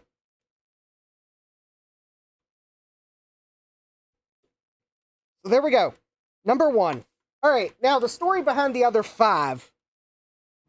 So I was browsing Facebook Marketplace, as I occasionally do when I'm bored with eBay. Now, eBay is the place where I buy the things I later regret. Facebook Marketplace, I have to say, Facebook Marketplace usually delivers. Maybe because you actually usually meet the person in person, and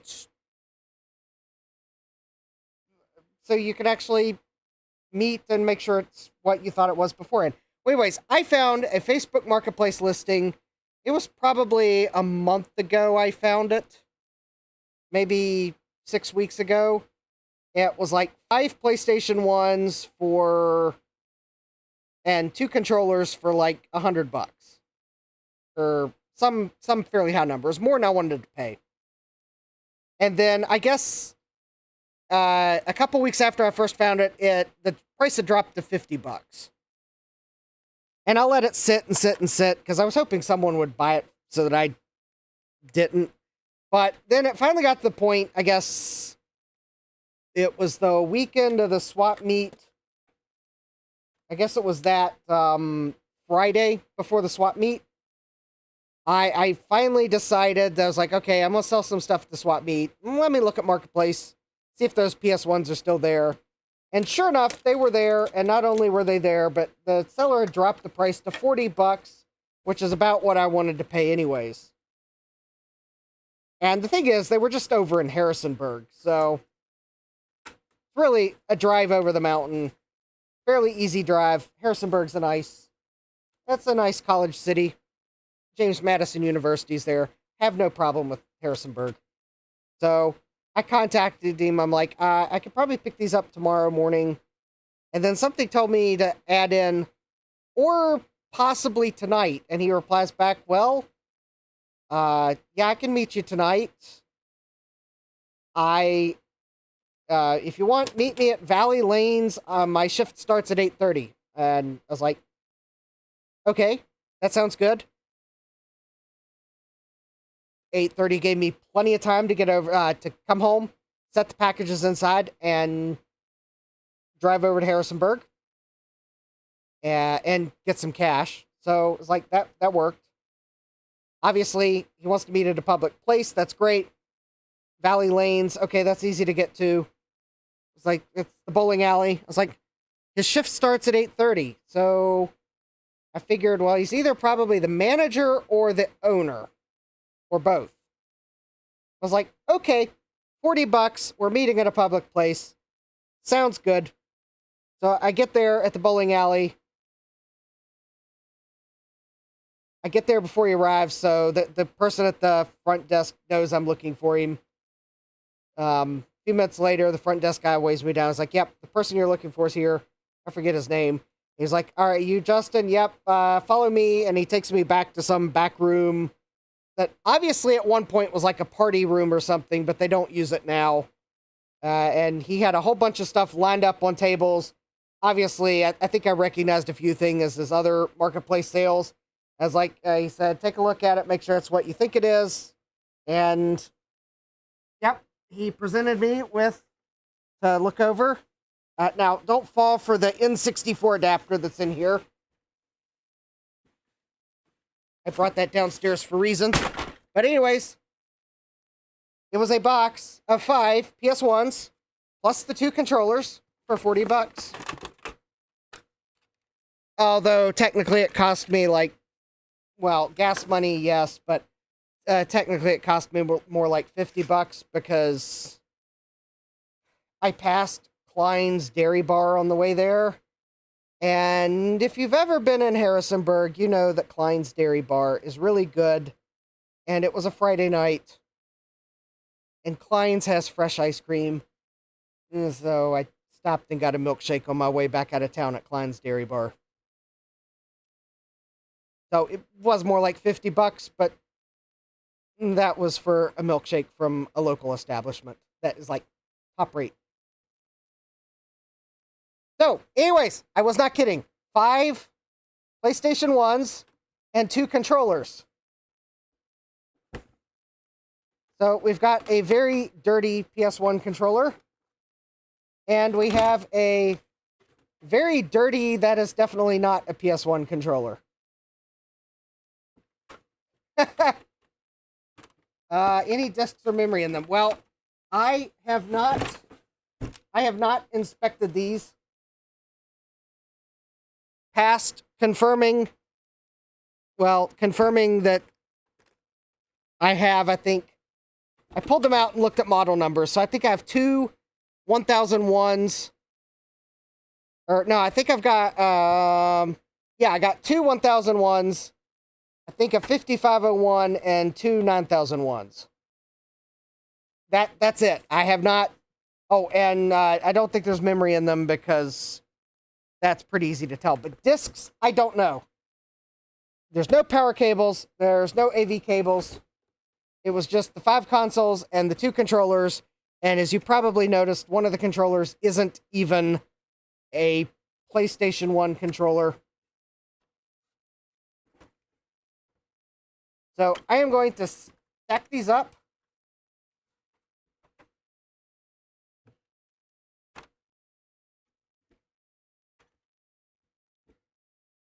And we're going to go through them and we'll test them. All right. So I think I've got these in order. That I've got the 1001s first, and then I think the 5501 is this one, and then the last two are 9001s. All right. So I got the power cable. Luckily, even the 1001s even do still take the multi-AV out cable, so I can just use the same AV cable, power cable. All right, so number one, we have no disc, but it does open. All right, so we'll go ahead and we'll put the game in. We'll plug the AV cable in.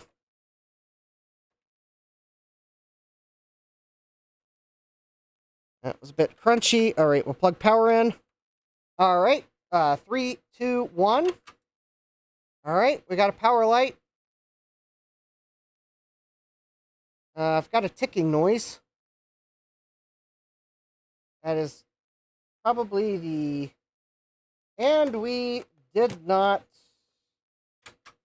All right, we did not read the disc. All right, so... All right, so I am going to... try to remember where the button is. All right, do not try this at home. I am a trained YouTube professional. I don't think it's reading the disc, but I'm going to press in... no, I'm not going to press in that button with that. Here we go.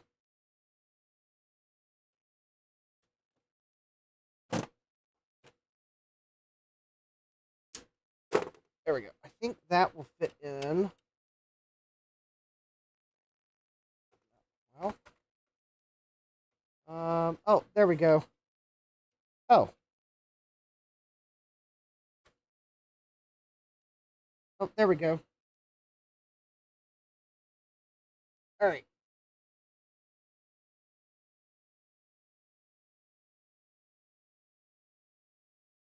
Actually, let me do this away. Jesse says the PS1s are cursed. Did he elaborate on their condition at all? Untested? Unfortunately, he deleted the listing after I picked them up. So...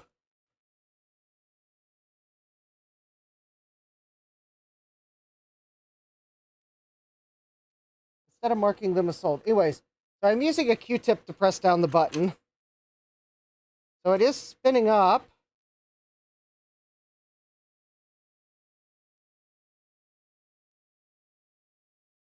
But I have a feeling the lens is... Oh, please insert PlayStation CD-ROM.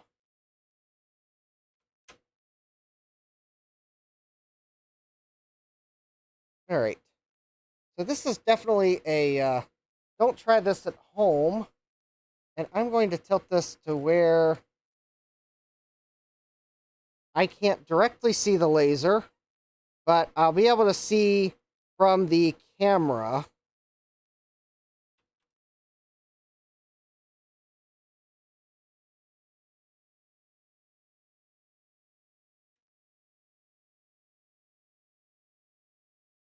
So it is trying to focus.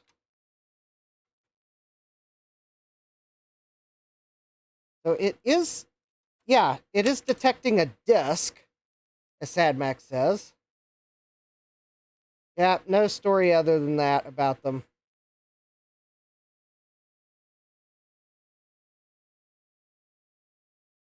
Oh, wait a minute. Wait a minute.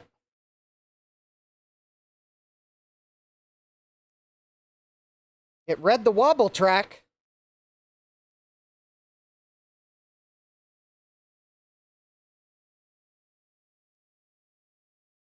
It could be a dirty lens. Oh, yeah. Yeah, it's not reading it, though.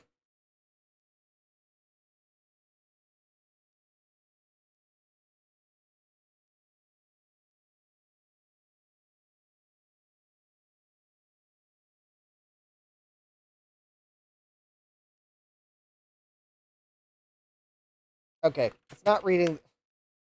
Somehow it managed to read the wobble track, because as far as I know and understand the boot process of a PlayStation 1, you will not get the copyright screen unless it has detected a valid PlayStation disc.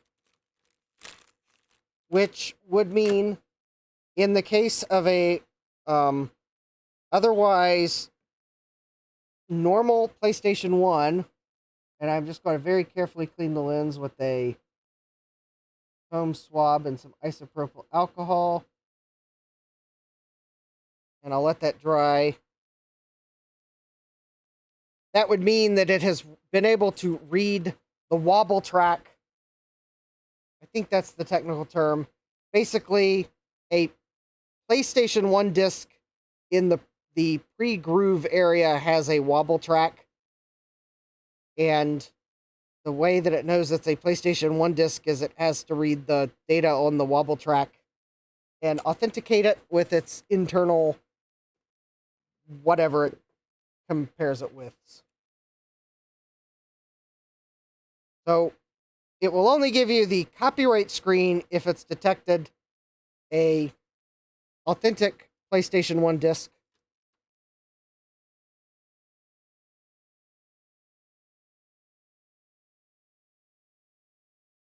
Assuming the system is unmodified.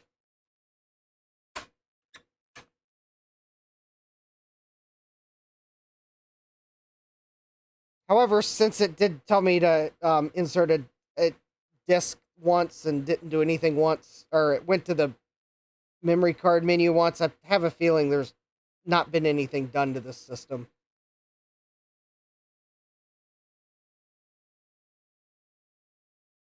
All right, I cleaned the lens. All right, we got...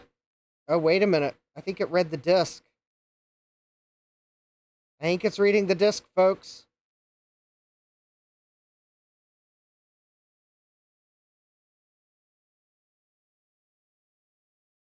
We got Squaresoft.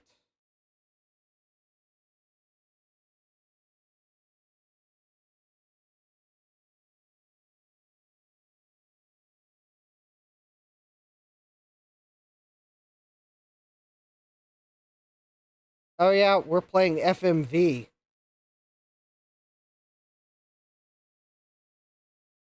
Now, I believe these 1001s were notorious for not really being smooth in playing FMV. Even back in the day, and yeah, it kinda does seem like it is occasionally dropping a frame. Alright, so let's actually go into the beginning of the game. New game. Controller's working. Now, this is my controller. TadMax says it is also possible the laser is going. Yeah, it could be a weak laser. But if you look at the Wikipedia article on all the PlayStation 1 models, you'll note, I think the 1001s are the worst when it comes to playing FMV. And Sony gradually worked on the problems with it. I think when you get to the 9000s, they'd pretty much ironed out all the problems.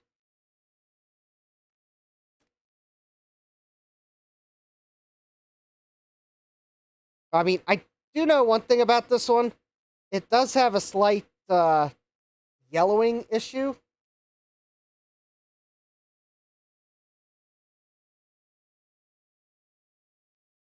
It's almost kind of like a mullet.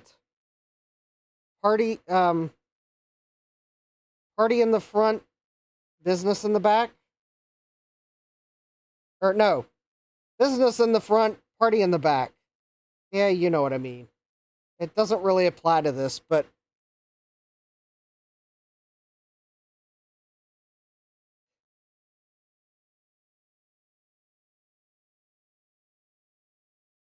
Sadmax says, huh, I didn't know that, but it makes sense they'd work out the bugs as time goes on. Yeah, it is a weird shade line, Topaz says. Didn't put sunscreen on the entire body. Yeah, Sadmax says it has a tan line. Yeah, quite literally has a tan line. Because it is, that one side is so yellowed, it almost looks like beige.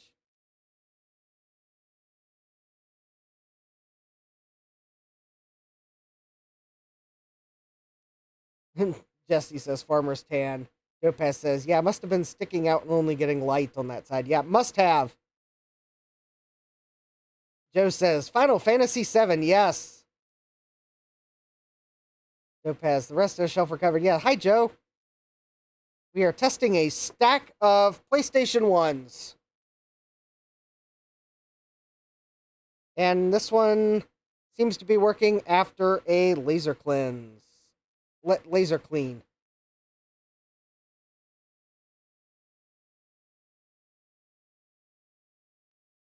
I like how those police officers let Barrett run right by and stop Cloud.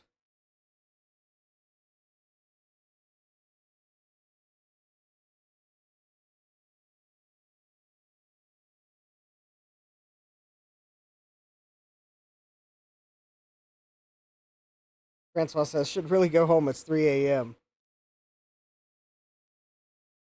All right, there we go.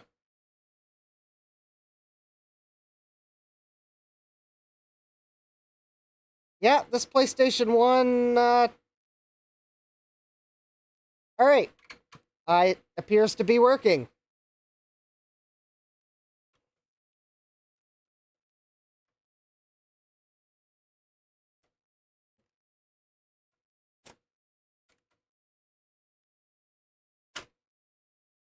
All right.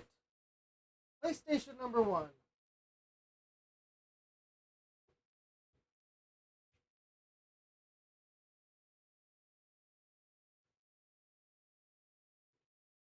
Oh, very well. All right, that'll work. All right. PlayStation number 2 is equally as weirdly yellowed. It is missing the parallel port cover, but it is another 1001, as can be evidenced by the RCA jacks. And also, this one apparently was refurbished by Sony at one point. So the door does open. Oh, and we are missing the spindle doodly doo. So we will not be putting a disc in this unit, but well, at least we'll see if it powers up. All right, so this one has a bad optical drive. All right, it did power on.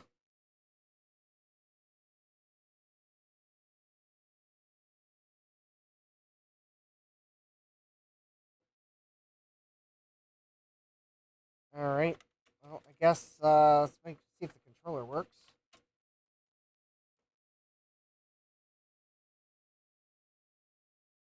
All right, I do not have anything to repair this one with. All right, looks like the controller works. Obviously, I can't play a CD, but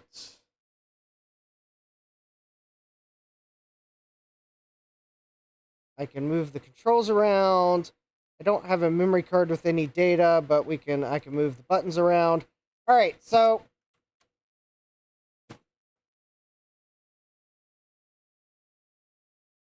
I can get the spindle thing 3D printed.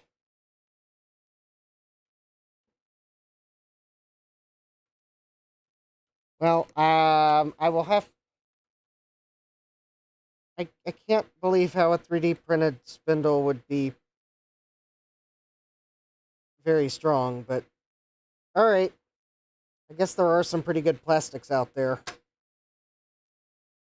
I mean, after all, Sony was the company that put the warning on some of their CD-ROM drives that don't you dare put a slightly scratched disc in this drive because it might shatter and take out all sorts of property and pets and people and blah blah blah blah blah. Yeah, they had some. Hey, you can also get them on Regret Store too. Yeah, yeah. Thomas is now speaking my language, but I'll look up the STLs. All right, so this one's got a farmer's tan. It's also weirdly scratched here. This is a 5501, as you'll notice by the fact the CD-ROM is in a different place. In the later models, Sony moved the CD mechanism further away from the power supply so that it didn't deform the plastic rails they were trying to use. I think by the 9001s, they had switched to metal rails. Topaz says, "You'll shoot your eye out." Yeah. Yeah. You'll shoot your eye out. Jesse says, "I did have that happen with a light on drive once." Yeah, I should go find that Sony CD-ROM that has the weird warning. I'm just going to go ahead and clean this laser lens. There we go. All right, laser lens cleaned. Because I see the pet hair that's in the top of this.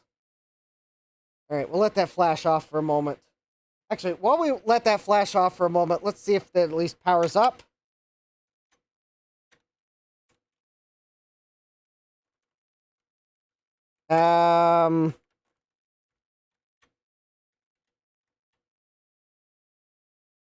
And the power supply is dead. No power. Well, that was a short test. All right, so the 5501. Oh, hold on. The 5501 has no power. So we had one that worked, one that needs a spindle, one that has no power. Well, we'll open it up and look. We'll probably open them all up just to see what boards are in them.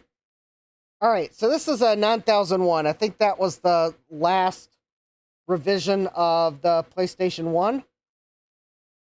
But before they got that little, like, PS1 mini thing. So this one's got the spindle. This one doesn't have a farmer's tan. This one actually, the lens looks fairly clean. We'll go ahead and pop the game in. Pop the AV cable in. Plug the power in.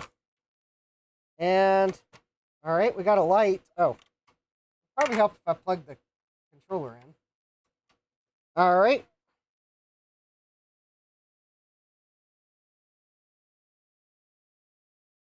All right. Sony Computer Entertainment.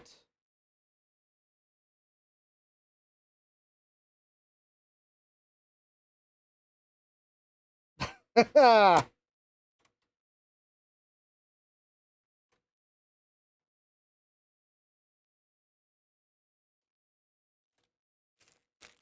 knew I should have cleaned the lens.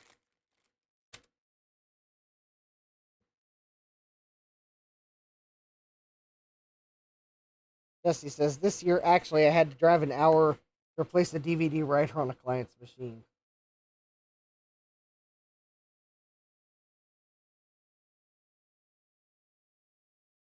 All right. Lens cleaned. Yeah, we'll open them up because I probably need to recap. All right, let's see if we at least get the menu. Ian said, I've had to do that too, but I got paid $250 for that drive, so I was okay with that. All right, so controls, the game controller input seems to be working. All right. That's good. All right.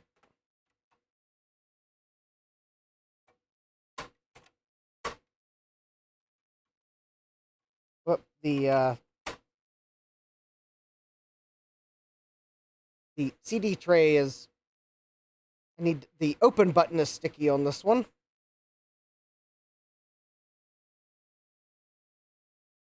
I do not believe it read the disc. No, it did not. All right.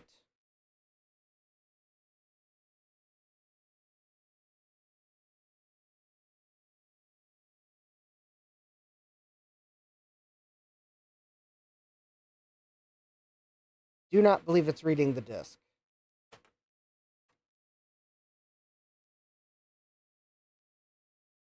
All right. Let's see if it is even attempting to do anything.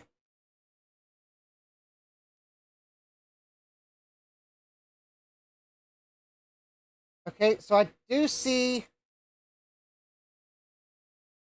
that the laser is trying to focus.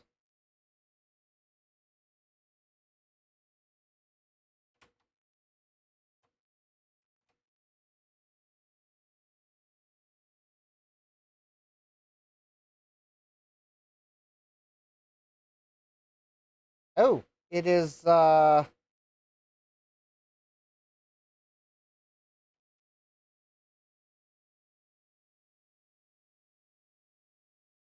it's not spinning the disc.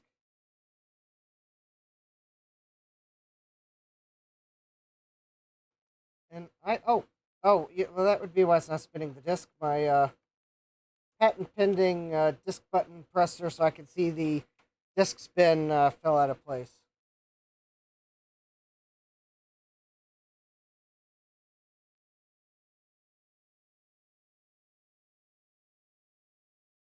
Maybe this one just needs lubric. Yeah, maybe the mechanism's sticky. But yeah, okay. It is it's spinning up but not reading the disc. Okay, there's a chance that I might be able to fix this one. And the open button probably needs cleaned. So there's a chance I might be able to fix that one tonight. And last but not least, we have another 9001.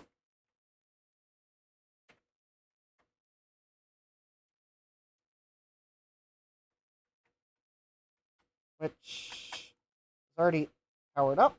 All right, let's see here.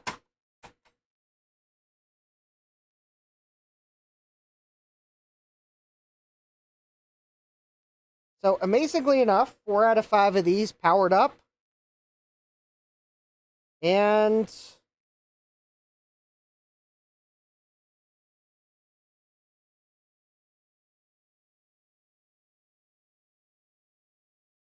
I was hoping maybe 2 of them would read the disc.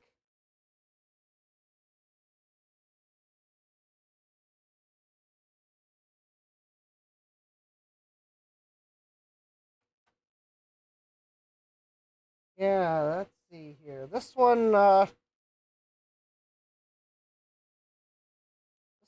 a bit concerned. All right.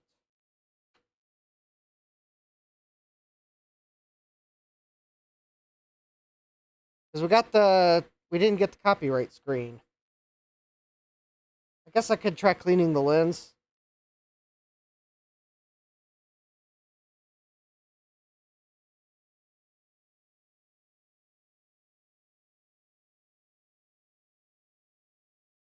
Honestly, I think this one's got a noisy picture output. I mean, it possibly needs recap. Oh yeah, I like that. I think it flat out gave up trying to read the disc. All right, let's clean the lens. It is also possible that the sled mechanism's gummy and needs to be cleaned and relubricated. Of all these mechanisms, the 9000 ones I think maybe have the best chance of having a metal sled.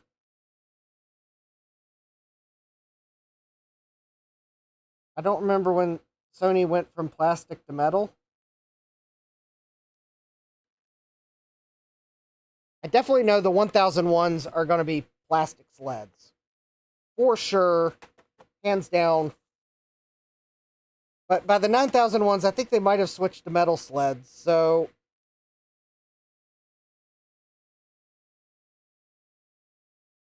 yeah, the plastic ones would, with heat, would warp, rendering the drive ultimately non-functional. The metal sleds, of course, the lubrication could be gummed up, but they'll probably re-lubricate fairly nicely. All right, so let's see if that did anything.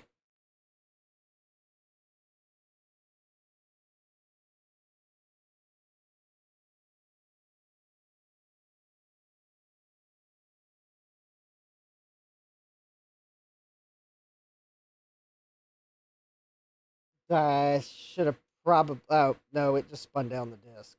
And spun it back up. It's not reading the disc. And it spun down again. Yep, alright.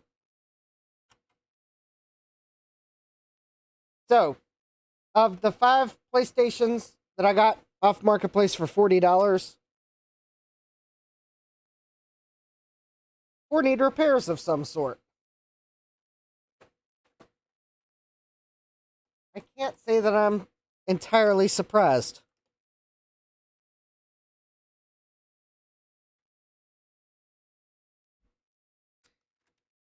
Now, I would, Oh, wait a minute. You know, I just realized the Sony game controller that came with them is actually a PlayStation 2 controller. But I'm pretty sure it'll work on the PlayStation 1. Just, you can't use the analog. You can't use the analog joysticks. Or some, analog doesn't work. And it is also an incredibly dirty controller. I guess, actually, how about let's test it out? And then we'll open up this PlayStation 1. We'll start with it. We'll see if lubricating the drive will fix it. Also,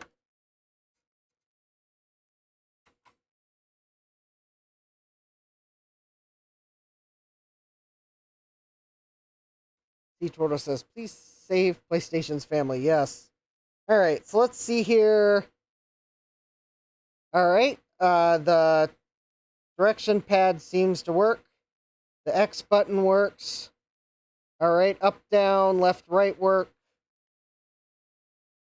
Yep, the analogs aren't going to work because that's a PlayStation 2 function.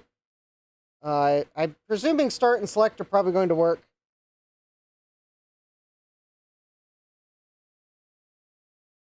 Yeah, this incredibly dirty, PlayStation 2 controller appears to be working.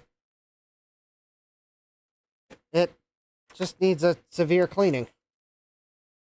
I'll have to pull a PlayStation 2 out to fully test it, but it does appear to be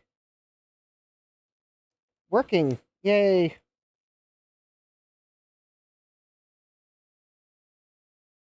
I am also somewhat curious.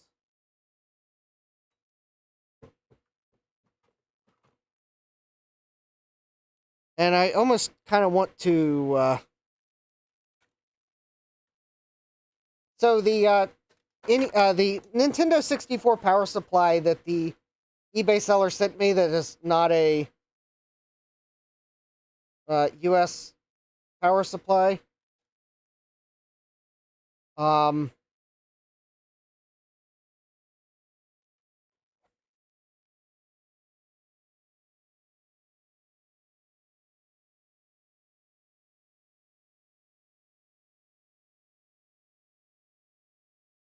Yep, let's totally see if it works.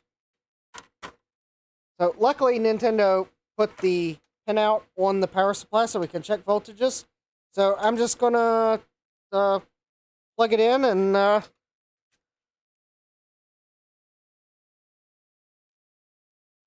we'll see if it works.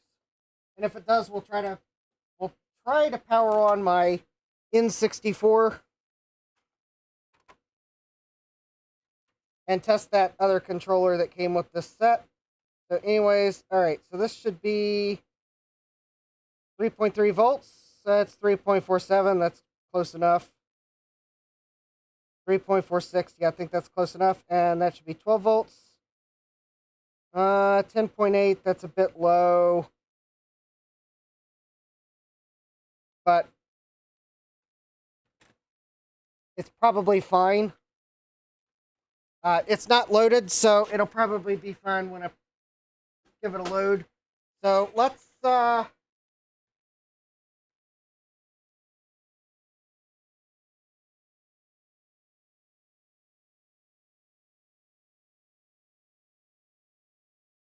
right, I have not tested this N64.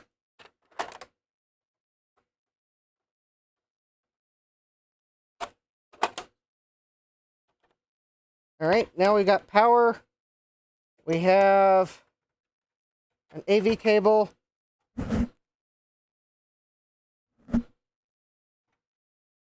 And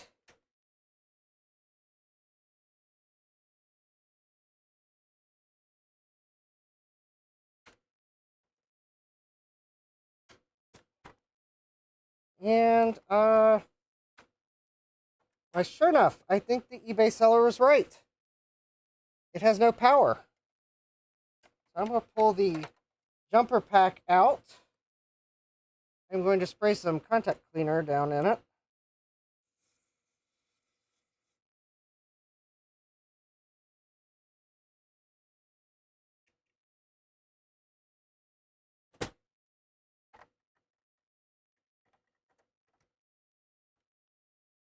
I do know these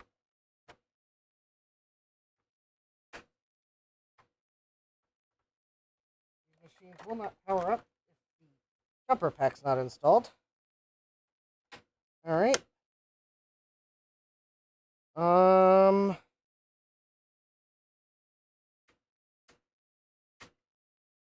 Nope. What appears if my N64 is... Oh!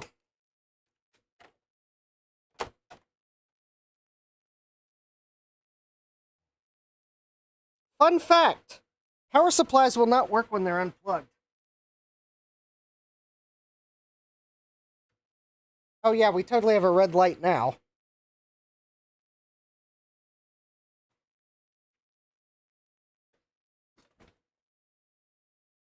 Oh, but we totally do not have an image.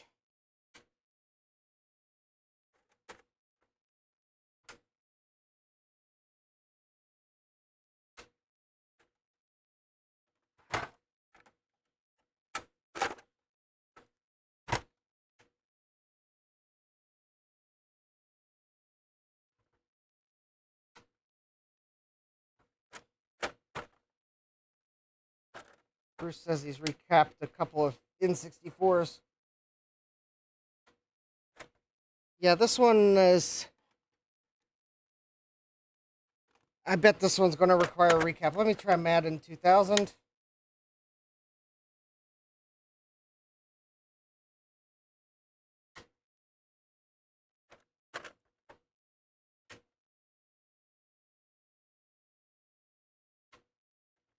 Yep, it would appear as if...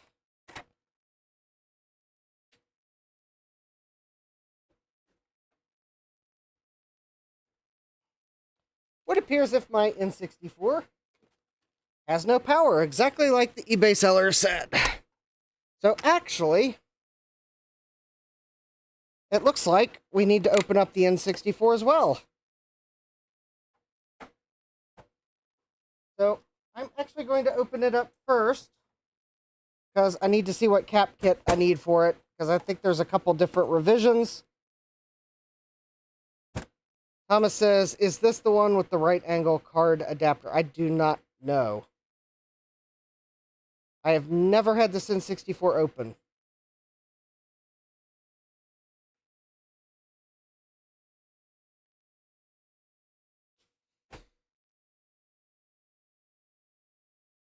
All right.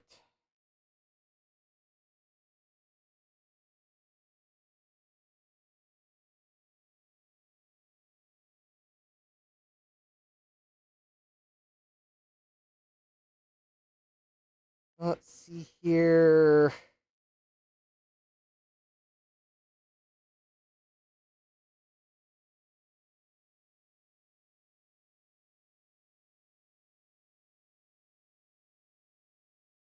Oh, it looks like there's only one revision of the N64 cap kit for all revisions. So I guess I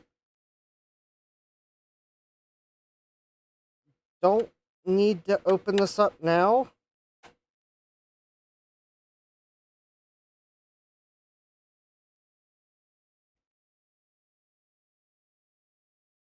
Except it would certainly be nice to confirm that there's not another fault. Like maybe a... Well, it probably needs recapped.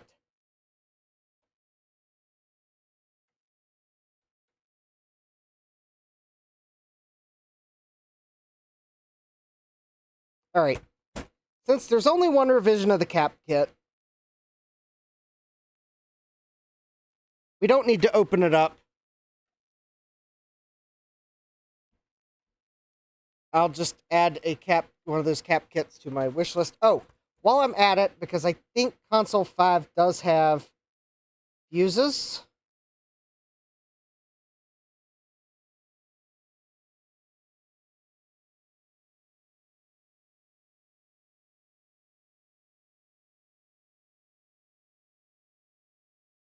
Let me see if they have the... While I'm thinking of it, let me see if they have the fuse for the SNES.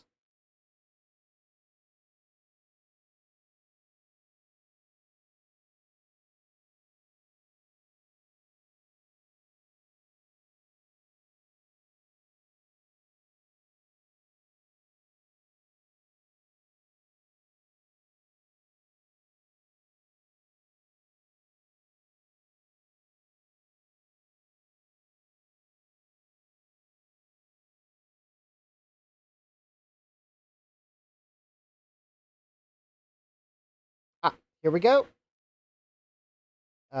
They do. All right. So, all right. Console 5 does have the fuse. All right. Bruce says 4 by 10 microfarad, 16 volt, 3 by 33 microfarad, 25 volt, 9 by 68 microfarad, 10 volt. Oh, all right. I will. Yeah, that'd be great if you want to send that recapping guide to me.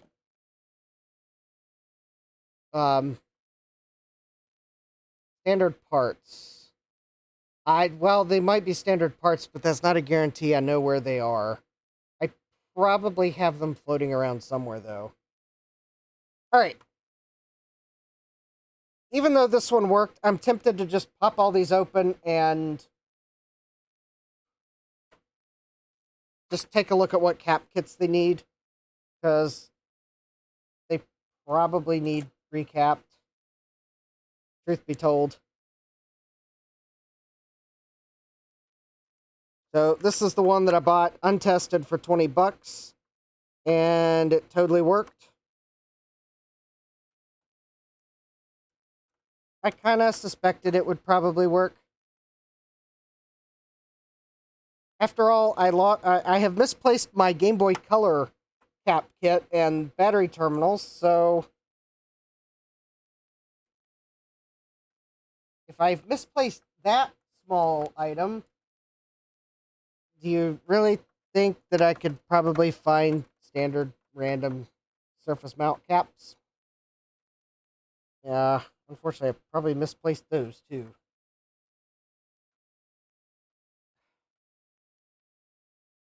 I'll probably just order another kit. And actually, I was kind of thinking of if Game Boy Colors were easy to fix, that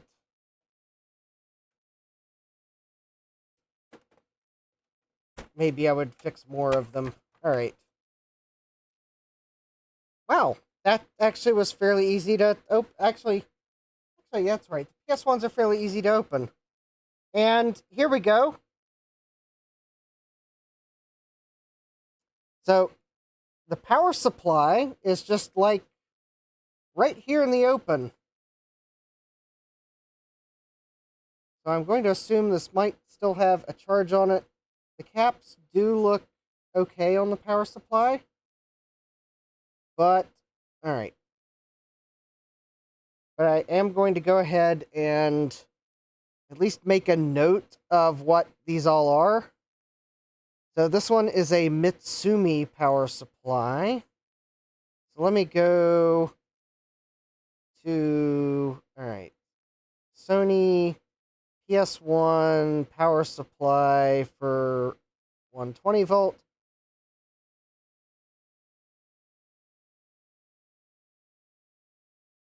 Alright, so it does look like if it's the Mitsumi power supply for 120 volts. It looks like there is a single cap kit from Console 5 that does all of them. And they have confirmed that, there we go, this is the SR679, is confirmed on their kit. It looks like there's two versions of that power supply, and I have the -21, which is confirmed. So, all right. So that is easy. That can be easily recapped. Thomas says, I found the boxes for my old Game Boys. I think you can find the unit. Yeah, I could probably find the parts. All right. Now, the other thing that we need to do is, because there is a motherboard, and I don't think there's a way to tell which board it is without removing the shield. Although I think I might go look at.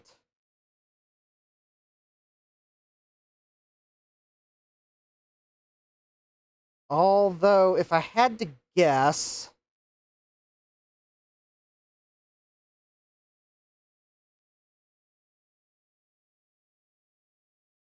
let me go to their wiki.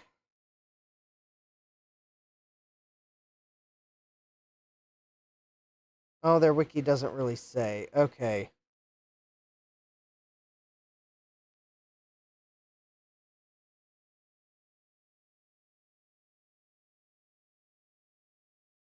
Okay. So I am going to have to take the shield off to get the part number. Alright, that's fairly easy. So on these, we just lift up on the CD mechanism. And we're going to have to remove this cable here. And I should probably go ahead and remove the ribbon cable.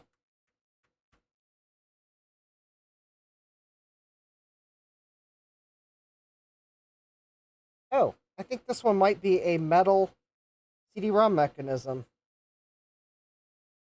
Because I see a metal slide in there. That's good. Alright, since this one's working, I'm not going to meddle with it. When actually, I'm just looking at caps anyways. I may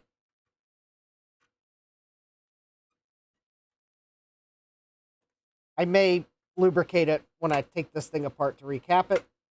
But I'm not going to do anything to that now since it was in working shape. I'll save my live streaming minutes for the ones that weren't reading. But I did want to at least see what kits I might need to order so that I can just maybe order kits for all of these.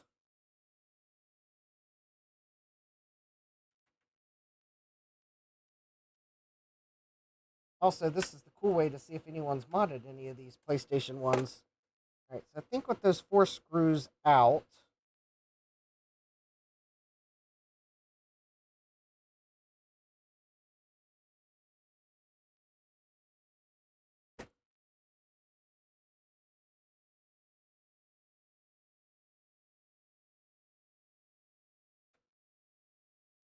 those 4 screws out, I think the top shield should lift off.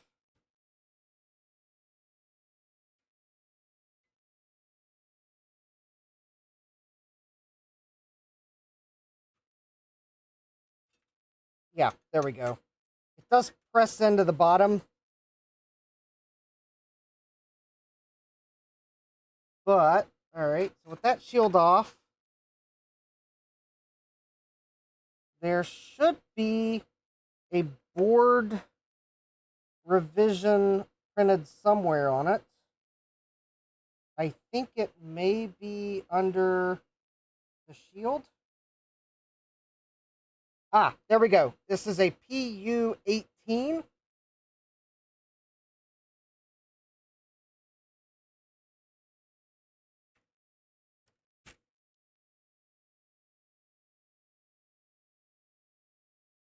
Yep, that, all right. Very good. It's a PU18. All right. It is kind of what I thought this might be. All right. So we got a PU18.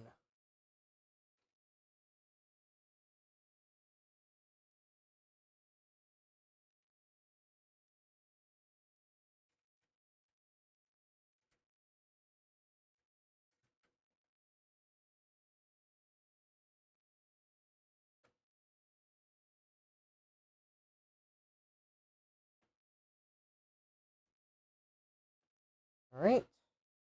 Oh, I don't think I got that snapped down. Oh, there we go. All right. Very good. So we have, I have a feeling the other 5501 is probably also a PU18.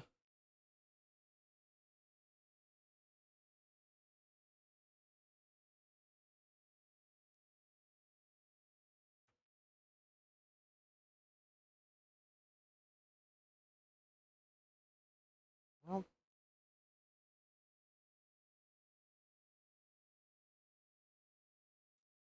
what's that? Wait a minute. I thought that was a self-tapping screw. Why can I not feel the thread?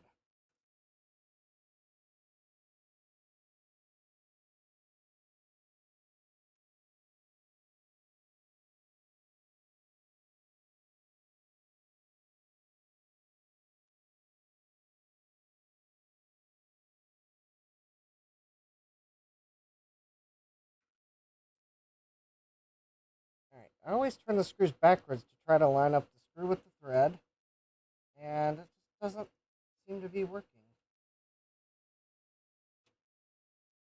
Oh, that's also not where that screw went.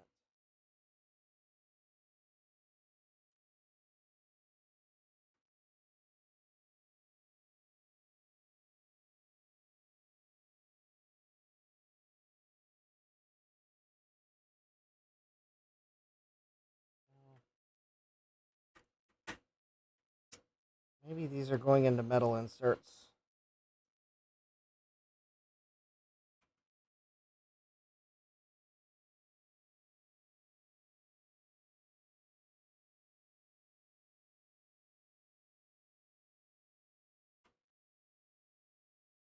All right. Well, all right.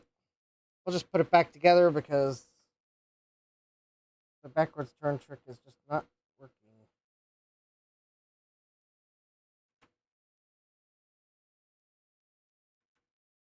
Either someone's been in this console before and made more threads, or there's actually like some sort of insert in there that I can't feel. Because the backwards turning trick doesn't necessarily work if there's a metal insert. And it's also not needed if there's a metal insert because you do it to not tap new threads in plastic. All right. I am going to go and just put this unit back together so I don't lose parts. They're easy to put back together.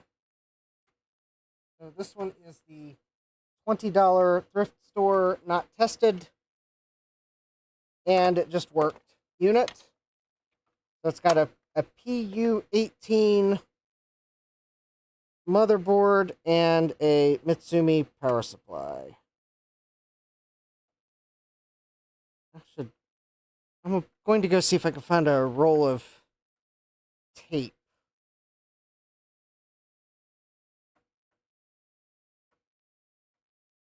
Because I took my tape upstairs that I use for tagging items, and it must be at the bottom of the box that I haven't brought downstairs yet. Also, I did go pick some stuff up from Marketplace Saturday, and it's looking like, kind of looking like I may do a special stream tomorrow to look at it. Because I don't think we're going to get to it tonight, and I told the person who found it on Marketplace and told me about it, said you should pick this up. I told them I would stream it tonight or tomorrow. So, yeah, it's kind of looking like I'm going to do a special stream tomorrow night.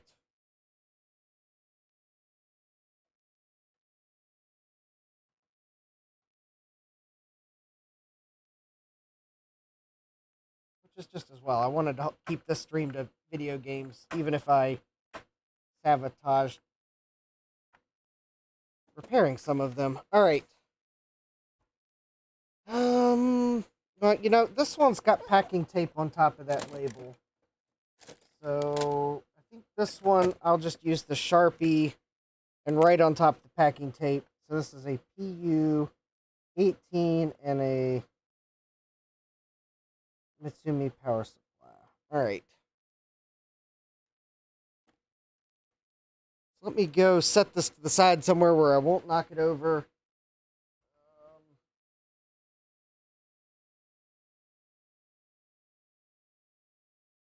Well, actually, I'm afraid I'm going to knock other stuff over if I... actually, I need water.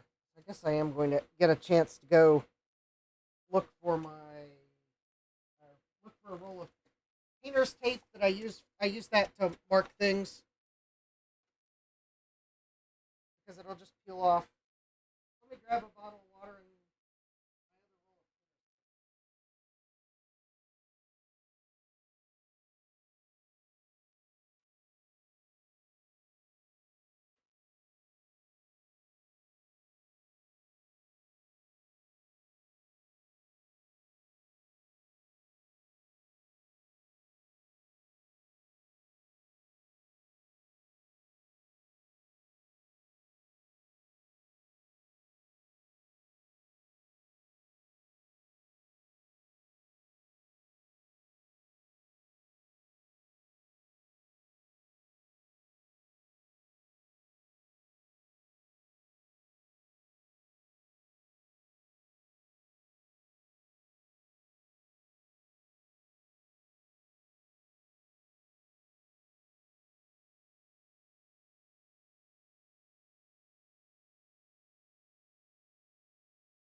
Okay.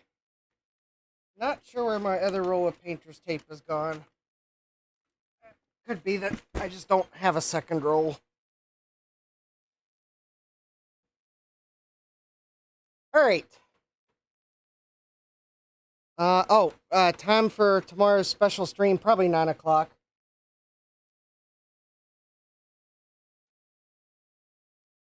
Alright, we probably won't go all the way till midnight. Famous last words. Alright, so this 9001. I think this is one of the ones that would not read a disc.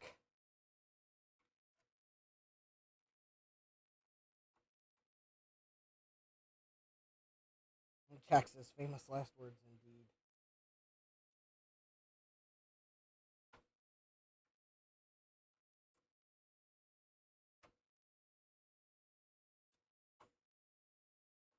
your clue for tomorrow's night stream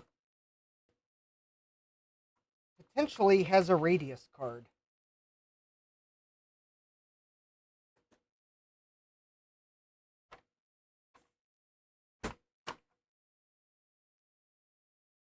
All right, there we go. It is a 9,000. Oh wow, that power supply board looks like it's gotten a bit toasty. All right, so this is a. I can't tell what brand power supply that is. So I'm going to have to go to the Console 5 wiki.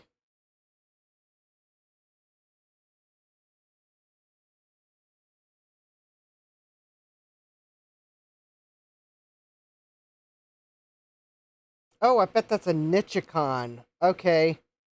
ZSSR 9 or 797MA. 797MA.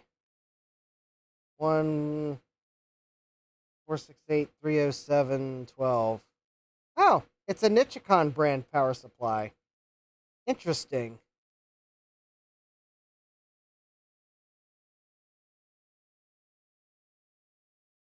Yeah, it must be what it is. And naturally, it's got a Nichicon brand caps on it. So one of them's kind of awfully far off the board, but I don't think it's trying to launch itself into outer space. I think they just may have given it space off the board.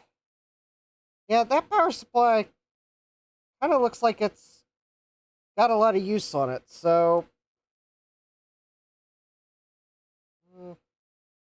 Nichicons are good caps, but this might be a high hour system.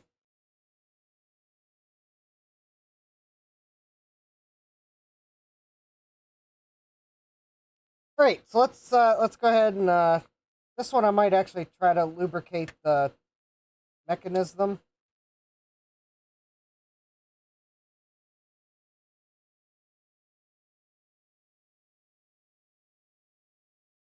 Oh yeah, actually, it kind of feels like the optical pickup assembly is.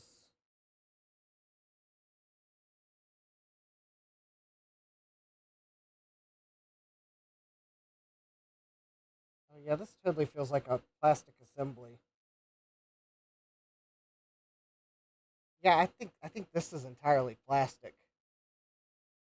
I'll put a little lubrication in it. We'll see if maybe it frees it up to move, but I think this is one of the entirely plastic ones, and it may not be working because it might be warped. And if it's warped, then it's probably done for. Jesse says, I am now fresh out of any 68 microfarad caps. All right, well, this. Oh, and I would normally say that maybe this would be a candidate for an optical drive replacement, but I don't think the 9000 series ones. I'm not sure if they support that. Or at least not easily. I'll put it that way.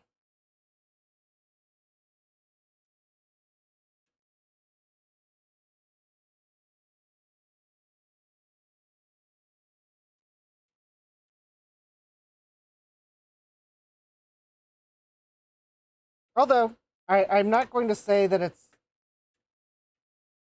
totally without the realm of possibility that I can part swap one working out of two. Ah, the shield came off much easier. Oh, there we go. Yeah, that's a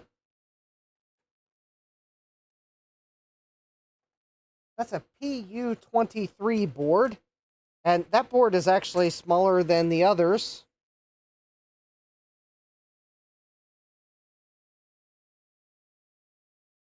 So, all right, Sony PlayStation 1. So this is going to be a PU23.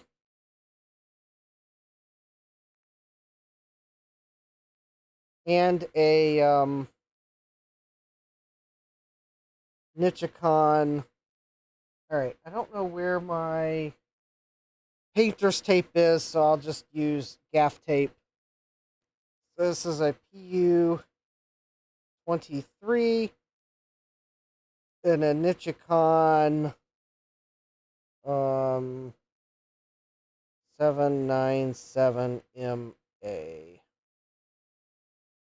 All right, that'll be enough notes for me when Ian says I have some, I think.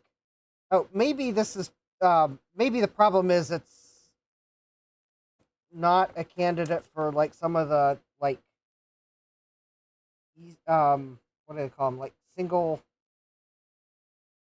board solder or whatever the term is, where you like get one interposer board and you solder it to a whole bunch of points.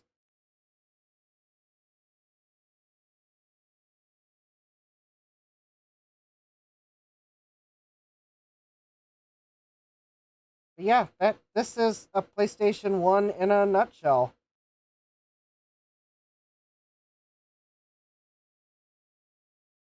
I'm looking at the chips to see if I remember what they all are, but and I don't. I think that's the ROM. I think that's the RAM. Actually, I think these are both RAMs. One's maybe system RAM and one's video RAM, maybe. And these are 3 Sony chips, and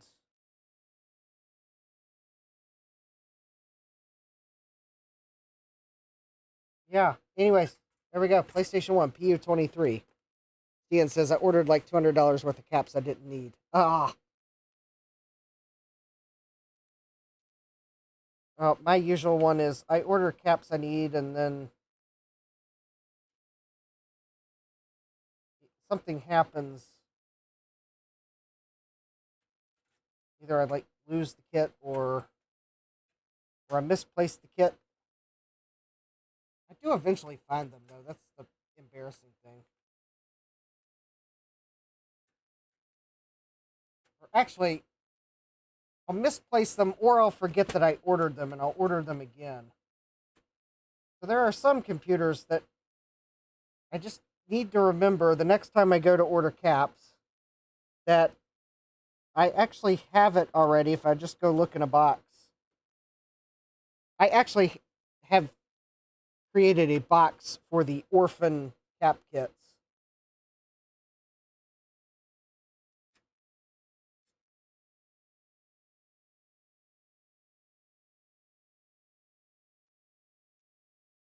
Oh, let's see, that's 1, 2, 3. That's, oh, I think this is where. Yeah.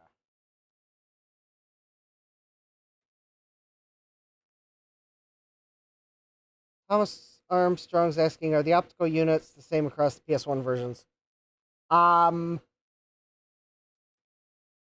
There are, I think, 2 styles of optical units.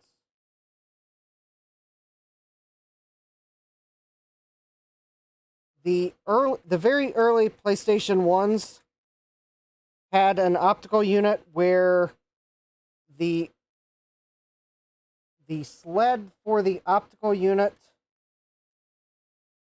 Actually, I'll pull one out. I'll pull one of the early ones out to show you where the optical unit was. This is one of the later ones. Sony moved the orientation of the optical drive to get the optical mechanism away from the power supply. So on the later units, the sled mechanism, I think there's at least 2, if not 3 different styles. So this is one of the later units.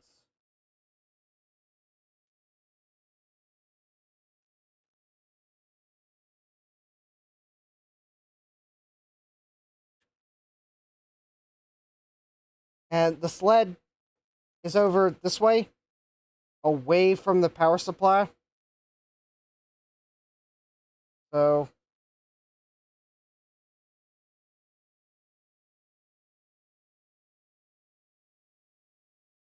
So there's the power supply. Here's the sled. It's away from it.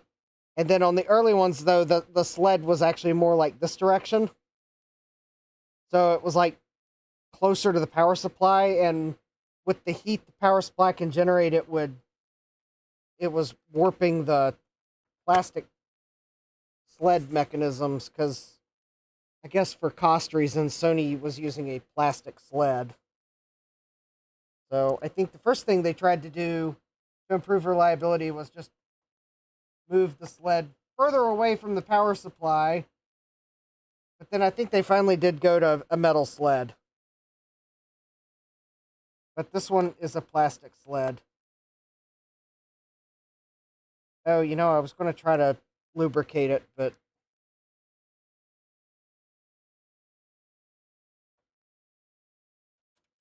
uh, okay, hold on. I was going to try to at least add some lubrication and see if it would read. Thomas Armstrong was asking, does the head move? No, the head was not moving. I was not able to move it. So this may be a very poor repair candidate. But I will add some... Oh, hey, Joseph. Welcome. Yep, we got a PlayStation 1. This one was not reading discs. All right. Okay. I don't know how successful this is going to be. I can't really get to all the points I would normally like to lubricate.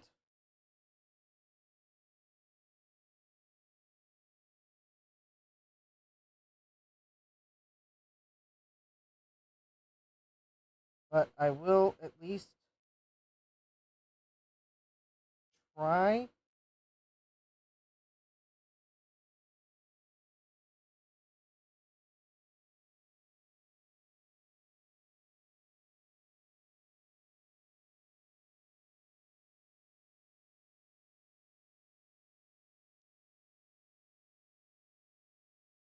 All right.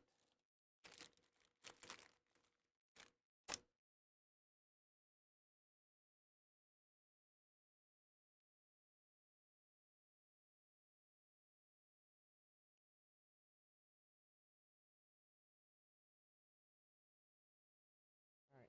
It's possible I may be overdoing this.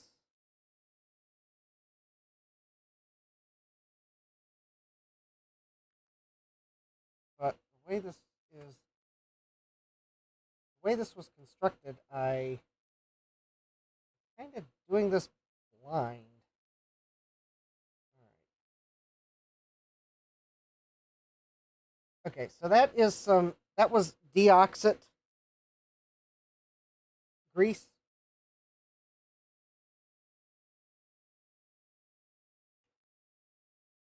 It's what is it? I think it's lithium grease, but it doesn't have any um particles in it. So there's no titanium dioxide filler in it.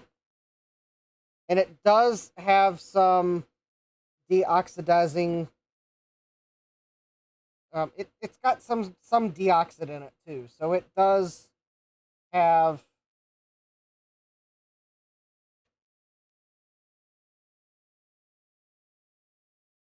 some oxidation fighters.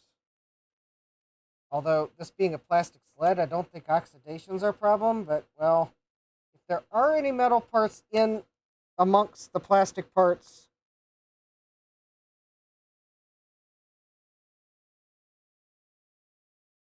then that couldn't hurt. And I'm pretty sure that is safe for plastic. So, all right. So we will see if that's enough to get the head to move. In fact, actually, I'm not going to put the screws back in it. We'll power it up.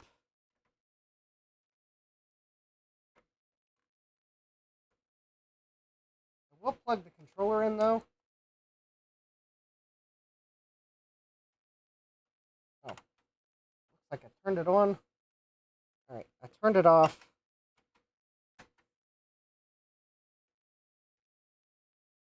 Right. It may take it a few tries to sort itself out, but let's see what it does.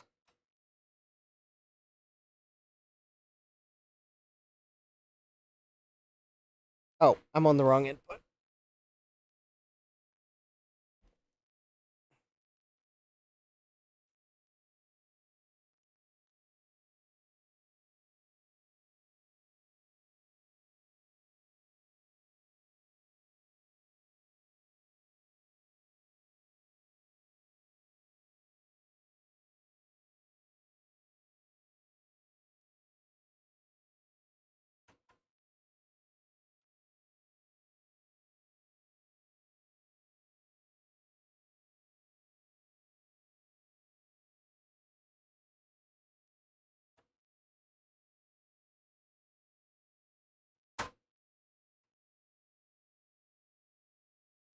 I might have to see if I can get the head to move, but I didn't.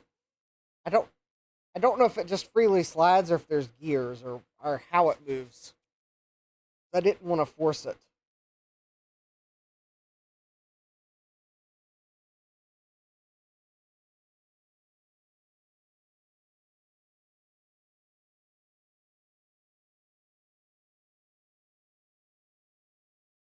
All right. Yeah, it's definitely not. All right. Definitely not. Oh, hold please. It would probably help if I. There we go. Didn't try to lift it while the CD was in the drive. All right. Let me see if I can maybe.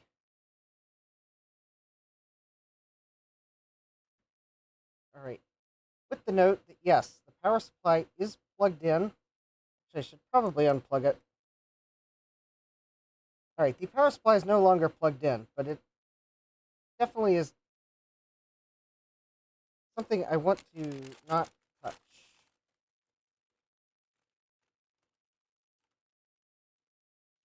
It will probably discharge, but all right. Let me see if I can find the secret to getting the tray to move. I don't know if or the lens to move.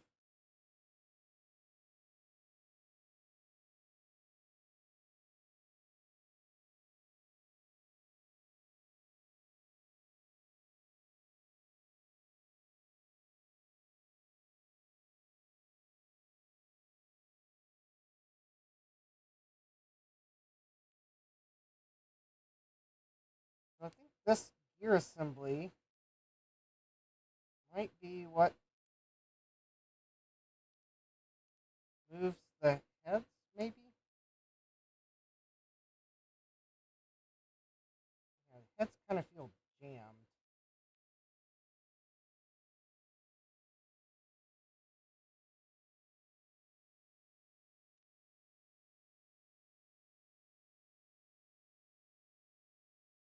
Yeah, the sled feels.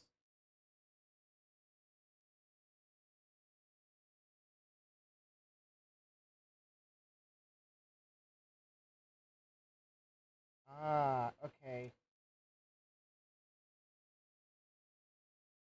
There is a geared.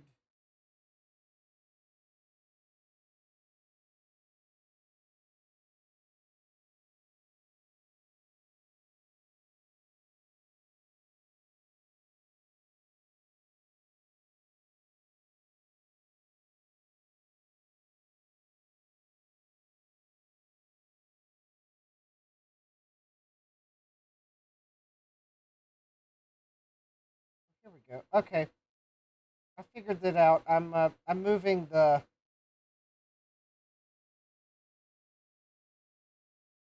very slowly, but I am moving the heads.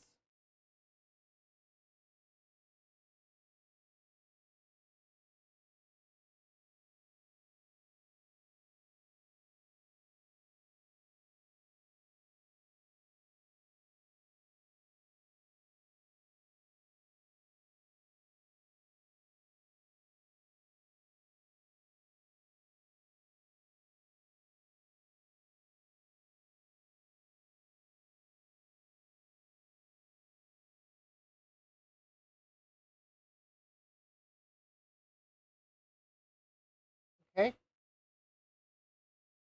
That's all right. I moved it out some. I'm gonna put another little dab of. I'll put some deoxit down there. I think one of the gears is in there.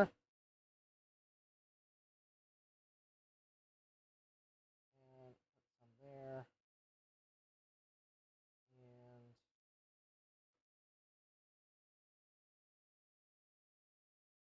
all right. So let's see if I power this up now carefully.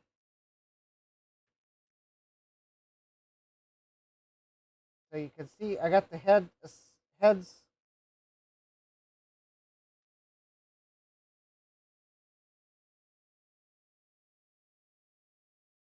I did move it out a little bit. Let's see if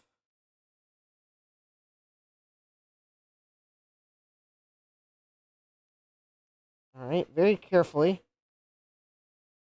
Well, let's plug in power. All right, we are live. Turn it on, and let's push the button.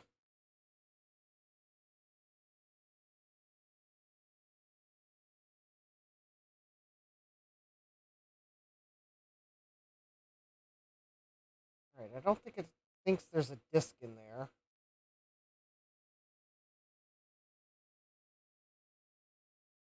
All right, let's do that. Stick in a disc. Push the button. We'll push the button down like I closed the door.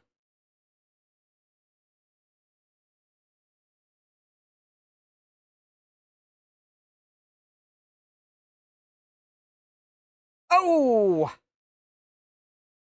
Copyright screen!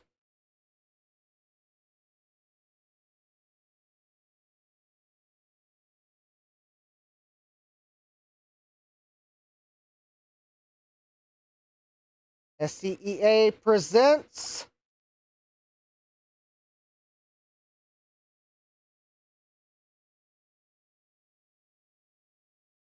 Squaresoft.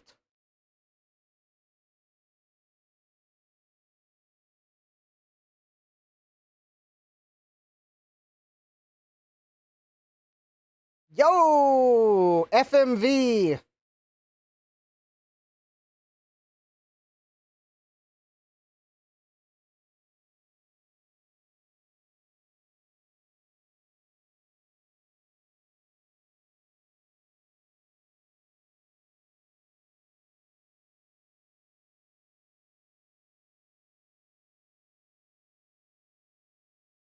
I think I totally freed. I think the head assembly needed lubricated. I totally freed it up.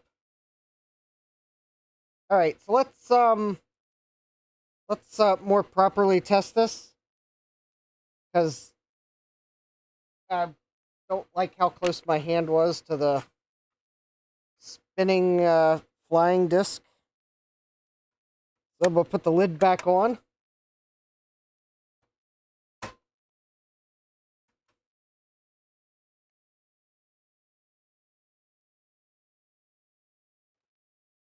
All right. Sony Computer Entertainment. Licensed to SCEA.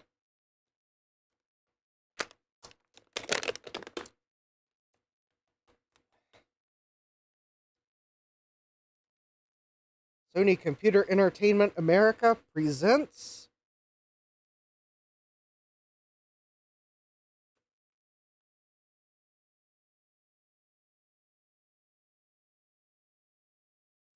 Squaresoft. Although, if you ask me, it's round. But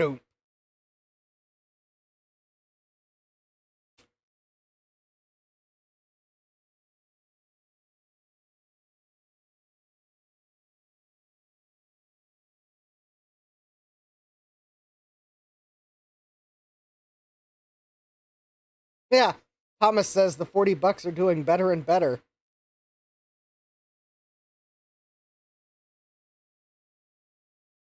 Well, I mean, I've got a working PS2 controller out of the $40, and we've got 2 working PlayStations out of the $40. So we're at least tied with $20 untested at the thrift store. All I need is one more, and we beat the $20 thrift store find.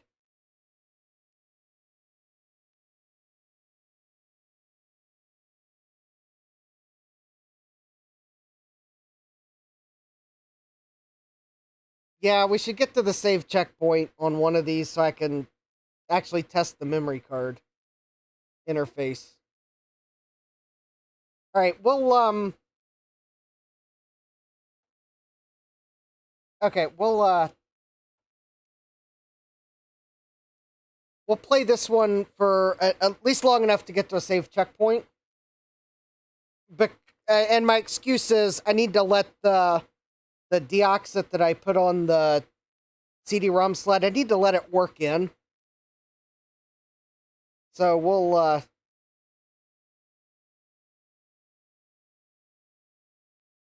now I think this console probably does need a recap because the video on it honestly looks noisier than some of my other PS1s. So I'm thinking it may need a recap.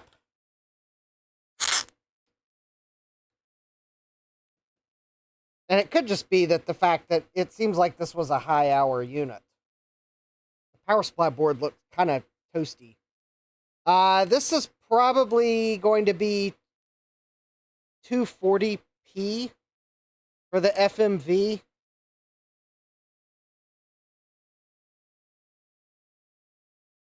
The game itself might actually be 480 interlaced.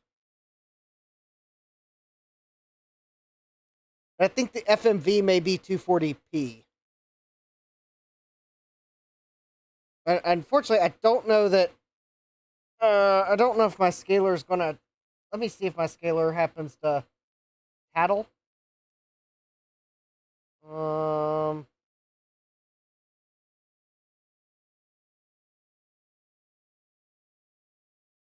No. Okay. Unfortunately, it's just basically. Oh, actually, there is something I could do here. Um.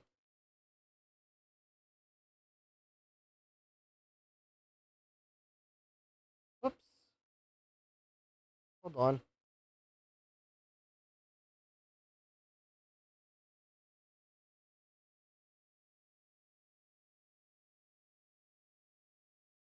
Well, I guess. All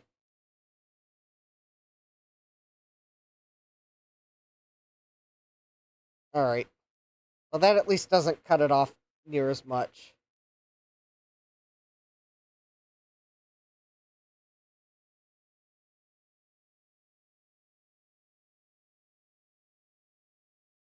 Yeah, enhance. At least it's not stretching it out. And head, my head view blocks less of the picture. Yep. Classic Final Fantasy VII battle system. I actually, I almost prefer this battle system to some of their newer ones.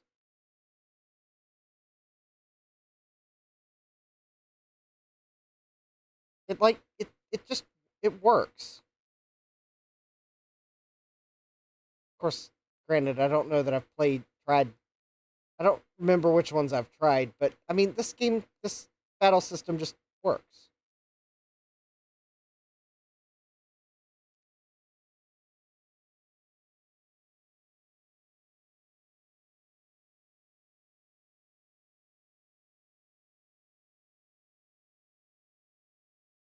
Thomas Armstrong saying phosphorus lag for better video.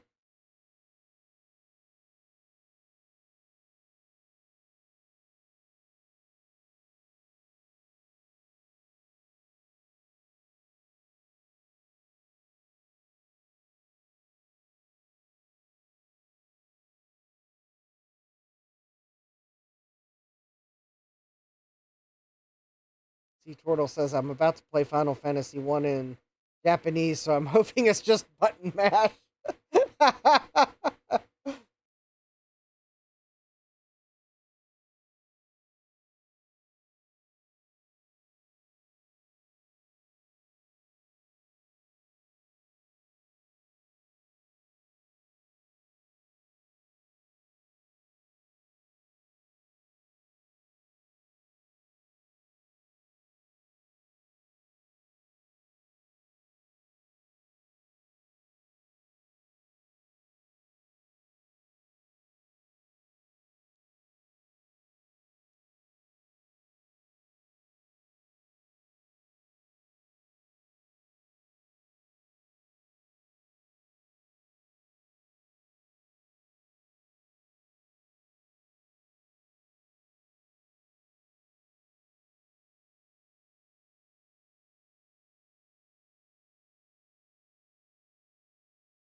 And come on, there's just something satisfying about the sword twirl.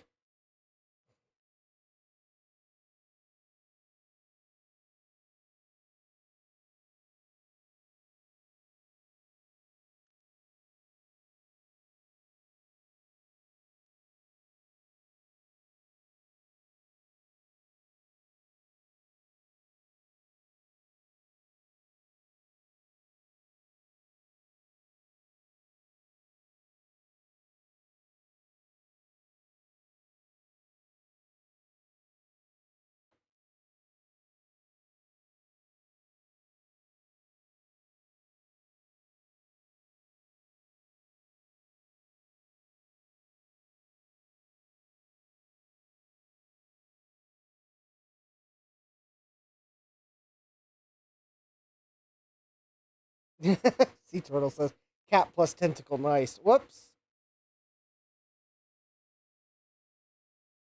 There was a third thing there.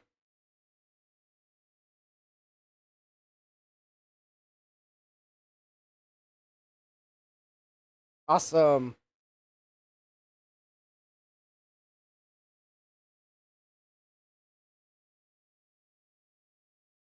Oh,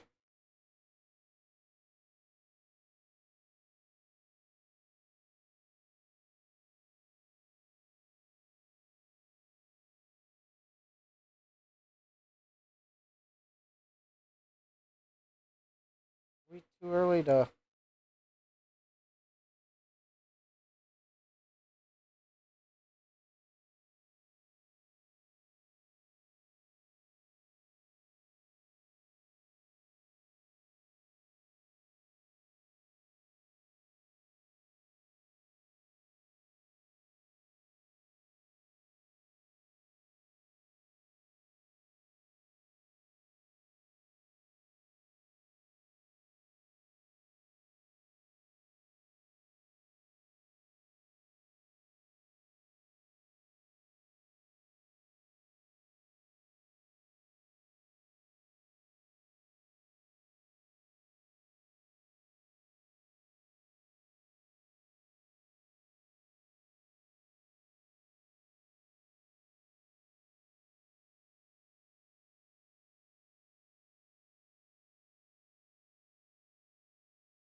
Oh, I got the memory card in. Yeah, I'm pretty sure you can hot swap them until, uh, unless you're writing to it.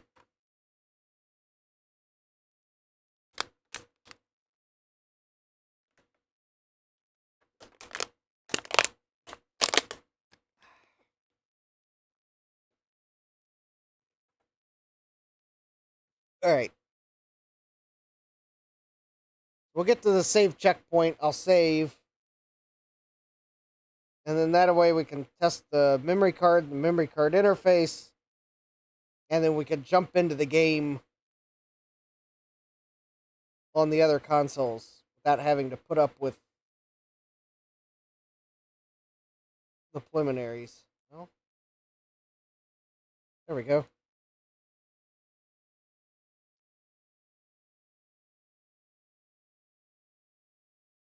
This the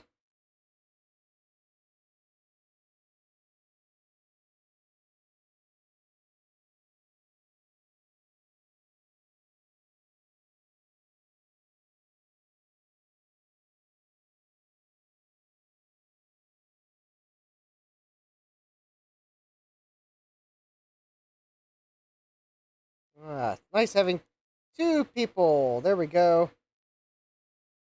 Yay! Yeah, battle music. Yeah.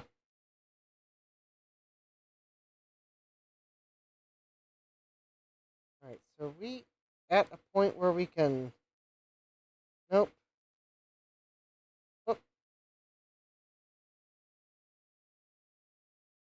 keep forgetting the controls.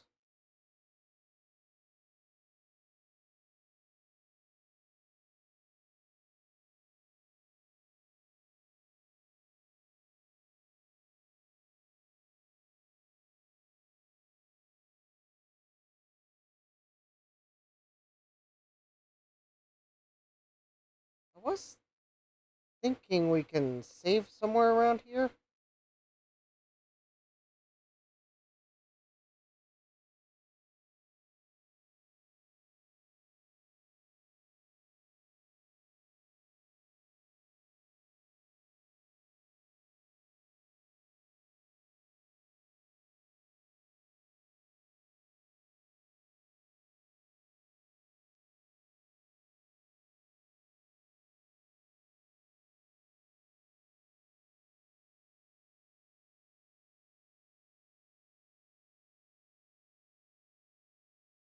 Actually, it tells us about save checkpoints, doesn't it?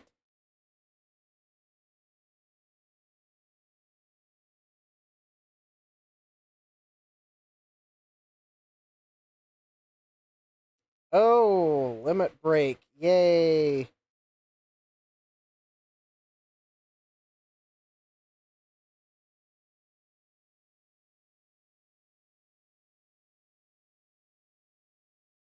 You made Cloud mad. Now you will feel the repercussions. Wow.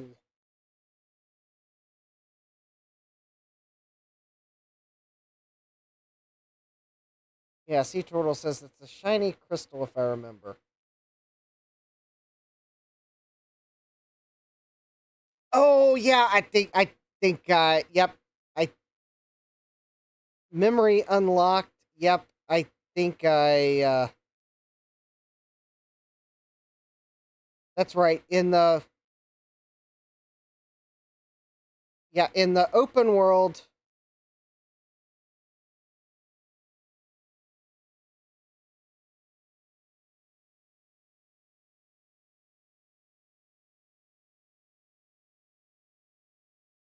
Yeah, it's in the open world you can just save anywhere.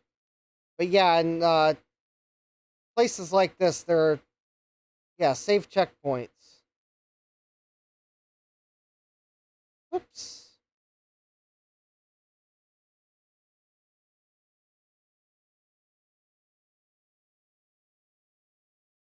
There we go. I see the save checkpoint.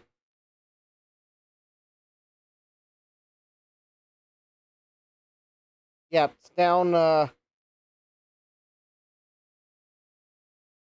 right there.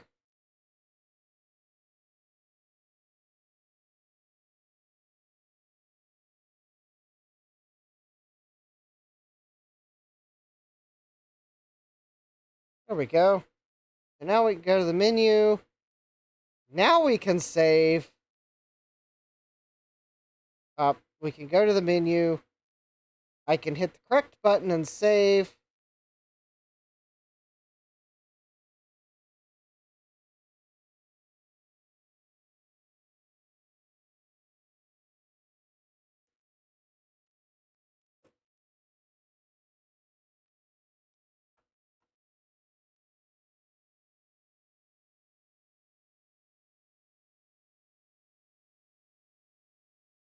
Oh, no memory card. All right. Let me try slot 2.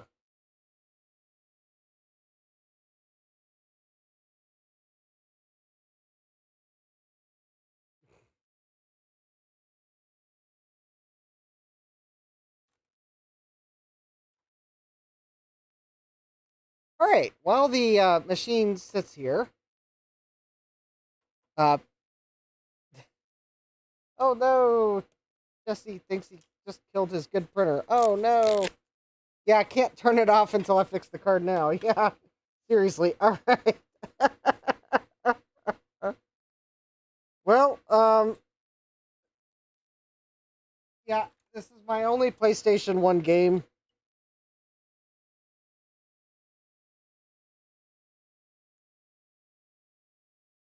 You know, there is a chance this might actually be a PlayStation 2 card.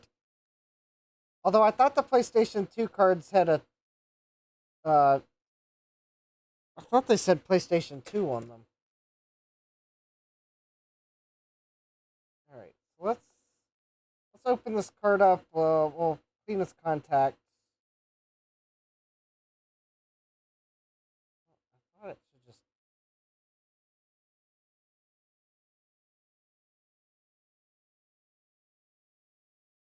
Weird. It's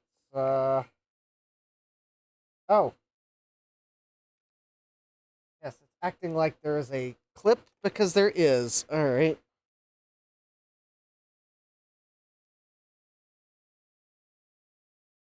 There's a clip right.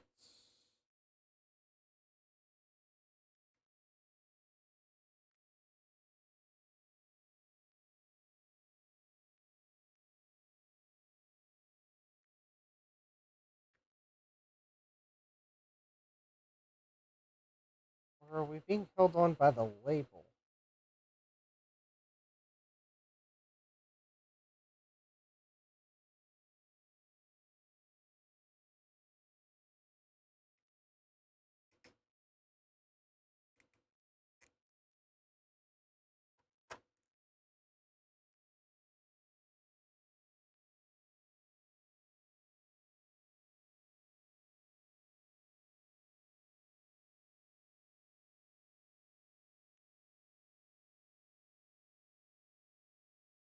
All right. Well, I can't quite get the thing apart, so we'll contact cleaner. Jesse says it came back to life. Good. All right. So I'll put some contact cleaner on the contacts, and hopefully.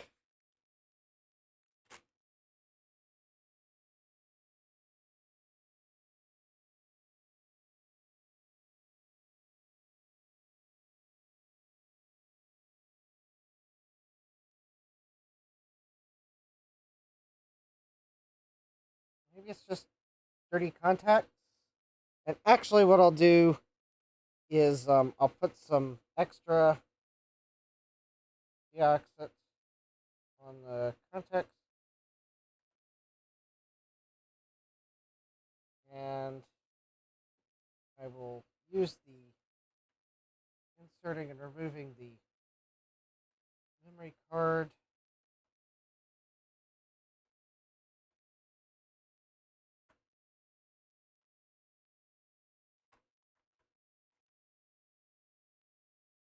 All right, so let's see if now.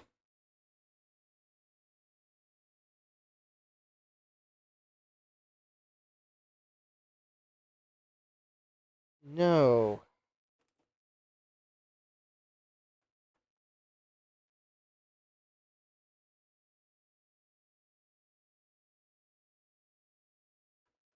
Okay.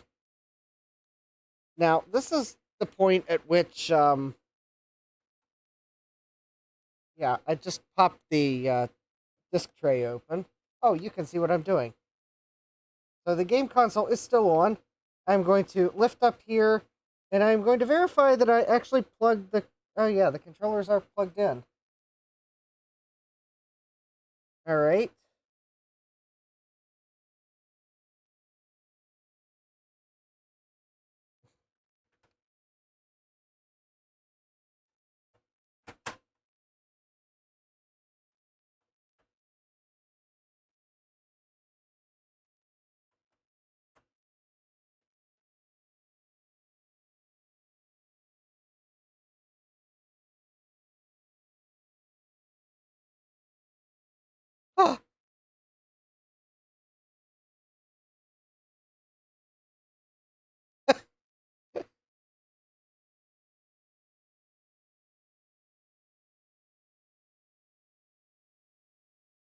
Yay!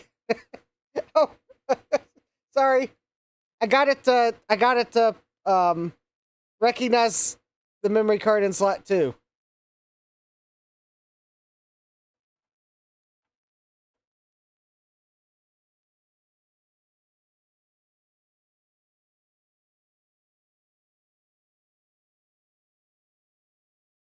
Oh, there we go. All right. Must have been dirty contacts. All right. So I was able to save it. There's my save. 4 minutes. Actually, I don't know how many minutes of that was me actually trying to get the thing to. Oh no, I don't want to save because I've already saved it. All right. All right. So we have a save game.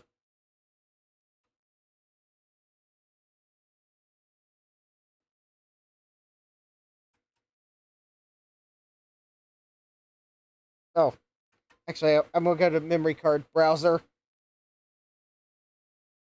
All right. So we got a save game.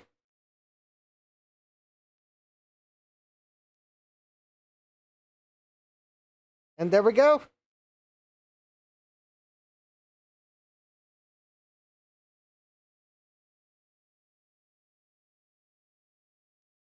We can see in card one we have a Final Fantasy VII save.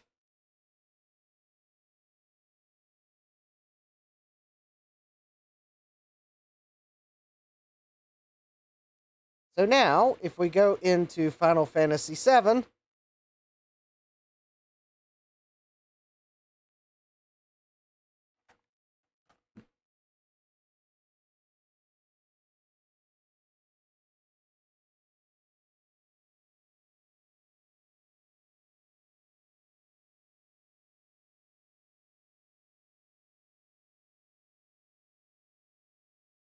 all right, let's see here. I think you have to wait for Squaresoft. I think as soon as the video starts playing, oh, there we go. There we go. Continue. Slot 1.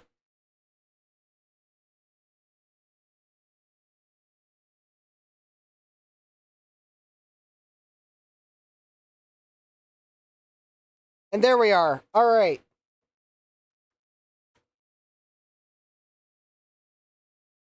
So we have 2 PlayStation 1s.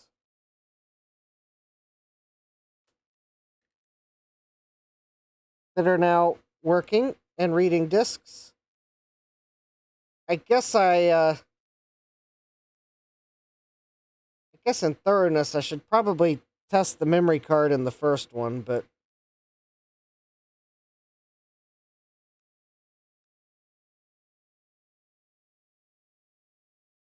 I suspect it probably just works. So we'll assume it works.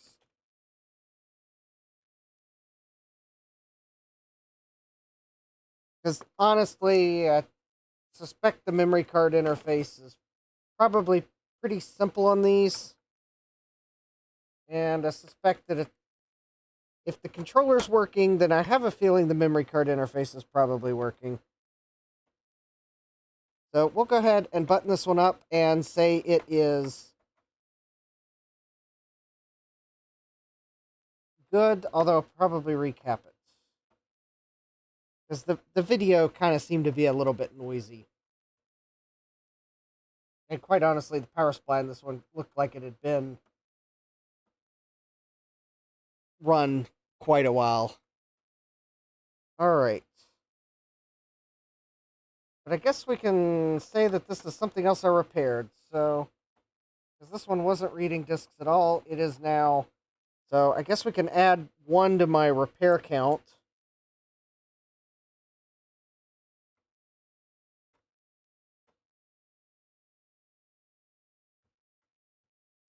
And I've got the tape on the top to mark what this one has in it. So if I do order cap kits, I can order a few cap kits and then I'll at least know what's in it. So this one's got a PU23 and the Nichicon 797 MA power supply. And it totally works now. 3 discs. And there we go. All right, so let's go ahead and maybe look at the other. Was it the other 9001 that wasn't reading discs?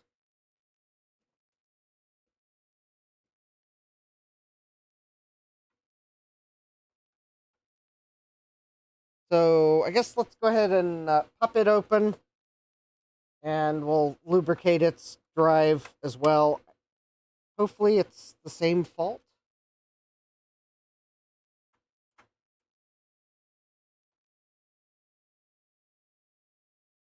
I would say that I don't need to pop the motherboard open, but I think there was another revision of the board that might be present in the full-size models. But it's also possible the last revision was the one that was actually in the PS1. That, like, I think for the PS2 and later, they were usually called slim models. I think for the PS1, it was the PS1. Oh, yeah, I think this one might have had Coke or something spilled in it. Or spilled near it. Yeah, the open button's a bit sticky on it. We'll tackle that in a moment. The open button's easy to clean. I have a feeling it just needs stickiness removed from the sides of the button and the case. There is something that kind of looks like... Oh yeah, here, I think we can see it better here on the side of the power supply. I think someone spilled a soda near it.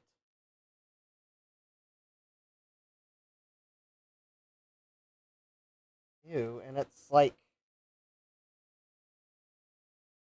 Oh yeah, that power supply's got...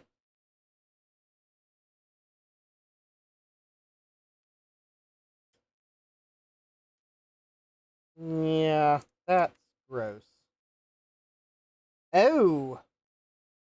Okay, slushy left... Jesse says, kids and their drinks. Thomas says, slushy leftovers. Yeah, I see something in this one that,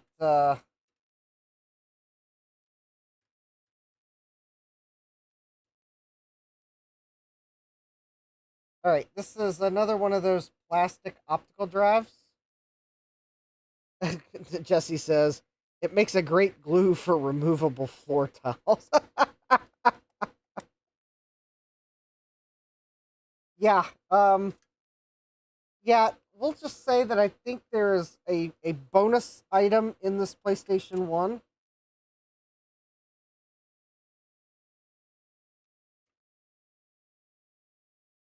Oh yeah, totally something bonus in here, because there's a wire attack there, and I don't think that's factory.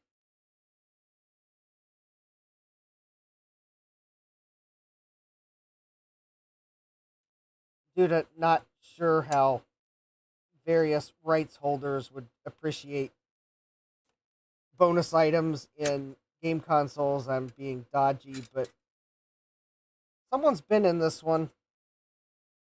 There is a bonus. Oh yeah, there is definitely a bonus item there. We are going to leave it at bonus item. Um,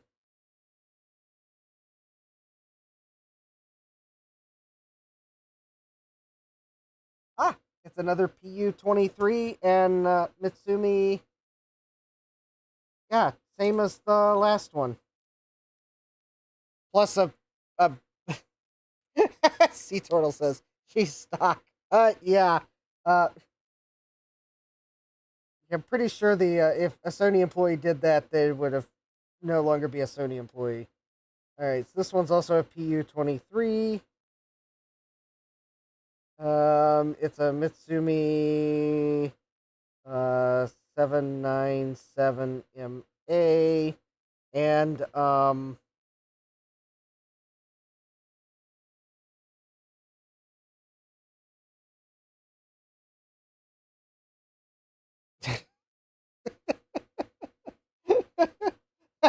Sadmax says, yeah, that wire clued me into the, quote, bonus item. Yeah, the fuse is easy to get at. Right there's the fuse. Yeah, all right. So now we know what revision board this is.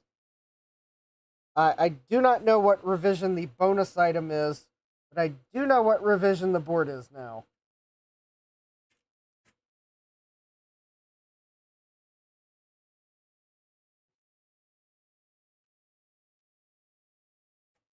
All right.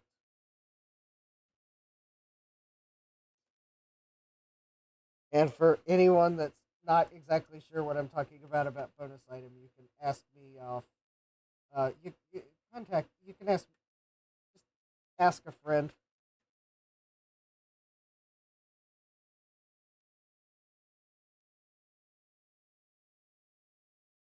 Phone a friend. Ask the audience. I'm not sure the 50-50. I'm not sure the 50-50 will help here because there's not four answers presented on the screen to get rid of two. But hopefully, the clue of rights holders may not be happy is hopefully a pretty good clue as to what that might be.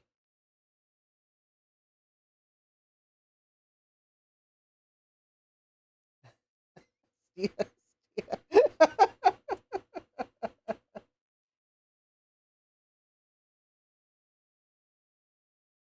Yes, Ian says Sony does shady stuff all the time. Are you saying they wouldn't expect the same from their employees?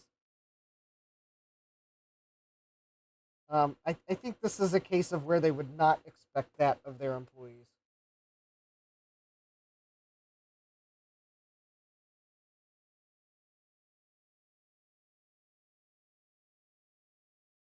We'll just say that I can't exactly test that item because I don't have the proper discs to do it.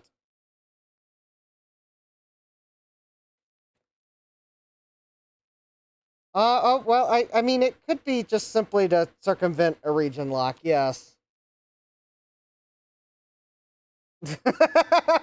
Yeah, if you're, I need to ask the audience. Sadmac in the chat just posted it. You can look in the chat.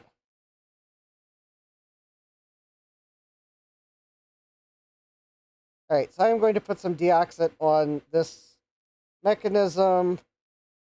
I am probably applying it very liberally. Possibly more than's needed, but this is the good stuff, so it probably won't. I mean, it will probably eventually dry out, but it is the good lithium grease, so it's probably good for a while. And then I guess if it needed reapplied, I mean, it's easy to reapply, but the way Sony made these mechanisms, they're really hard to get apart. So I'm just going to opt for lots of lubrication and hope I get it. All right, so I'm just trying to move the worm gear to move the head assembly out far enough to start to get it lubricated. And then I'll dab a little more lubricant in. I think it is moving now. Oh, yep, I got it.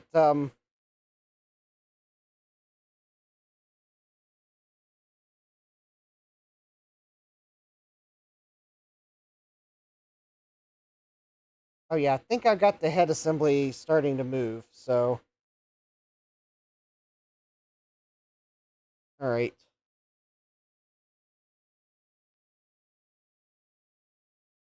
Mega. Oh, hi, Mega. No, I didn't get the SNES fixed. I blew the fuse.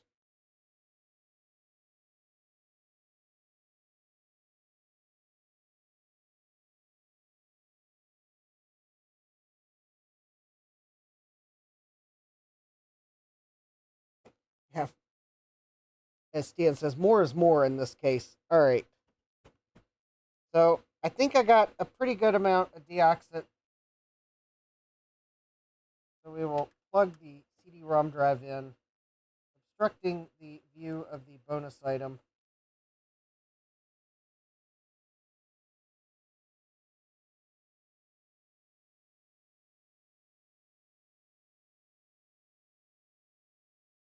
Not like I've um, Yeah, actually, and this is like the second PS1 that I've managed to get that's had a bonus item in it. Yeah, if I get some of these fixed, I'll probably list them on some platform.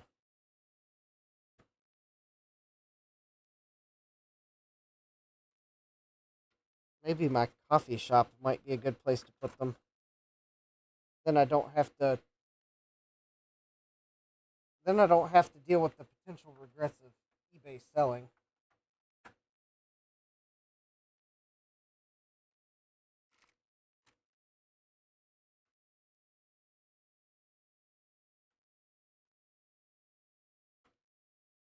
If I did sell them, I probably would at least make sure you get a AV cable and a power cord, so you don't have to go hunt them down yourself.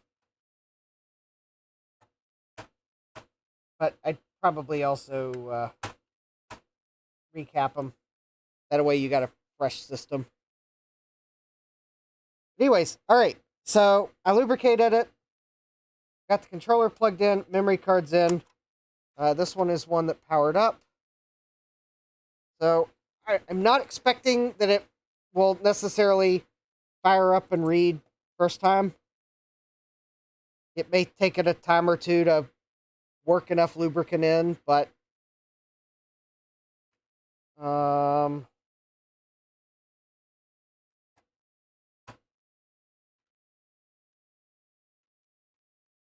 oh, I may also have to fix the. I may have to fix the open button. I forgot it's sticky.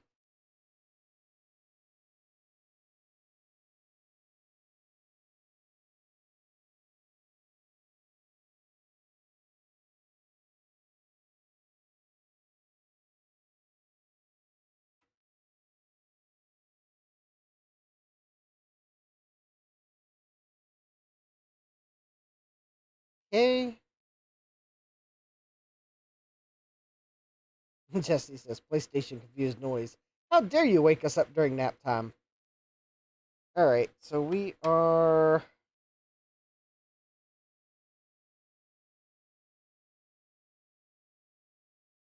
Can't remember if I cleaned the lens on this one.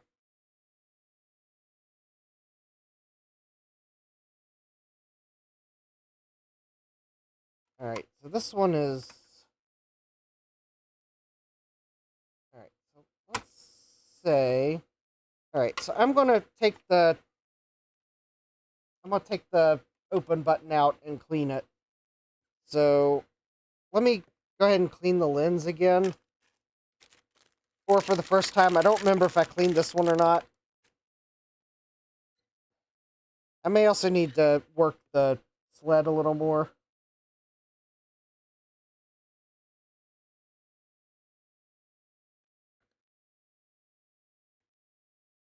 All right, so there's that. To get the open button out, all you got to do is remove these two screws.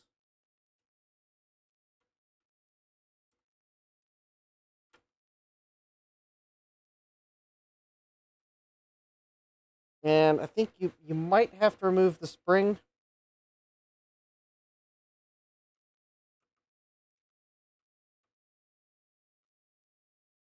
I don't remember if you have to remove the spring or not.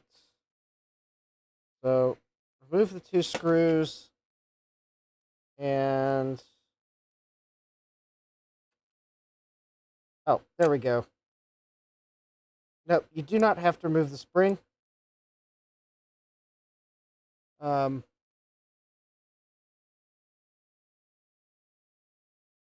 at least to get to the open button. I might need to clean under the slide though.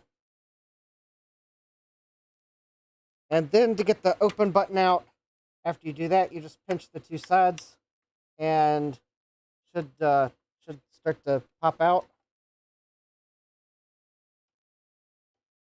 And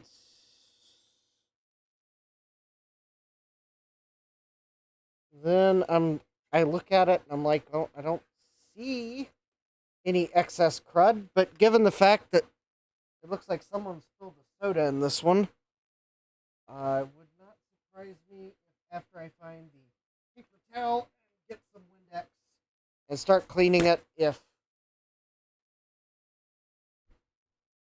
we find some crud that's hiding. All right, if this doesn't fix it, then I probably will also need to clean the slide mechanism because there may be soda spill under that. But anyways, I'm just going to take some Windex, clean the sides of the button. I guess I'll clean the top of the button too. Oh yeah, there is some dirt there.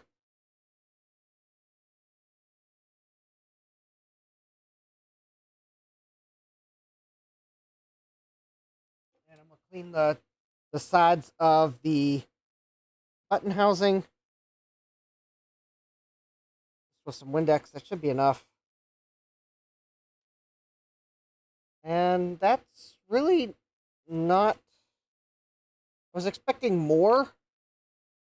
So I have a feeling that... Alright.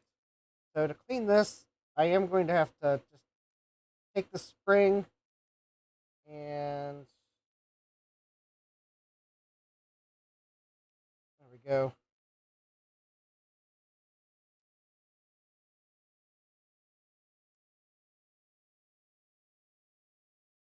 That actually looks cleaner than I thought it would be too.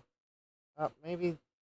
Right, so maybe what I do need to do is maybe I should add just a little bit of plastic safe lubricant between these two pieces.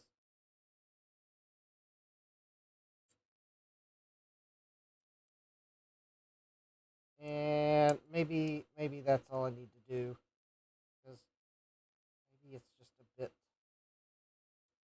sticky. All right, let me see what I got in terms of plastic safe lubricants. Actually, this deoxit grease. Actually, this would probably work totally fine. Protects against wear, abrasion, oxidation, galvanic corrosion, salt air, and sulfitic atmospheres.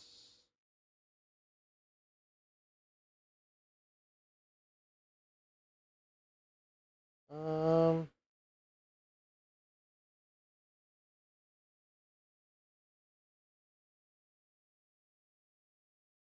yeah, this should be safe for plastics. I'm pretty sure it is.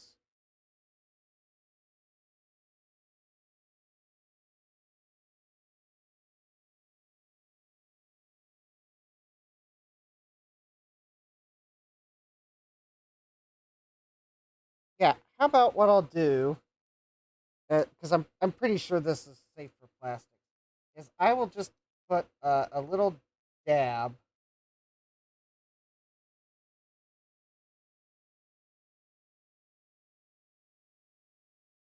There we go. Just a little dab on those plastic pieces, just to give it a little bit of extra.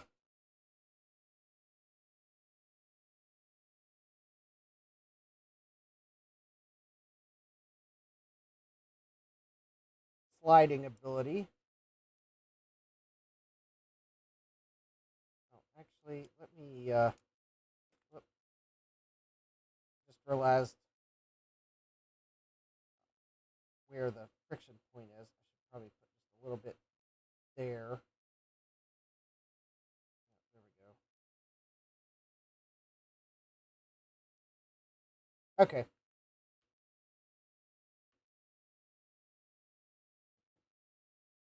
All right. So now I think.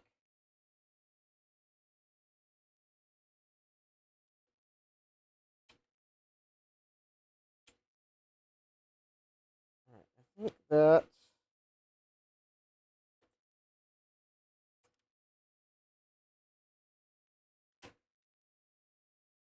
Let me put the. I'm putting the button back in.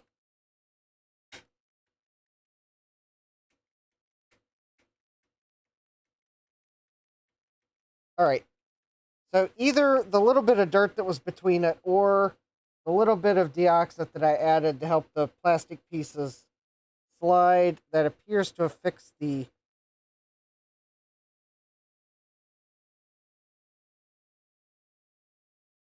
open button.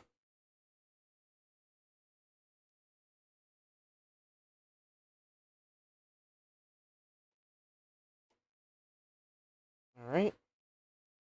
So now... Alright. So now I'm going to look at the optical carriage one more time. See if I can't...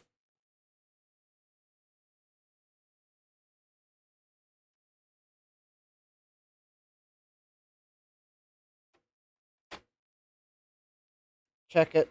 At least the open button is going to... There we go.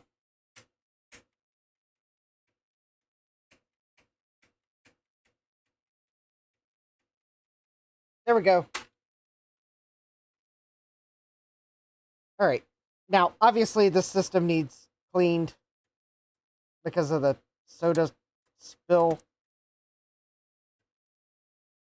But I don't think the soda spill is why the optical drive is not moving. Alright. Let me see if I can't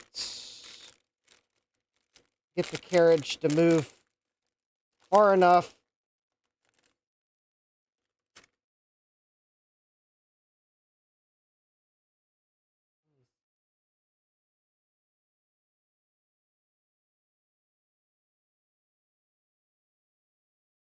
Maybe...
Am I moving it now? Can't tell.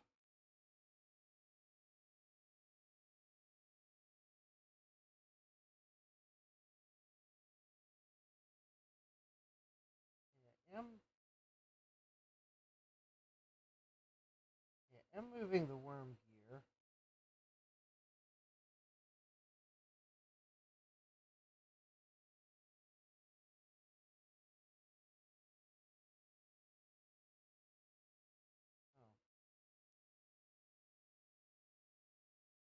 Oh, nope. All right.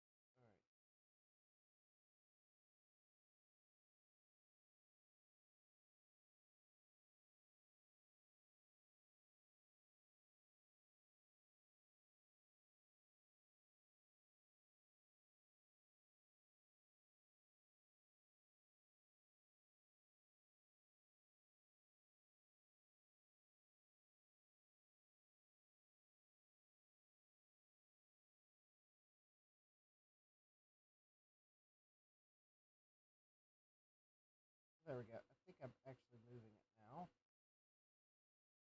Oh yeah, I can see the gaps widening.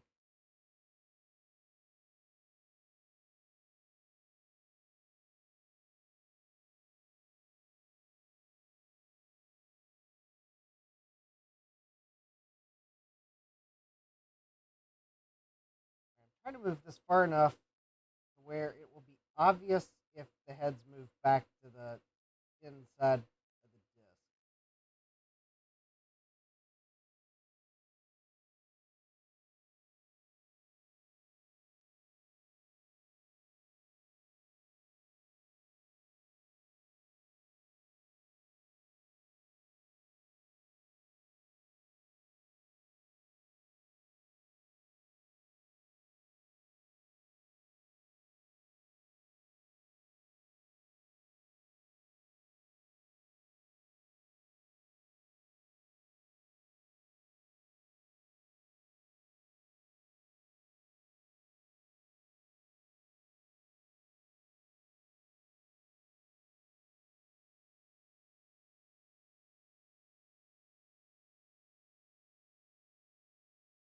there we go. Yep, we're definitely moving it now, even if it's slow.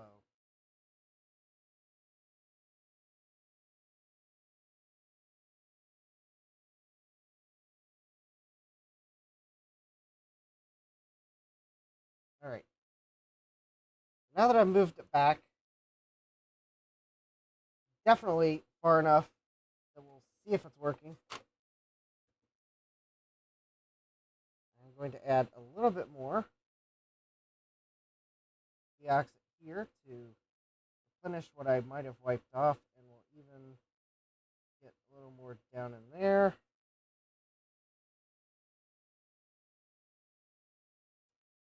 Again, make sure I got plenty down in there. Can't really get down in there to go. All right. That is my best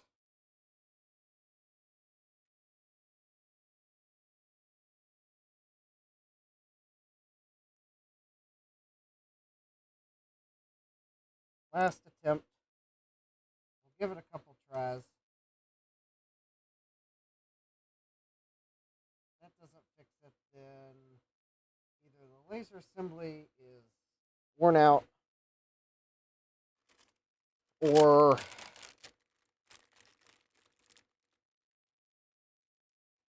possible maybe a recap might fix it. I mean, there could be something.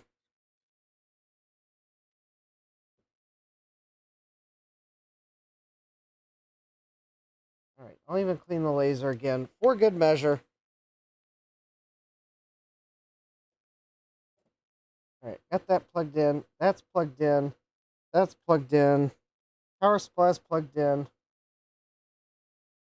All right.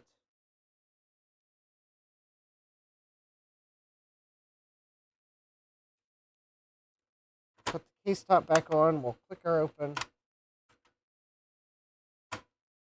All right. In fact, I'm actually just because I want to see. I'm going to.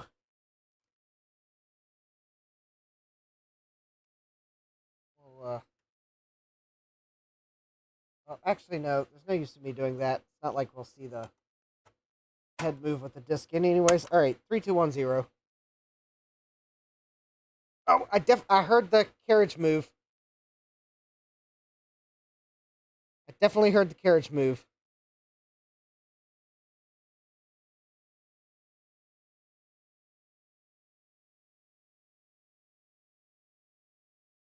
Well, that, oh, all right. Well, the good news is I was correct. I did hear the carriage move.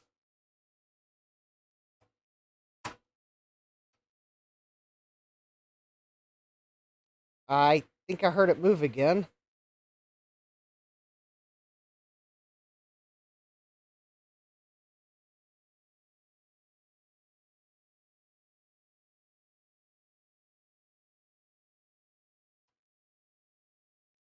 All right. I think this one may be a no doesn't read discs.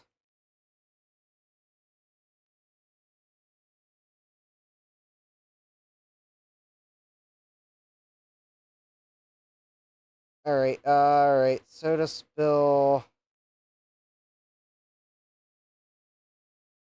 Not reading discs.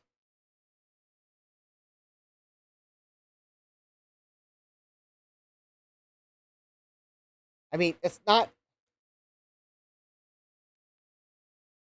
Turn them over a few times. Well,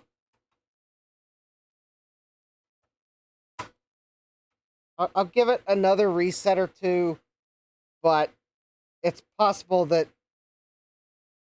this mechanism's just worn out.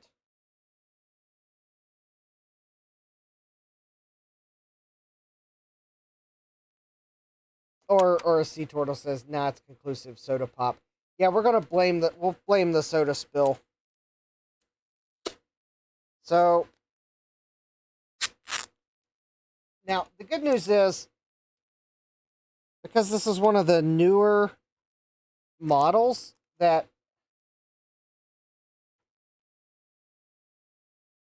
Jesse says, crank on that starter feels like working on a tractor from the 50s. Yeah. All right. So this one,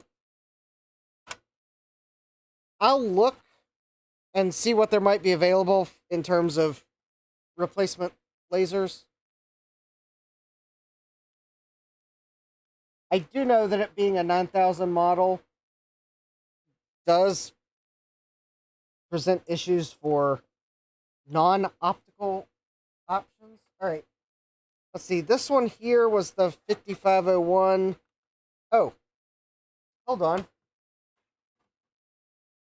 I forgot to put the screws back in the bottom of this one. That might pose problems should I assume that the screws are in it. All right, let me put the screws in real quick. So we got so far we got one of the 9000 ones to read. Sadback says, I don't think it was malicious soda, but I try to assume good faith where possible. Yeah, maybe the soda wasn't malicious. Maybe the spill wasn't malicious. But it was not entirely completely cleaned up either. Because they forgot about the inside of the unit. Or maybe they thought they got it, even though the outside of the unit has several spots where I think I can safely say that, no, you didn't actually get it on the outside either. But, well, I mean, maybe the unit had stopped working and there was a soda setting beside it. And when it stopped working, they were reaching for it to turn it off and back on again, and they knocked their soda over onto it. I don't know. So maybe the soda didn't actually... Maybe the soda was the effect, not the cause. Cause being it stopped reading discs.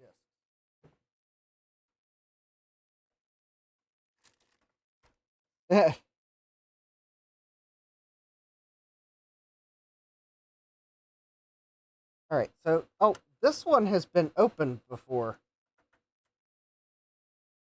Says the fact that there are only 2 screws holding it closed.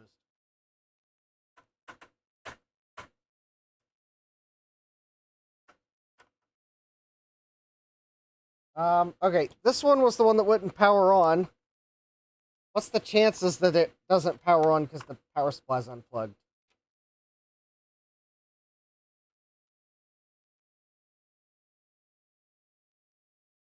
Oh, well that's not going to help. Oh, there's no fuse in it.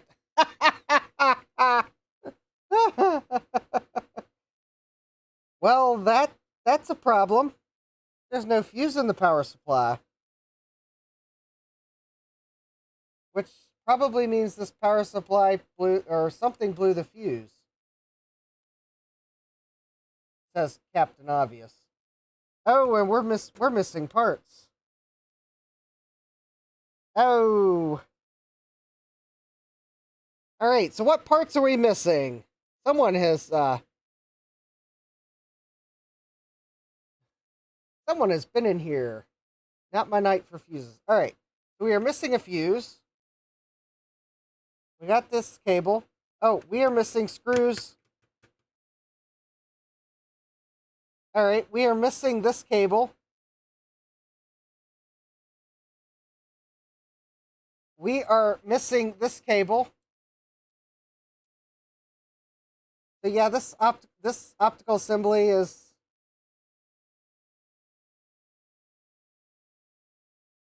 I mean, it's possible that... Well, actually, I'm going to assume that if someone ripped that cable off, that... Oh, I just realized there's the adjustment potentiometer for the laser. I guess on that one that wouldn't read discs, that might be the... I think that's what that is. Maybe that might fix that other one. But yeah, it looks like this one is no, it's practically a parts machine. In fact, it looks like the screws are missing holding that on.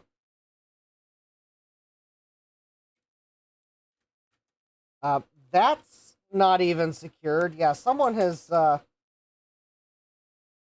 Yeah, someone's been in here. So we have a PU-18.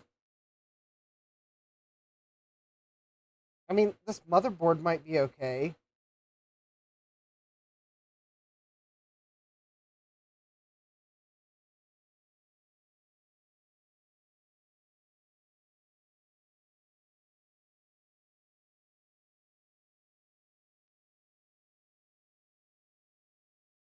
Okay, well, yep, this one's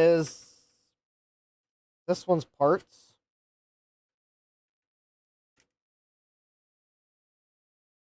Well, there's probably no need for me to even entertain a. Oh, the shield is soldered on, and it's been someone is. I don't know if they desoldered it or if they just ripped it, but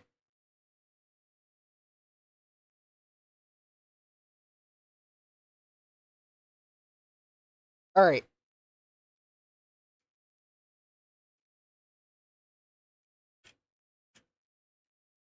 All right, well, this one's pretty easy to document. All right, so let's see here. Power supply had no fuse. Past tense, so that because that'll jog my memory that it was missing before I even started with it. Let's see, it's a PU 18 damaged optical drive. We are missing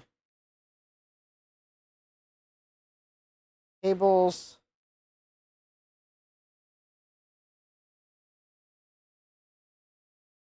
Or, well, actually, that's not going to help me. It's missing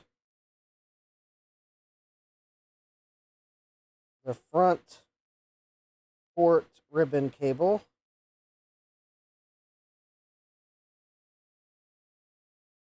And it's also missing screws inside.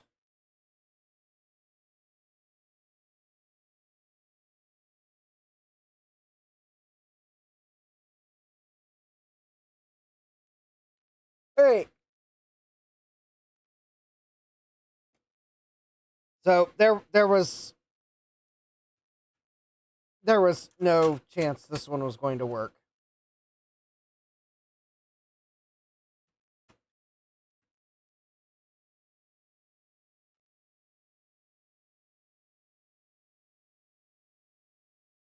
All right. Well, anyways, I don't know why I'm even bothering to put that on neatly because it's not like that's ever going to work.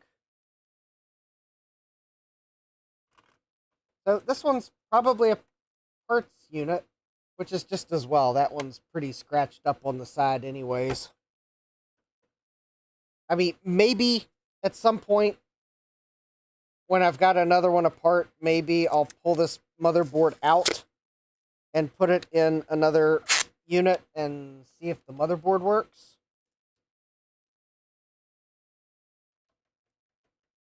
But in reality, no, and it was missing, I think it was missing the parallel cover. Or maybe the parallel cover fell off of this one because it's missing screws. Yeah, this one. Yeah, I'm kind of wondering if maybe this one got dropped or something. But yeah, it's not.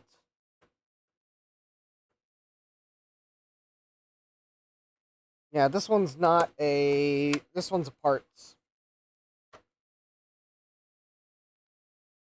In fact, it's kind of sad that the optical pickup was damaged on it because I would have totally swapped it into that other unit. Because the thing is, the 1001s, well, at least I think it had the parallel cover that fell off. Because the color is not quite the same as this one. Alright, so this one I believe did work. I think both 1001s worked. Or no, maybe this one didn't work. Alright, I'm gonna quickly... No, I'm gonna open it first. Oh, that's right. This one had the spindle pro... Oh!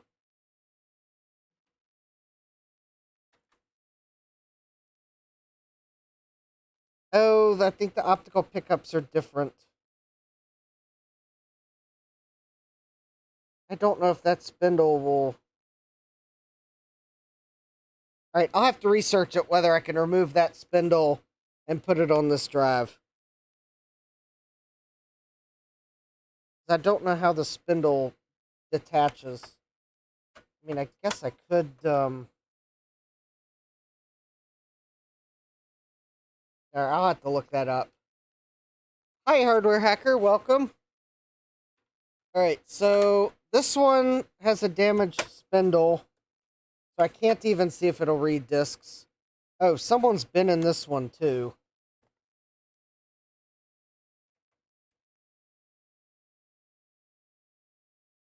Alright, let me see if there's even any...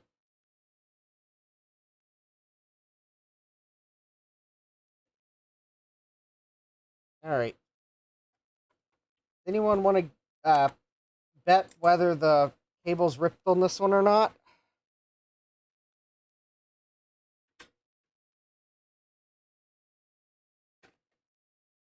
Alright, well, at least there's good news there. The ribbon cable is not ripped. Interestingly enough, though, it looks like someone's had a paint pen to this.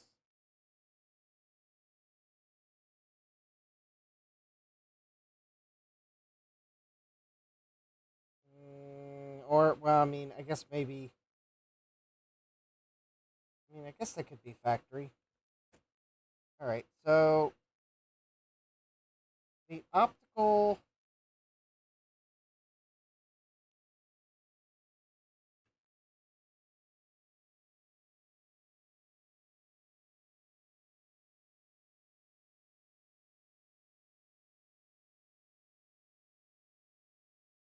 Alright, I'll have to look up how that might be replaced. I do know the 1001 units, though, are compatible with some of the optical drive replacements, so that might be the way to fix this one if the spindle doesn't come off easily, or if I manage to damage the potential donor spindle. Alright, this board is probably...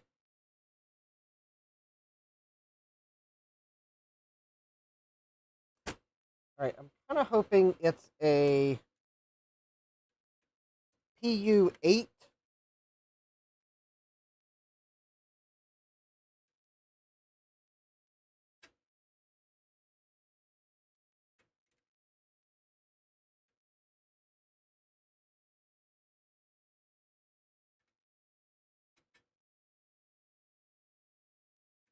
Because I think the PU7s generally don't have the... like, the very early PlayStation 1s shipped with the, I guess, the graphics chip, or whatever they called the graphics chip, they couldn't do fog effects.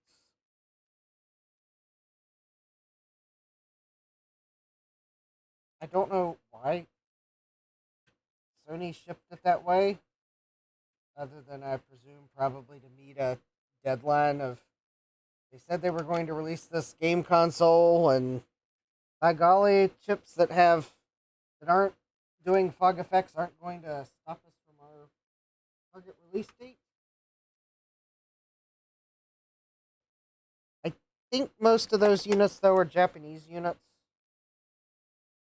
because I think the PlayStation 1 shipped first in Japan. But I guess there's always a chance that there could be some early NTSC units that have the same fault. But we'll know in a moment. Because we'll see.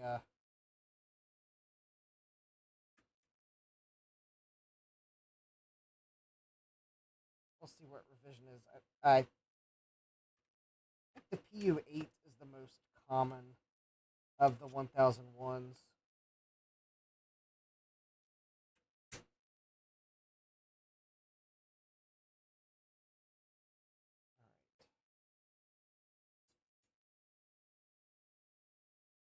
And let's see here. PU8. Yep.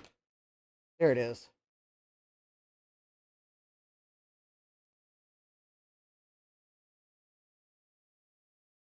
It's like just right under the shield where you can't see it unless you remove the shield. So yeah, if you kind of see the really early PlayStations,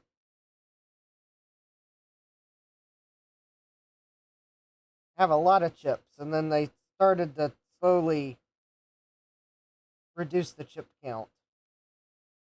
I think one of the first things they did is I think they were able to get larger sized memory chips.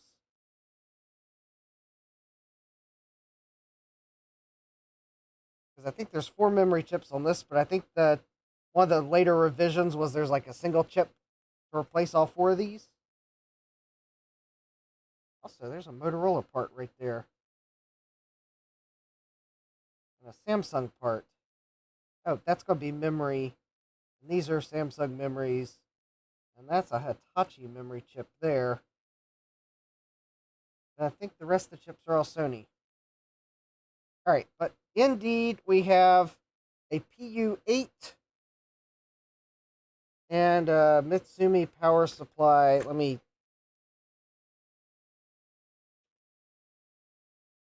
Alright, so we got well...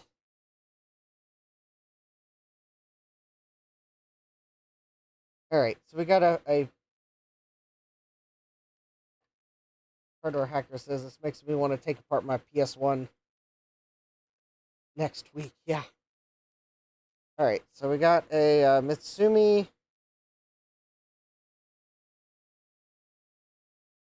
power supply. Is that? It's the SR670.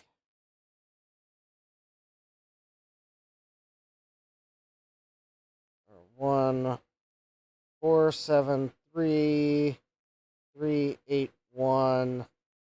and it is a PU8 spindle broken. All right. I guess we can put this one back together. There's really not much more I can do with it right now. Not until I can figure out. Well, I guess I can. All right, I guess I can take a quick moment to see if I can find instructions for swapping the spindle.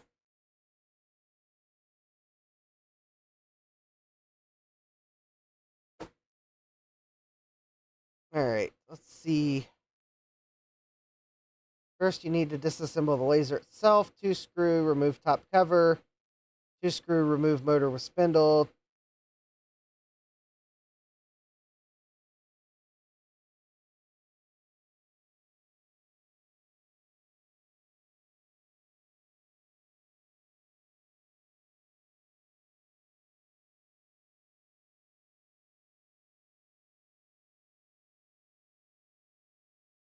Let's see. That person's giving instructions for.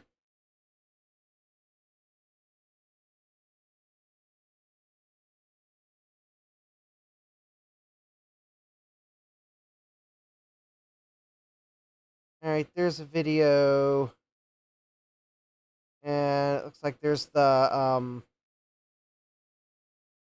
retro channel. I'd probably believe the retro channel first. So let's see here, though. Let's see how this person. All right, so they're taking their. Oh, Yeah, it looks like it might be the same revision PlayStation 1. Oh, no, it's a slightly newer one. All right, so they take the optical drive out. And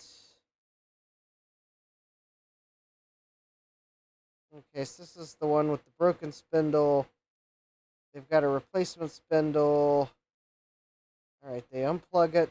They fiddle around with their microphones. I'm sure that's an important step. All right, they bring out side cutters. Fiddle around with trying to get it on camera. They keep pointing at the broken spindle. They bring out depth gauges. Don't have those. That might actually be important.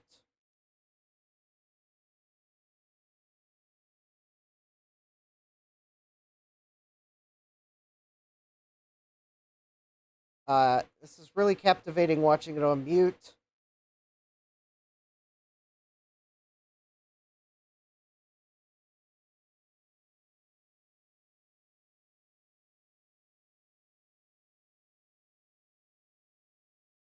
Okay.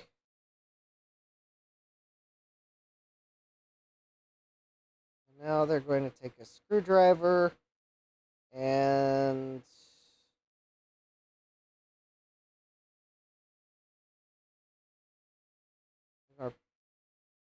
pry up on the old spindle.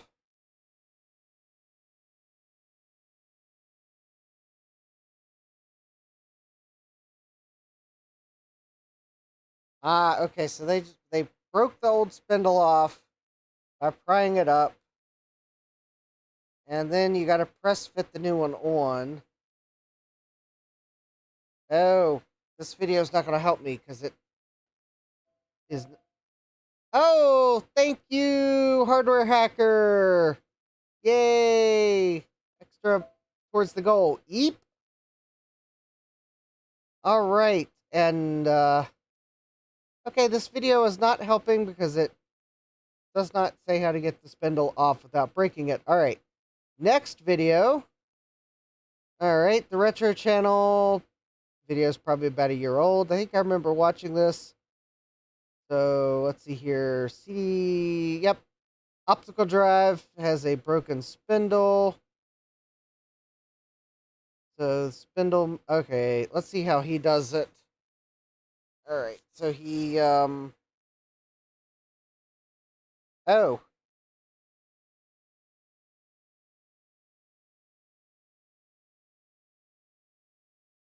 Oh, he's taking wires out of the pin connector.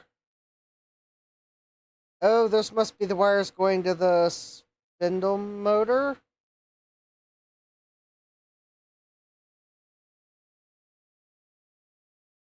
Oh, wait a minute. Oh, he's demonstrating, oh, okay. Oh, I don't.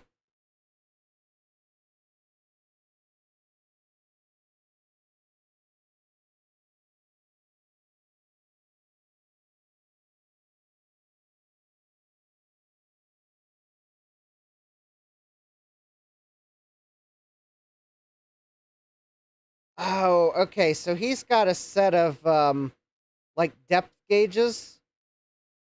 Oh, okay. I see how you get the old spindle off without breaking it, or the replacement off without breaking it. You just need something that you can get in under the spindle and lift up. Okay. So I'm probably going to need to get something to do that. All right. So I think I totally have. Oh, thank you, Jack. Yes. Money for a lumber for a new workbench. All right. So I think the short summary is I'm going to have to find a tool to pry the spindle off. So I could just break this one off, but I need to find something to pry up the donor spindle, which will be from that optical drive that's just trashed. And then I could probably fix this. Yeah, I just need to get a set of feeler gauges. Yep, that's what I was. Yeah, feeler gauges. All right, well, let's do this. What best way to remember to order feeler gauges than to go to Amazon and add them to my shopping cart? All right. Feeler gauges, because in fact, I think I need them to make sure the spindle's on in the right place. The two-piece set Mutt brand. They're probably okay, but I don't need a two-piece set.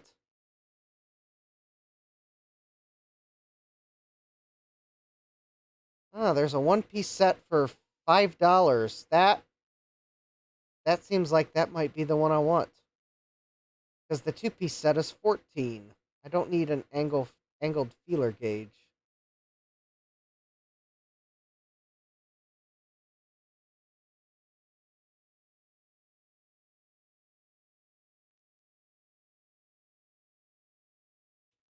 All right. I'll add the $4 ones to my Amazon cart. That'll remind me to. All right. And before I forget, let me go ahead and add an RCA to RCA, whatever that would be. An RCA coupler.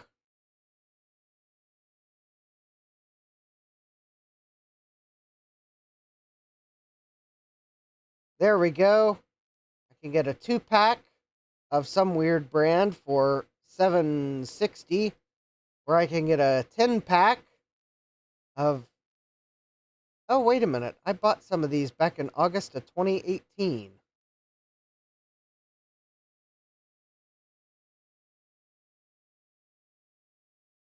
Ugh. 2018.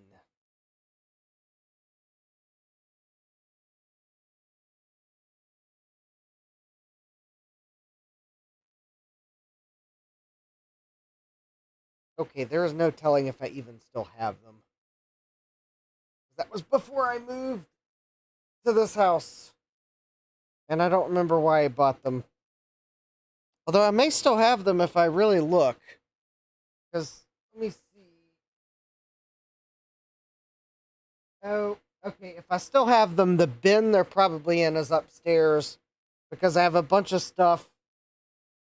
Some of my early trying to figure out how to capture video from vintage computer experiments. Well before I did my first live stream.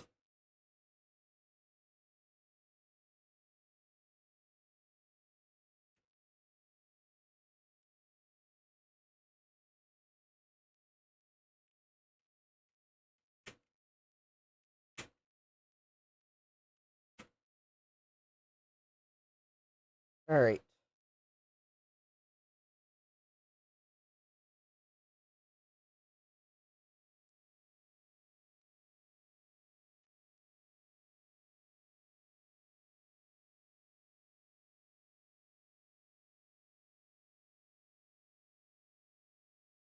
All right. Let's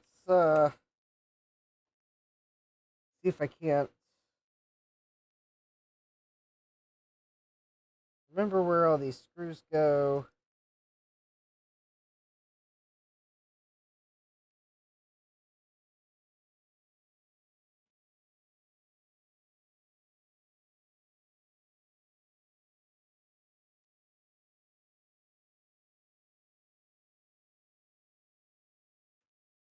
These three little ones go up here.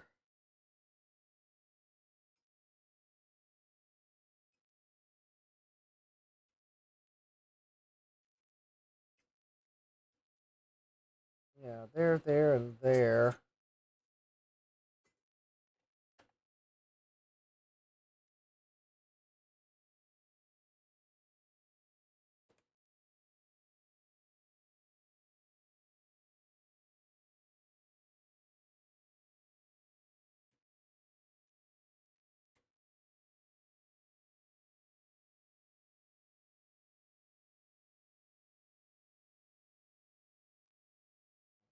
So, sure that one.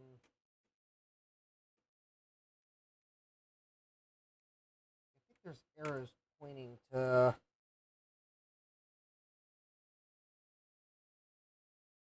shield screws.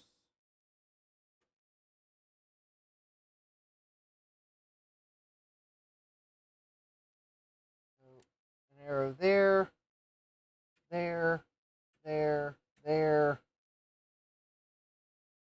Um, and then I think the last two.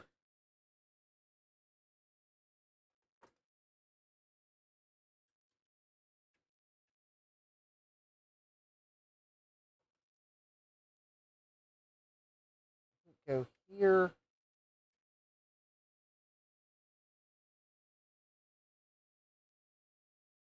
and here. Yeah, there we go.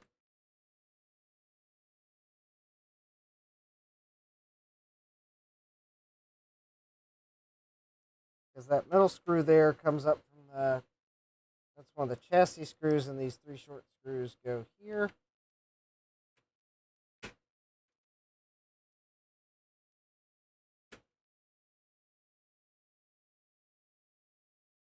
Up. And I only had an air tag on them. Well, if only.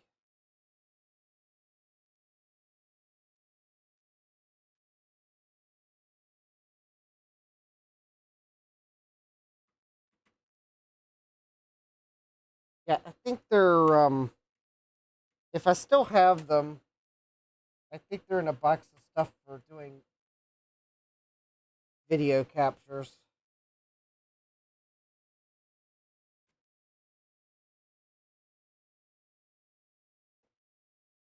My research wasn't entirely unsuccessful, but oh, I think, oh yeah, I think this cable is a lot easier to remove, reinstall if you actually lift up on the tabs. There we go.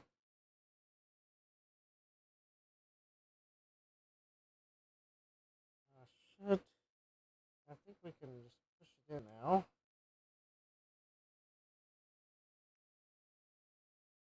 Not that we can test this, but anyways, there we go. At least it will be back together until such time that I can fix the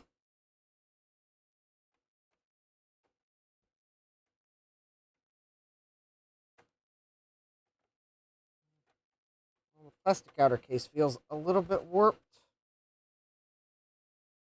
And I'm wondering if that's because it's been together with three screws for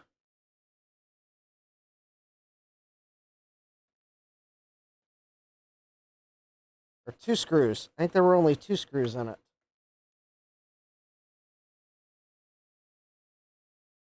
Yeah, don't forget to smash that like button.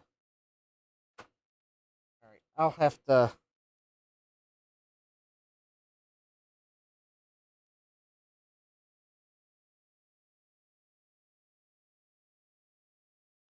Oh, I know how to fix this problem with only two external case screws.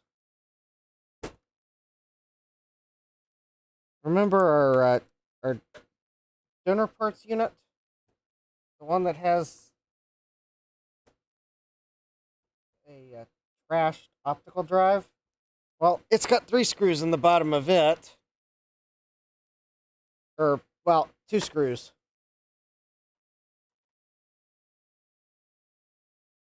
So how about I'll take one of its screws and at least use that.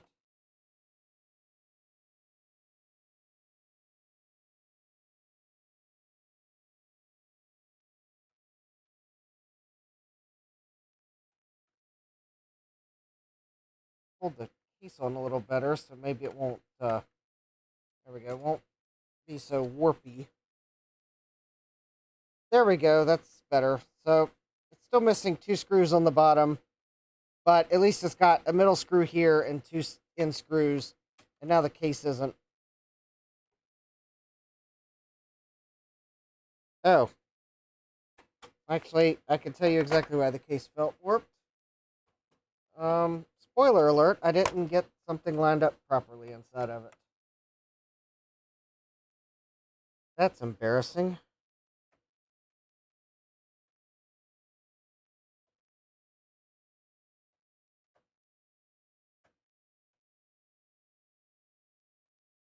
I've got a PlayStation that the fuse was missing, like outright missing, but I wasn't the one that removed the fuse. So I guess technically, yes.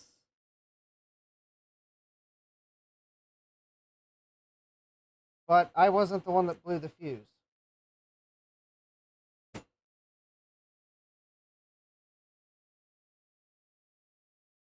Yeah, the only thing I blew the fuse on was that SNES, and that's probably because, well, I probably shorted some pins together on the PPU unit, I guess.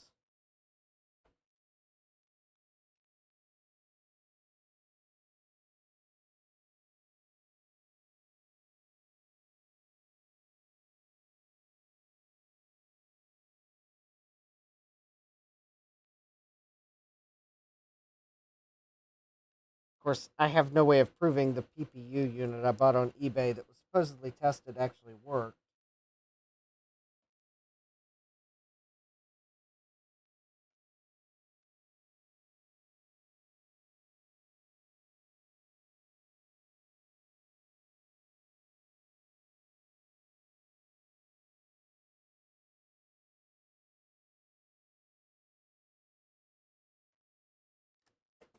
All right, there we go. That's better. All right, so there's this one.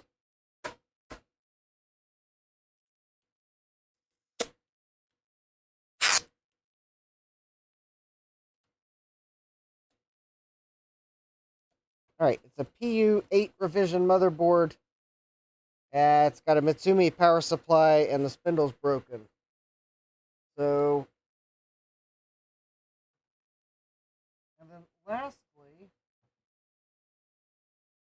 I guess the last one, which is one that I had running. So,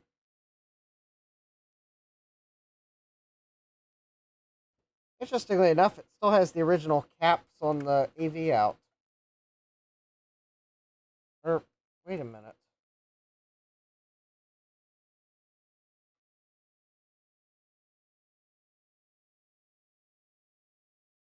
Well, those actually feel quite stuck. I'm curious. I'm I'm wondering if this might actually be a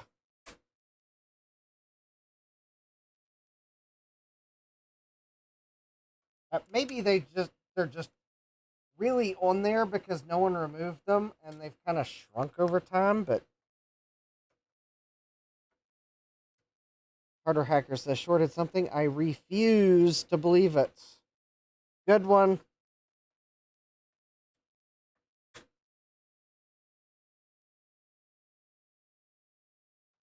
No, I don't know. It's probably gonna be a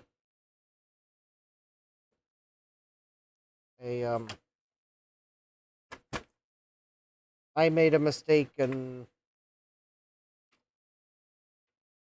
popped the fuse moment. All right.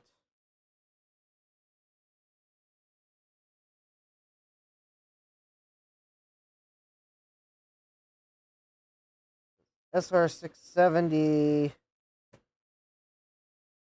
1473 381 15 power supply. All right, so this one, the optical drive works. I really don't want to have to take it apart to figure out what revision board it is. But Sony put the revision like right under the shield. I wonder if maybe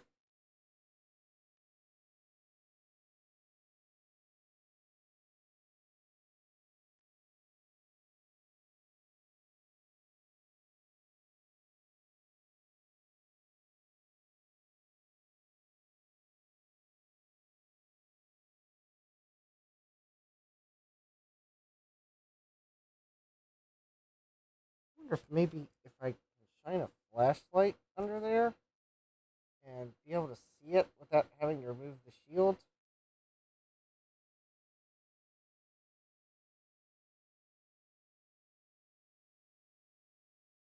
Well, I can. I think I can see the first letter in the board revision.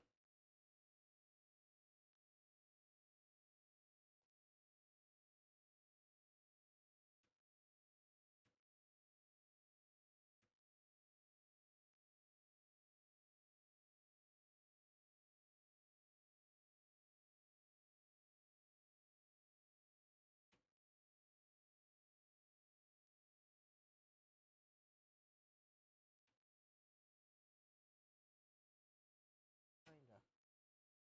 Well,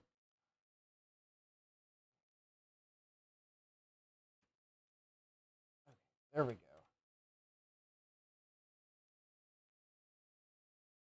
Okay, optical drive is out.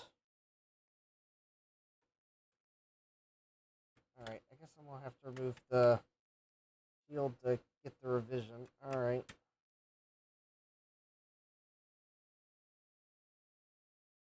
Fine.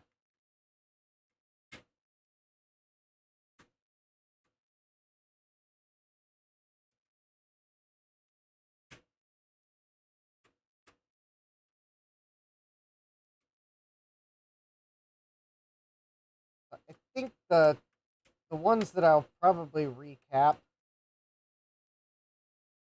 is this one and the 9001 that read a disc.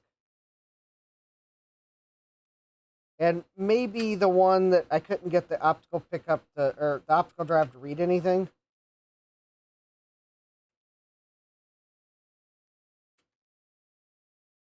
Under the theory that maybe the board needs recapped.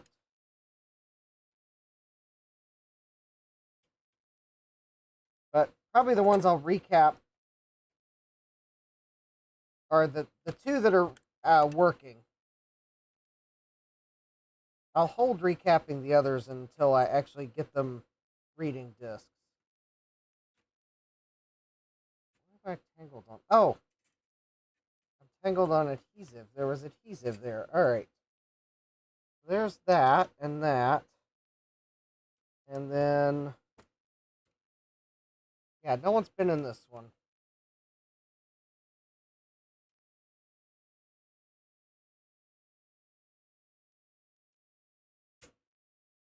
Yeah, the one that's got the totally wrecked optical drive, there's no sense of me recapping it. Well, unless I get an optical drive replacement. Although that system's case is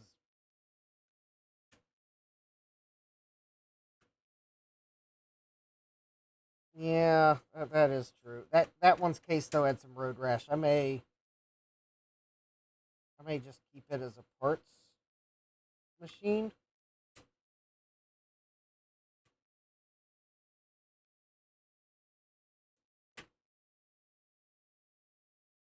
Unless there's replacement cases. I guess if there's replacement cases, then maybe it might be worth putting an optical drive replacement in it.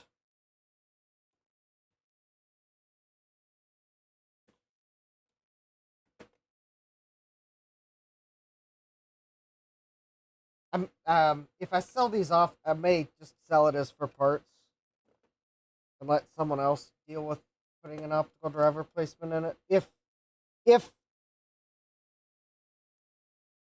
or whatever they choose, because the case is kind of rough and optical drive is trashed. So it's kind of a parts candidate, or I may keep it for parts. I don't know.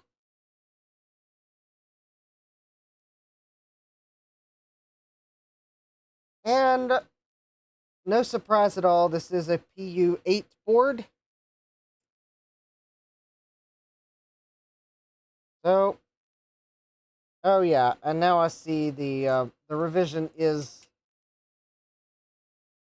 in a spot on the board where, yeah, you can't see it without removing the shield.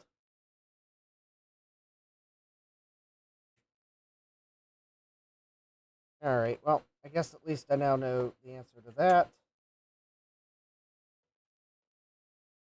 I would at least like to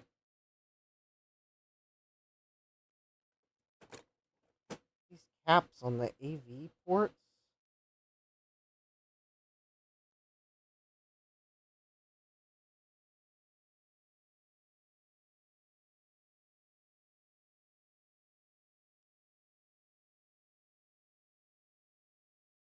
Oh, yeah, they're.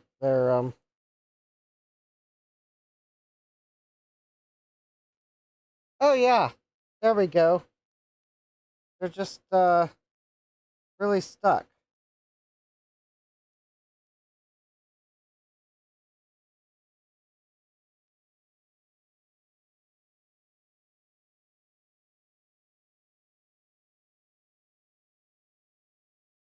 I wonder if Sony shipped.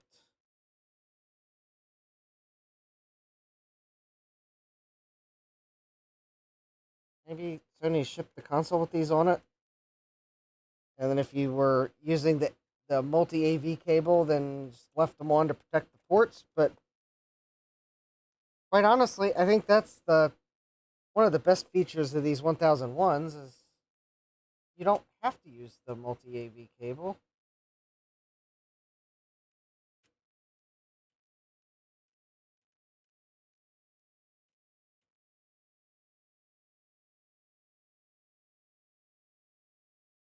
I don't. I don't think these do component video. I think they're only composite. Might do S video. I don't think the PlayStation 1 did component video.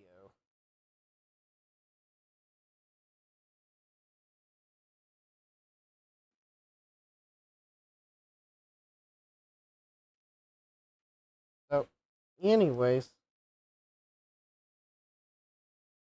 yeah, probably the two from, or I guess the three that we looked at today that I'll recap are the two from this lot that worked, and then the one from the thrift shop.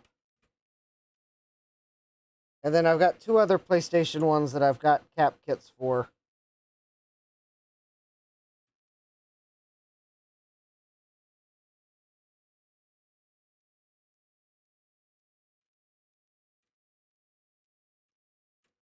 All right.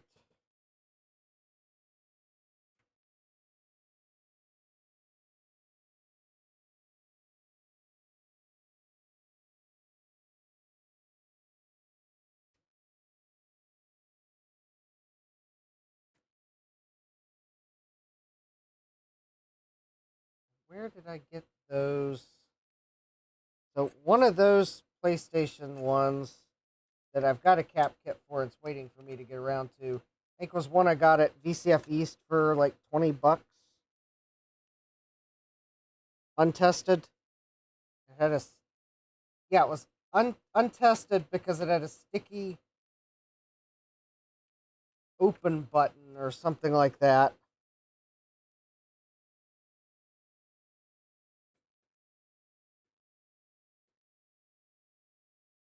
So I cleaned the button; it totally worked. And then I think one I got off, probably got off eBay.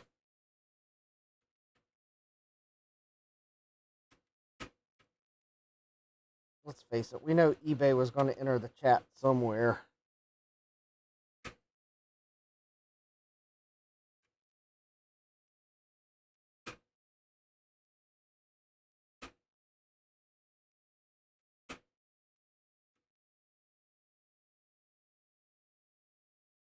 All right.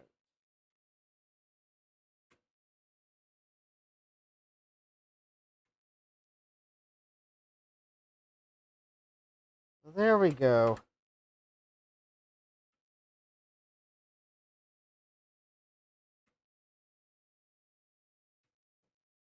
So we got three recap candidates in total tonight. And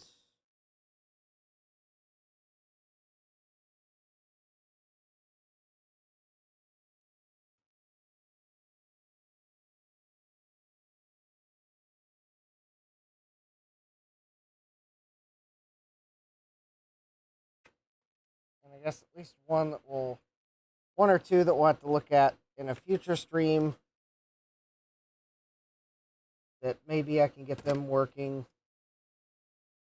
We got the one that's got a broken spindle. That one, if we can fix the spindle, then there's a good chance that we can fix it.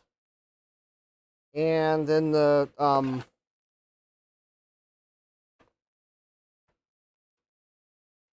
9000 one that was having read issues. I will read up on what might be available for laser replacements.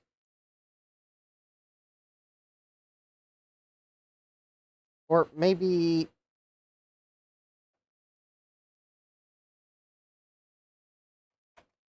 although it may not be the laser, it could be the sled is just warped because it is one of the plastic ones.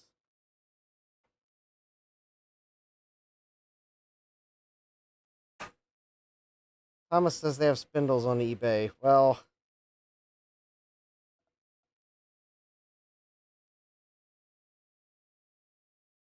I'll get to them when I get to them. I may tackle the easier ones first. I hope. Well, the thing is, I've got a spindle if I can get it off the drive because I've got one of these that the remember I got one that the ribbon cable's ripped on the laser assembly, so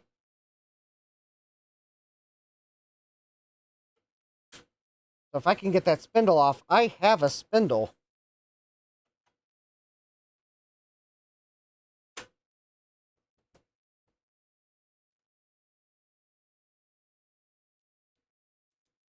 All right, so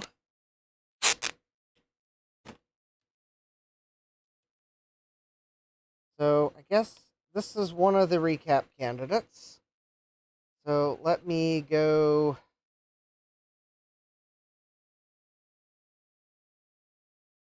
All right, let me go add a.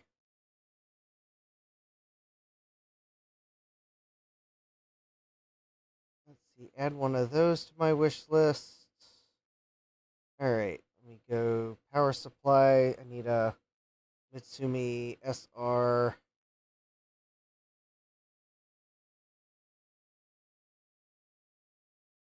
670 revision 15.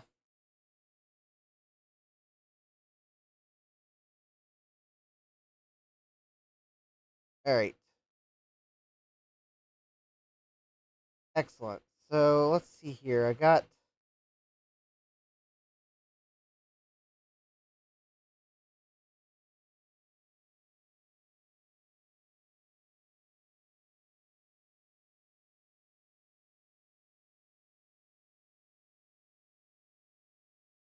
all right. So we got a Mitsumi and a Nichicon power supply. Yep. Okay. So they're all on my wish list. Thomas says the optical units are common, used, and new. Well, I don't think I want to use optical unit because, especially if they're the plastic ones. Oh, the problem is, Thomas, some of the PlayStations have the cable in a different spot. So just because there are pickups available, the question is a pickup available that has the cable in the right spot?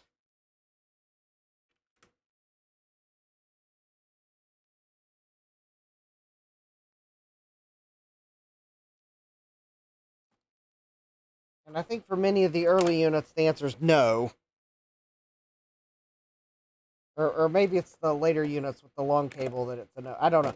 One of the types, it's like you pretty much can't get a replacement for now because the cable's in the wrong spot. But I don't know. I'll have to look. Anyways, we're past midnight, so well, I guess it's time to end the stream. So what did I actually get fixed? I guess a Game Boy and a PlayStation. Because one of the PlayStations, or some of the PlayStations just worked, so I didn't really have to fix anything.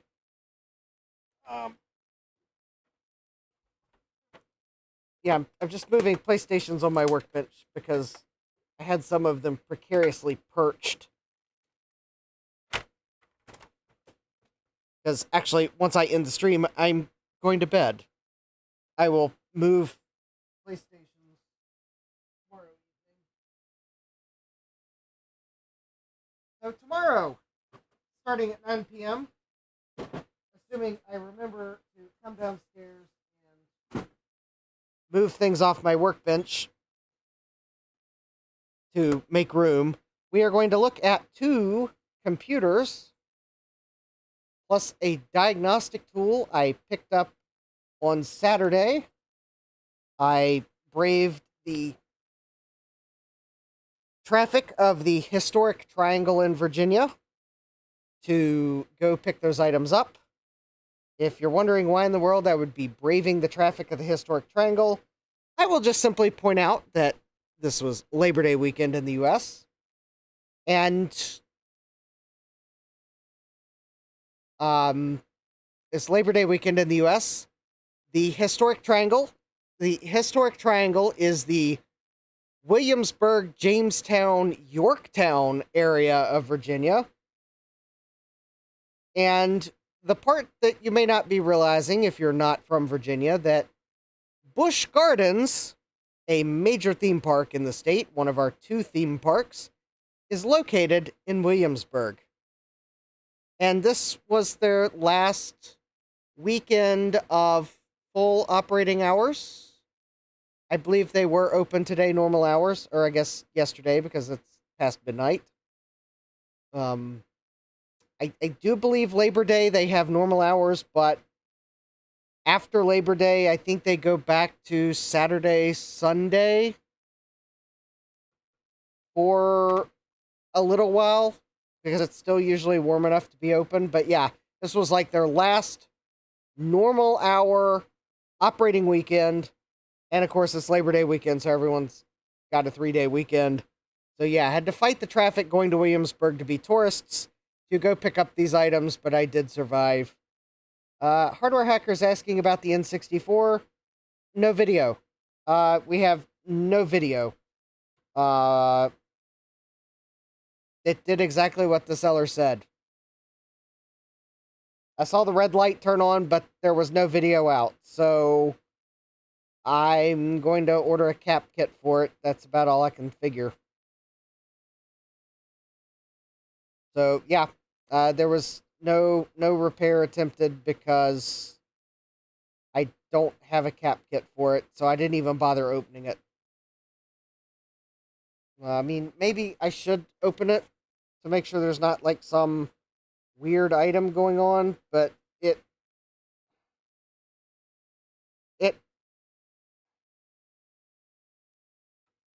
quite honestly looks like there's a lot of shielding in there, too.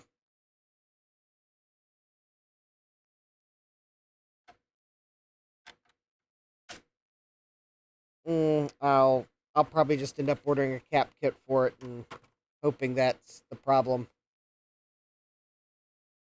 So, anyways, yeah, there was no video. We had power, no video. So, not sure what the problem is. You know, I am really curious. Oh, Hardware Hacker says there is a lot of shielding. Okay, well, not that curious. I'll satisfy my curiosity later. But yeah. So I guess, yeah, tomorrow we'll be looking, or I guess 9 p.m. Tuesday, which in my time zone it's already Tuesday, so yeah, I need to go to bed. We'll be looking at those items. It may not be a full length Tuesday stream, full length being 3 hours, but famous last words. And then Thursday, we'll see. I have seemingly misplaced the last console 5 orders, so That did have caps for the 2SI in it.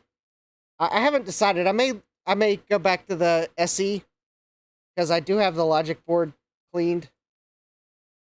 Jesse says, hopefully I can wrap up VCF prep during your stream. Hardware Hacker says I may or may not have a video coming soon. Anyways, yeah, we're gonna look at those items I picked up because I was going to try to get to them tonight, but that didn't happen. So, anyways, it's getting late. I do have to work. So with that, I hope you all have a great rest of your day. Don't forget to smash that like button, subscribe, and turn on notifications so you know when I go live next. Because if you don't turn on notifications, then you definitely won't get a notification. Don't forget to check out my special bonus stream this week. And with that, I hope you all have a great rest of your evening. Take care, and God bless. Computerized Start is brought to you by my awesome patrons on Patreon and by your tips and memberships on Ko-fi. These and other channel supporters make my live streams possible. You too can become a channel supporter with tiers starting at just $1. Don't forget to smash that like button.